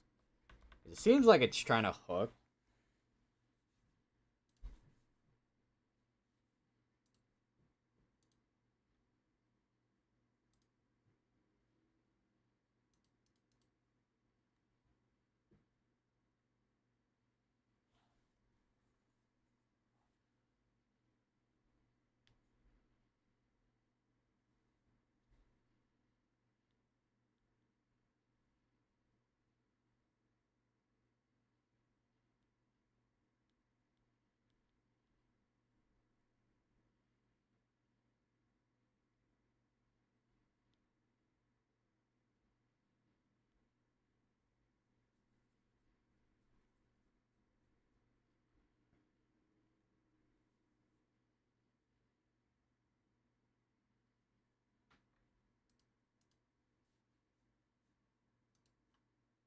Don't forget, it's only a rain shower. Put a high expectation on a blob of rain.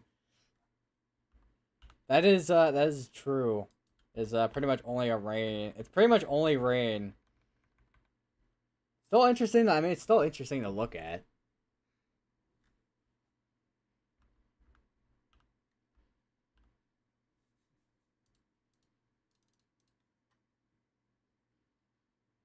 And it looks like Reed Timmer needs new brakes for the Dominator. It looks like.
What is the conversion rate for knots to miles per hour?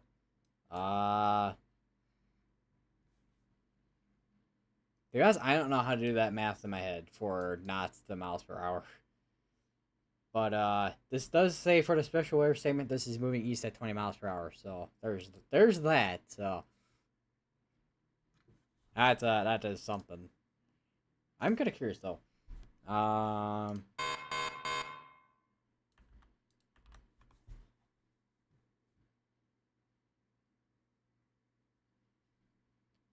According to what I just looked at here, 1 knot is like 1.15078 miles per hour, or something like that. Like this is a really weird number.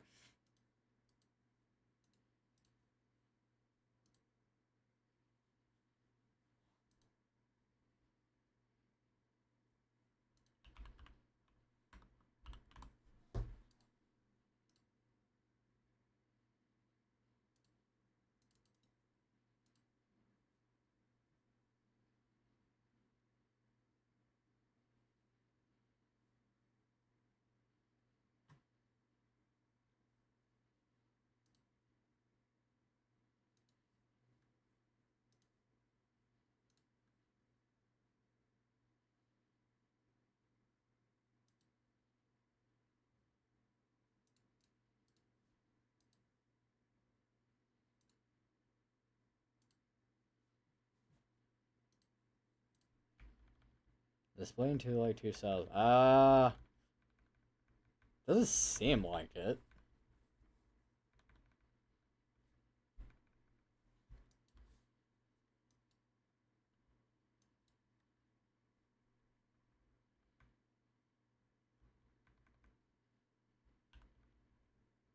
Unless you're talking about that right there, then maybe.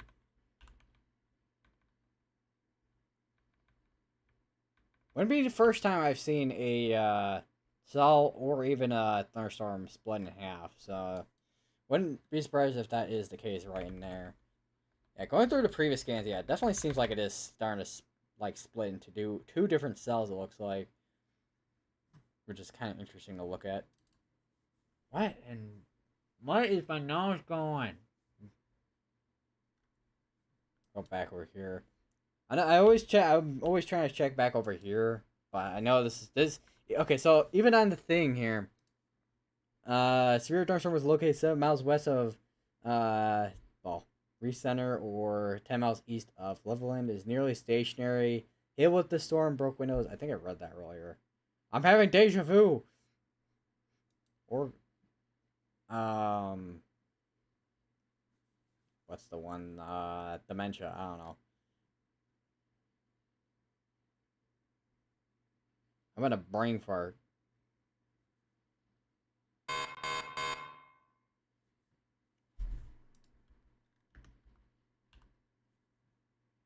Oh my god, that is so weird to look at. Where the previous scans are not loaded in.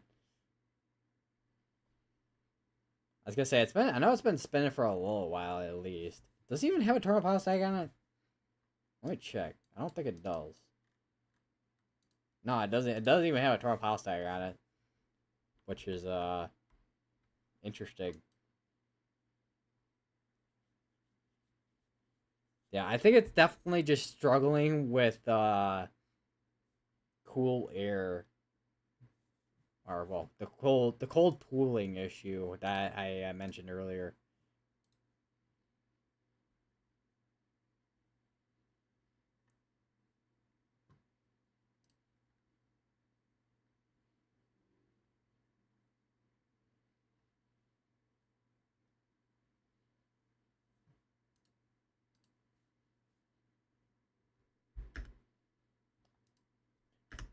I just realized that. Holy. Uh, uh, POV, me having issues reading for some reason. So is it this one right here? Oh yeah, yeah. I see what you mean. Yeah. Yeah. I see what you mean. Let's see what this one's moving east at 15. Also, I was gonna say I have a feeling I went to the Lubbock one because I was looking at that one. I wonder if it's because I'm so used to look at that one at this point, I gravitate towards it. I don't know anymore, man. This is the kind of shenanigans that happens on my streams sometimes. I don't know. Yeah, it definitely seems like it is rotating for sure.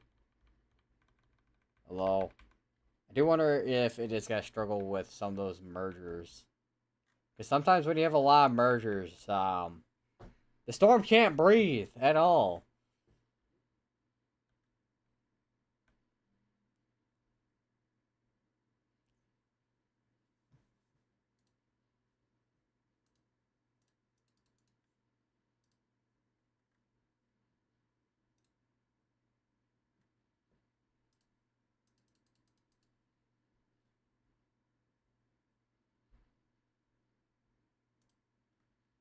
Wait, today was World Penguin Day? I just saw a random post about from Discovery making a splash for World Penguin Day. Did you know a group of penguins on land is called a waddle, and the water are called a raft?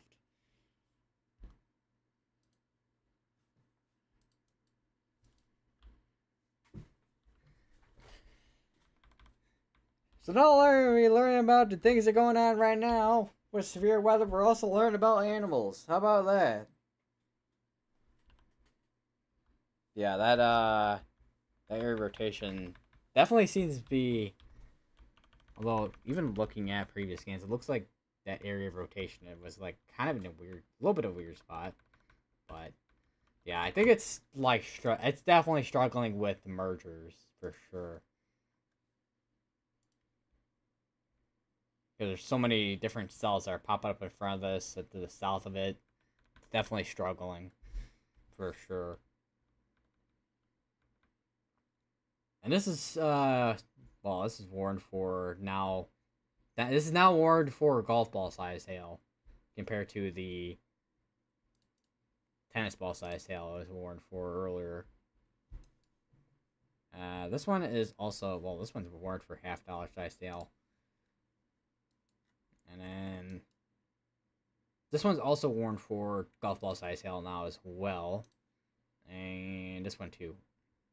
This one was warned for golf ball size hail on this side continuously. Anyways, it looks like this one was warned for that baseball size hail.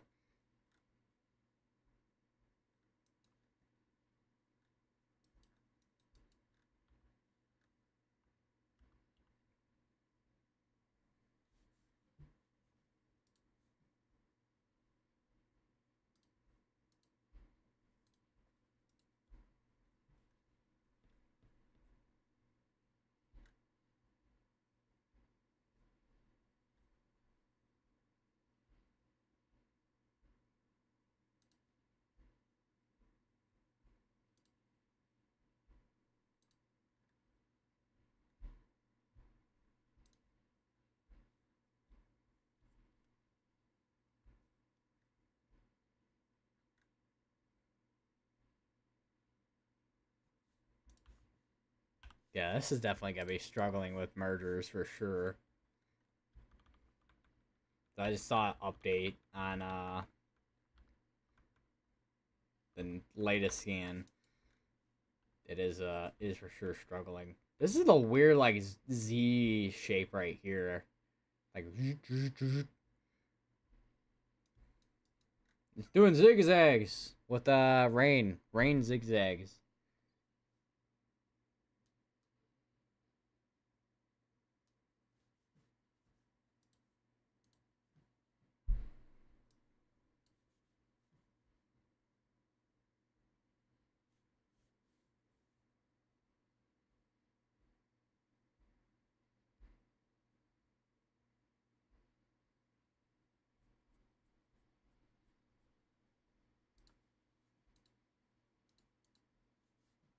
Get yeah. Guess what? What? What's up, my man? Ow, my neck. I'm gonna switch over to Wilmington real quick. I'm gonna see what's going on with those. So do I have? That's gonna be clear air contamination. I know we're okay. So I know we're really close to radar. So this one could be another rotating shower. I was gonna say if it's the one near New Vienna.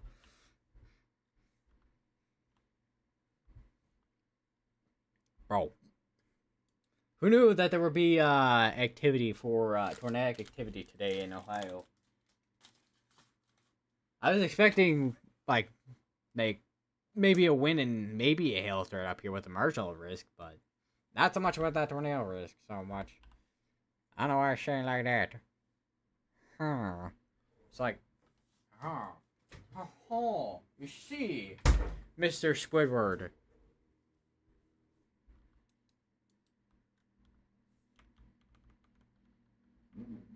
But what is going on outside? Oh, is it that dude with the motorcycle again? Oh my god, it's the dude with the motorcycle again. Like, the dude literally revs,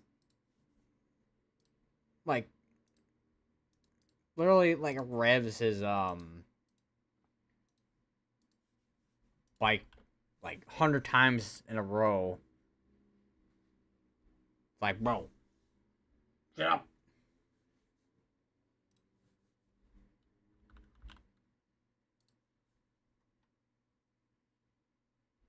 You don't want to hear your bike.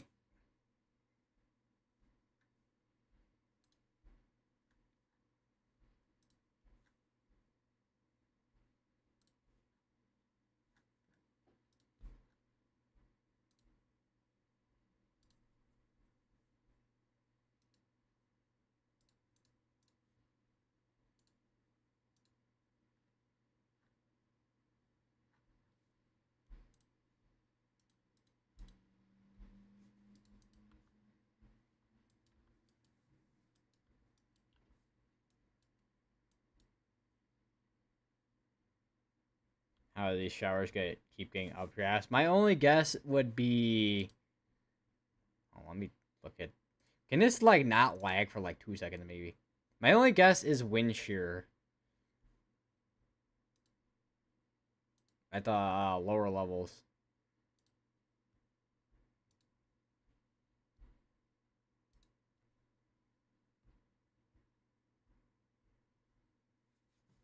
Yeah, there seems to be a quite. There's. I mean, a lot of the storms are outside of that wind area where we have that wind shear.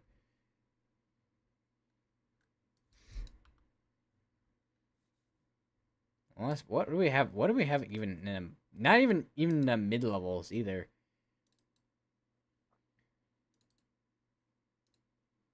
Let me see here if I can, pull up the. Let's see. Like even the skew T's on here do not look. I mean, these are relative. Like even the skew T's don't look super amazing for anything. So it's got to be low level wind shear that's kind of pushing these along for updrafts. Hey, can this refresh maybe?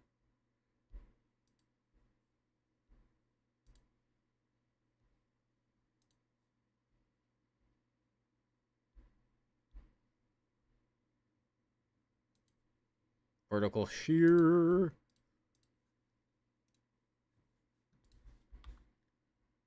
I'll go over to. What is that report? River Creek overflowing. I'll do one more quick look at some of these real quick here. So this is $50 golf ball, golf ball, golf ball. Starting to see not as many severe dark mornings in Texas at this point. So I think we're starting to see a little bit of a slowdown potentially in severe activity. Although looking at that, would not be surprised if something is in a little bit of a mesocyclone in there somewhere. Other than that, start slow down on activity, I think. Other than maybe a couple updrafts, obviously, in Ohio.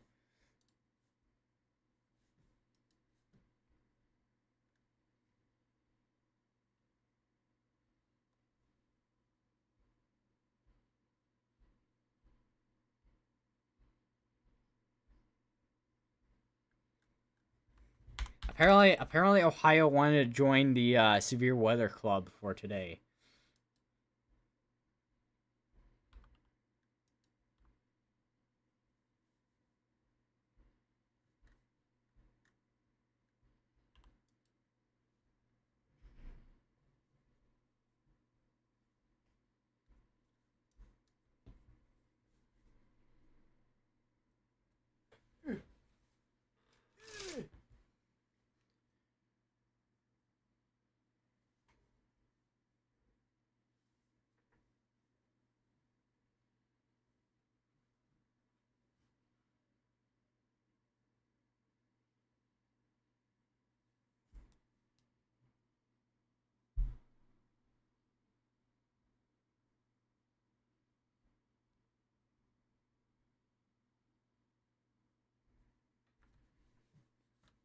Just gonna do a quick check of velocities real quick.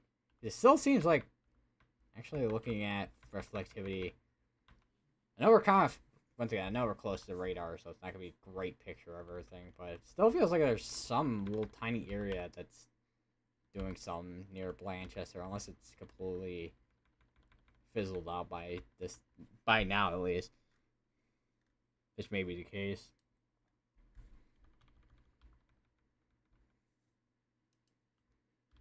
So even back here, I'm still watching for some stuff too.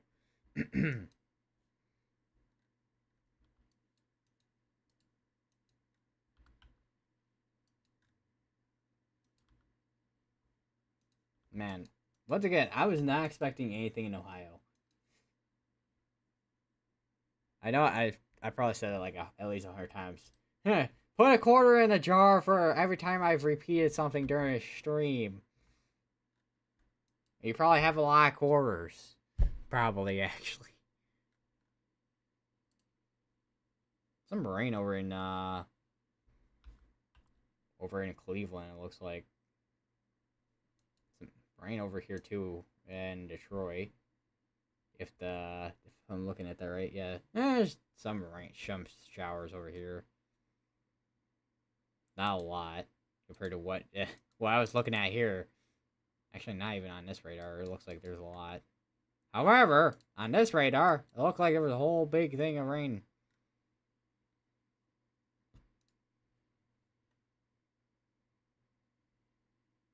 That first storm I brought your attention was by far the most impressive. I mean, it's indeed. We'll say it's pretty impressive for it being in a marginal risk area.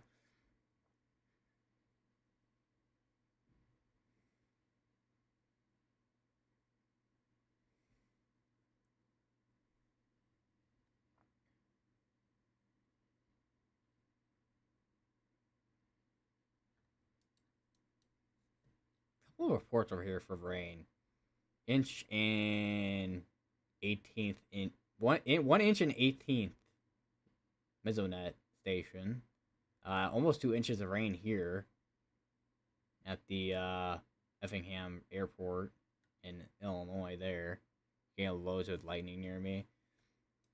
But I've not seen. Oh, I guess I saw like a couple of bolts of lightning the other day, but honestly, there weren't anything really that impressive with the storm that fell apart really quickly, because I was on top of one of those parking garages that have like an open top type of thing, and well, obviously parking garages are kind of generally the same with how they're built, but or look, I don't know what I'm trying to explain there, but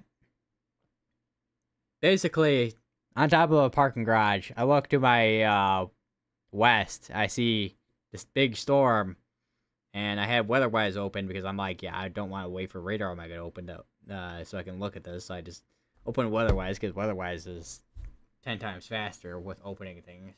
And then I look to the southwest, and I start seeing some mammatus clouds. I'm like, yep, there's your mammatus clouds. That's typically a sign where you got cool air sinking, and that kind of kills off whatever showers or storms are there, especially if they're small.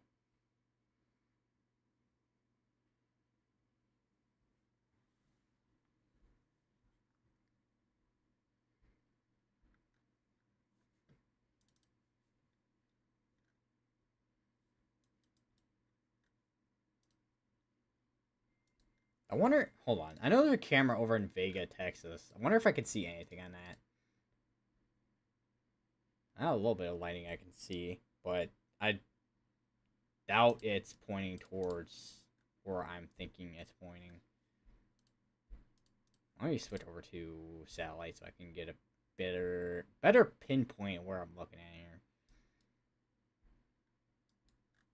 So we got this, because that's a school. So that's going to be pointing towards the southwest, actually. Temperatures are dropping.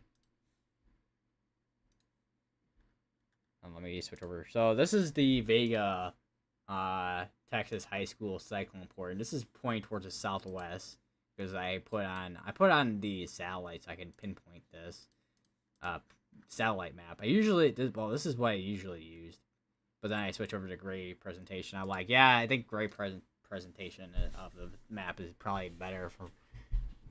There's the lightning. Yeah, the gray presentation. I see why people use it, so you can see the town names a little bit better than you would on satellite.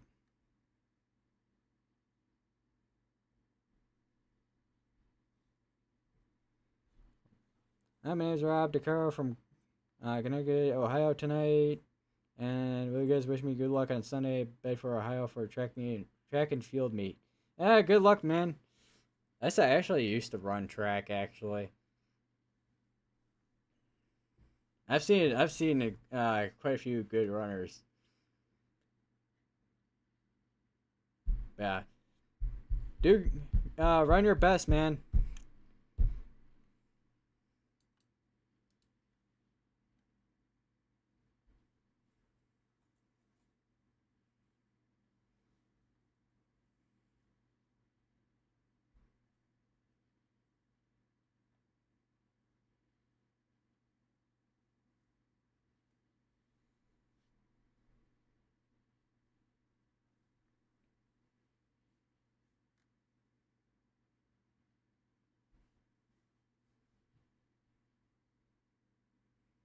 I was gonna say I was gonna ask too.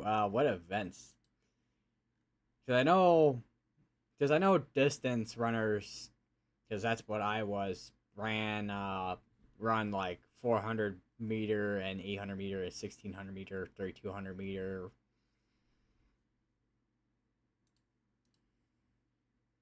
And then of course you got your blanking on it. You got your relay races with like 4x4 and 4x8s, which I ran those. I didn't run. I haven't ran because I wasn't a sprinter, so I didn't run like. Well, I know that there was. I try to remember which events existed for sprinters for the track team I was on in Illinois here. Well, the track team I was on in Illinois and every other. I don't know how to explain it, man. All right. I don't know. I think you might have an idea of what I'm talking about. I don't know. I don't know anymore.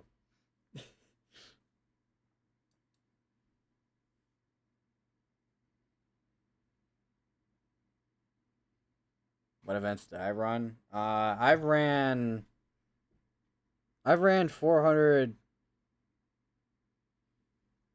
I've ran 400 meter. I've ran mainly 400 meter and 800 meter races. I've done one 1600 meter,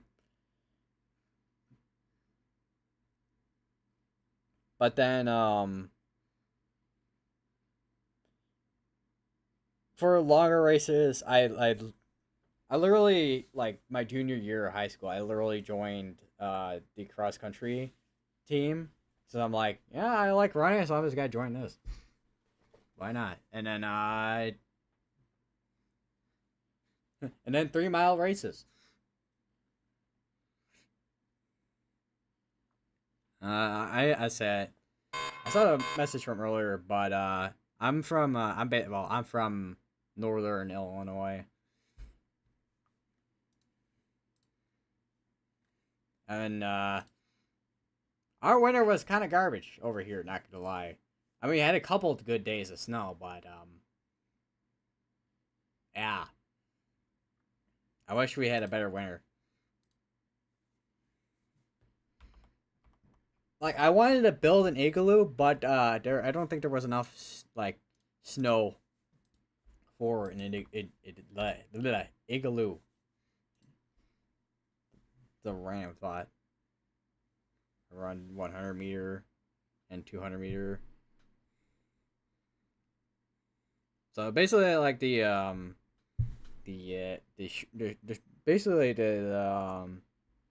sprinter My dry throat not? I need water. Hold on.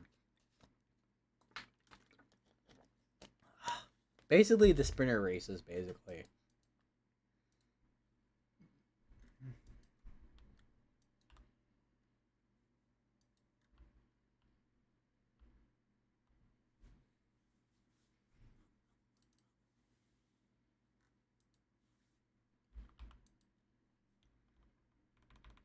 Yeah, there's so many cell mergers going on over here between New Mexico and also Texas. I'm sorry, is that a severe thunderstorm warning over in Georgia and into South Carolina? It is. It's warned for quarter-size hail and 6-mile-per-hour winds.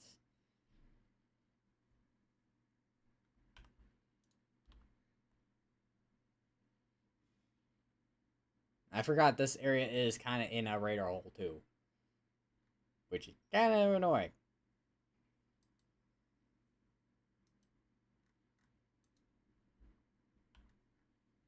Now let me just let's go to this radar. Let's see. Uh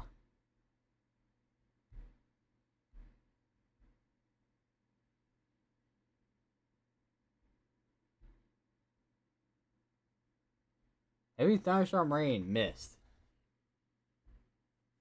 Check the weather for Bedford, Ohio, Sunday. I mean, I will make the attempt. Let's see. Wow, can I? So Bedford, that's all the way near Cleveland. Wow. Okay.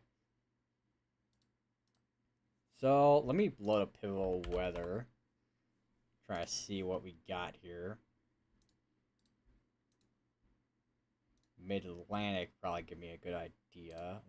Or maybe I don't know. Ohio Valley or Midwest US. I swear there's like a weird gap between Ohio Valley, Midwest US, Mid-Atlantic, and Northeast US on Pivotal Weather. It's so weird. Actually, what does COD forecast models look like? Actually, hold on. Give me a second. All right, so that's 00Z. Let's see. I may have to use GFS or something because I don't think the HRRR and whatnot. Well, I know the NAM 3K or the NAM Nest goes out this far, but let me see. So let's see. Just get an idea for. Does this one work or? Oh yeah, I forgot.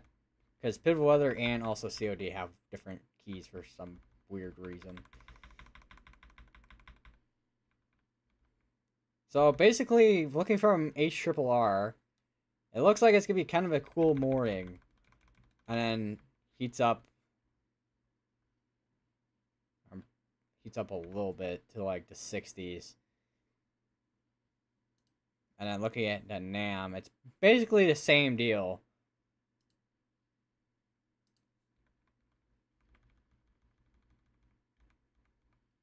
So it looks like, well, NAM is a little bit colder, but the NAM has cold bias. But either way, HRRR and the NAM are basically kind of showing kind of the same thing for Sunday, where you have like a cool start, but then it like warms up a bit. Doesn't seem like it's gonna be too hot though.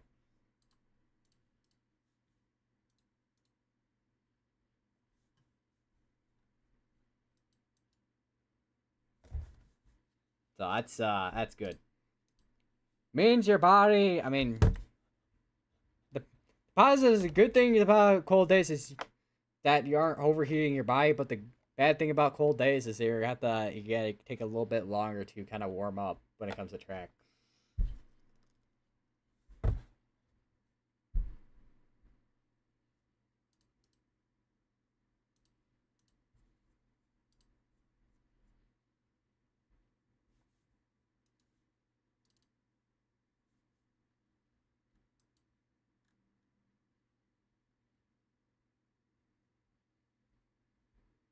Hey guys, update on the storm over near Lubbock, by the way, it is now moving north, by the way, at 5 miles per hour. It was going south, but now it's going north.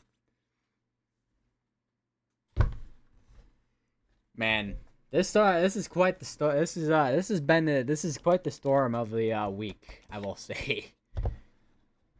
Where it does not move. It just doesn't. It's like a stone, but it's a big giant storm cloud. Yeah.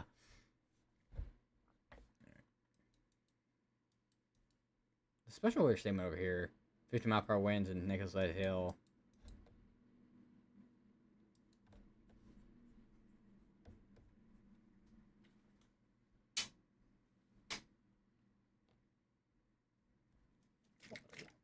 I keep forgetting I have a Powerade open and a water bottle open. Like I usually keep a water bottle by me so I can keep myself hydrated during streams because I mean when you do long streams you're gonna be talking a lot, so you gotta get your throat to not be dry.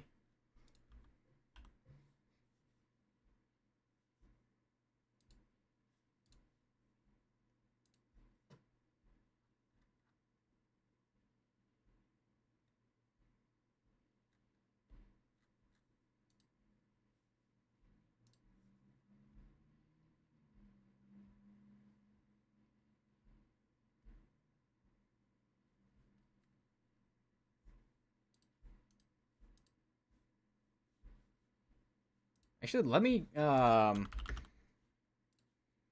why not? If I can load things properly. Hold on. What is going on here? Okay. Put out.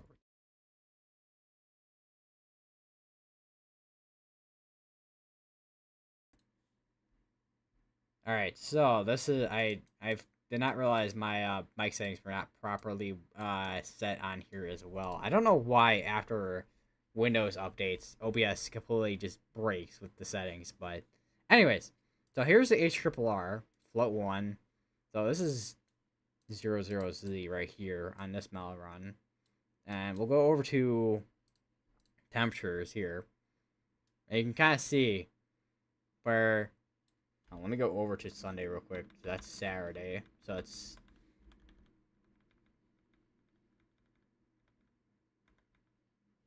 So that's Sunday right there. So you can kind of see on HRRR, it's kind of a cooler start. You got northwesterlies, so that's probably got bringing some cooler temperatures off the lake probably. And then if you go through the day, it starts warming up a little bit more into almost like the 60s. It probably will reach the 60s depending on how much cloud cover there is. And then you can see the same thing, same kind of deal on the NAM Nest or the NAM 3KM. And here's the GFS. So all models are kind of in a good agreement for kind of what to kind of expect for temperatures on Sunday.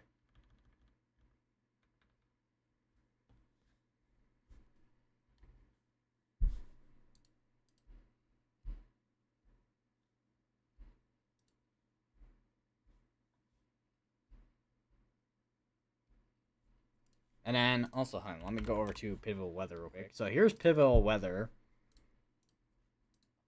And you got, oh, you can go to Ohio Valley. I did not want to click on that. And you got your Midwest, US. I think the closest might be Ohio Valley. I don't know, it's a kind of weird spot.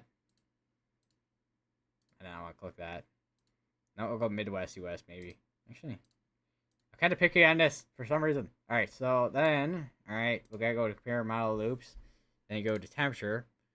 And then, because this is where Cleveland is right in there. So you can get your kind of a general idea. I would click over to local, but only problem is that's needed for, you need pivotal weather plus. That's fun. See, even on, what is this? Oh, that's why. So, where is Sunday? Okay, there's Sunday 12Z. So, around 44 on the GFS, and then on the Euro, it's about near the same. HRRR. So, this is gonna be the first time, no, maybe not the first time. This is gonna be the, well, there's the NAM's cold bias kicking in right in there in Indiana.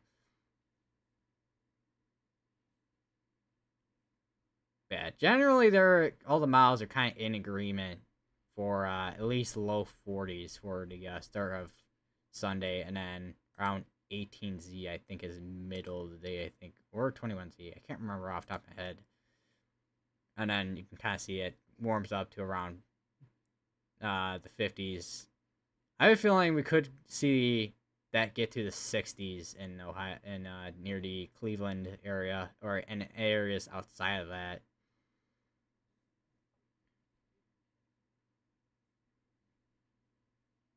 Although, let me see. The wrap is a little bit cooler than the NAM, surprisingly.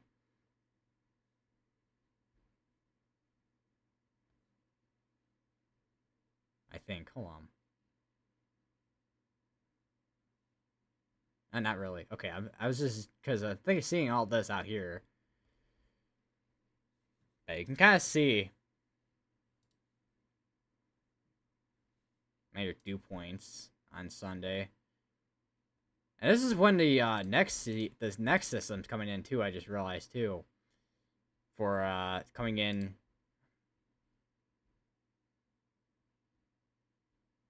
around. Let me see. So this is Saturday, Sunday, and then this is Monday 12Z, which they have that 30% outlined right now.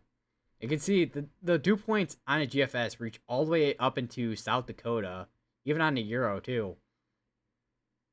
I'm kind of curious. Just do I want to do a random sounding on a GFS. Hold on. I want to do a random sounding here. Marginal tornado. Imagine a lot of the none temperatures, because you can see where your 3-point would be at. So it's gonna be interesting to see what that severe threat. Will you be streaming on Monday and Tuesday? I will most likely be streaming on Monday. Tuesday, I don't know if I'll be live. Tuesdays and Thursdays are always kind of crapshoots for me when it comes to streaming, mainly because of my classes being in the middle of kind of like in the afternoon hours. So I got like 2 different classes, which the time span from like both the class together spans from like 2 o'clock all the way to like 4:45 p.m. my time at Central Time here. So it's kind of those kind of days are always a crapshoot. So if I do stream on those days hard, I usually stream at around 5-ish o'clock, 5-6 o'clock, depending on when storms are firing off / initiating on those kind of days. I don't remember what it was like last semester for me. I'm in my 2nd semester right now for college, so I'm almost at finals right now. So next week is gonna be busy for me. Monday seems like right now the only day that won't be too much of an issue when it comes to streaming. And then after next week, and then I have 3 more days, which are my finals. And then I'm basically good to go, and I will be able to basically be able to do more live coverages than I can do right now. Just I always want to try and get try to get out there to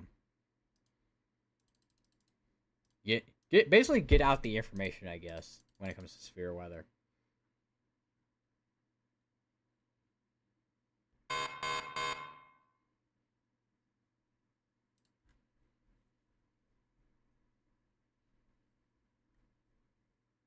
Also, it looks like the GFS has been bouncing between ridge, and then a trough. Ridge, trough. I actually go into bed now. I should get some rest. I probably should, with how up and down my sleeping schedule is during the week. Just like Mondays, I stay up late, and then Mondays, Wednesdays, I just stay up absolute just late. Well, not too late, but and then Fridays and Saturdays are usually the days I stay up the latest. But yeah, probably honestly, what is this born for? This is still born for Golf Plus Ice Hail. I think now it will probably be a good time to end the stream for tonight. There's a load of lightning I am noticing. Holy, it probably looks like an EDM concert over here.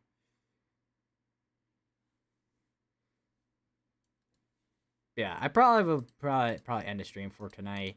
Uh, make sure I'm ready to go for whatever. If we'll see if what happens tomorrow, because I have a marginal risk outlined for tomorrow. They have a 2% tornado risk and 5% wind and 5% hail, and then day 3, which goes. But it's basically kind of. I imagine it's probably gonna be the same deal. Maybe not for the tornado risk, but definitely for the wind and hail risk, probably. Yeah. Anyways, guys, I'm gonna end the stream for tonight. I'll see you guys in the next stream, which will more than likely be on Monday. Tuesday we'll see.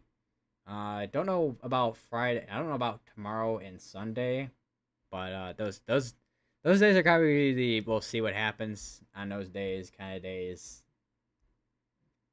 And then yeah, I'll see you guys the next one.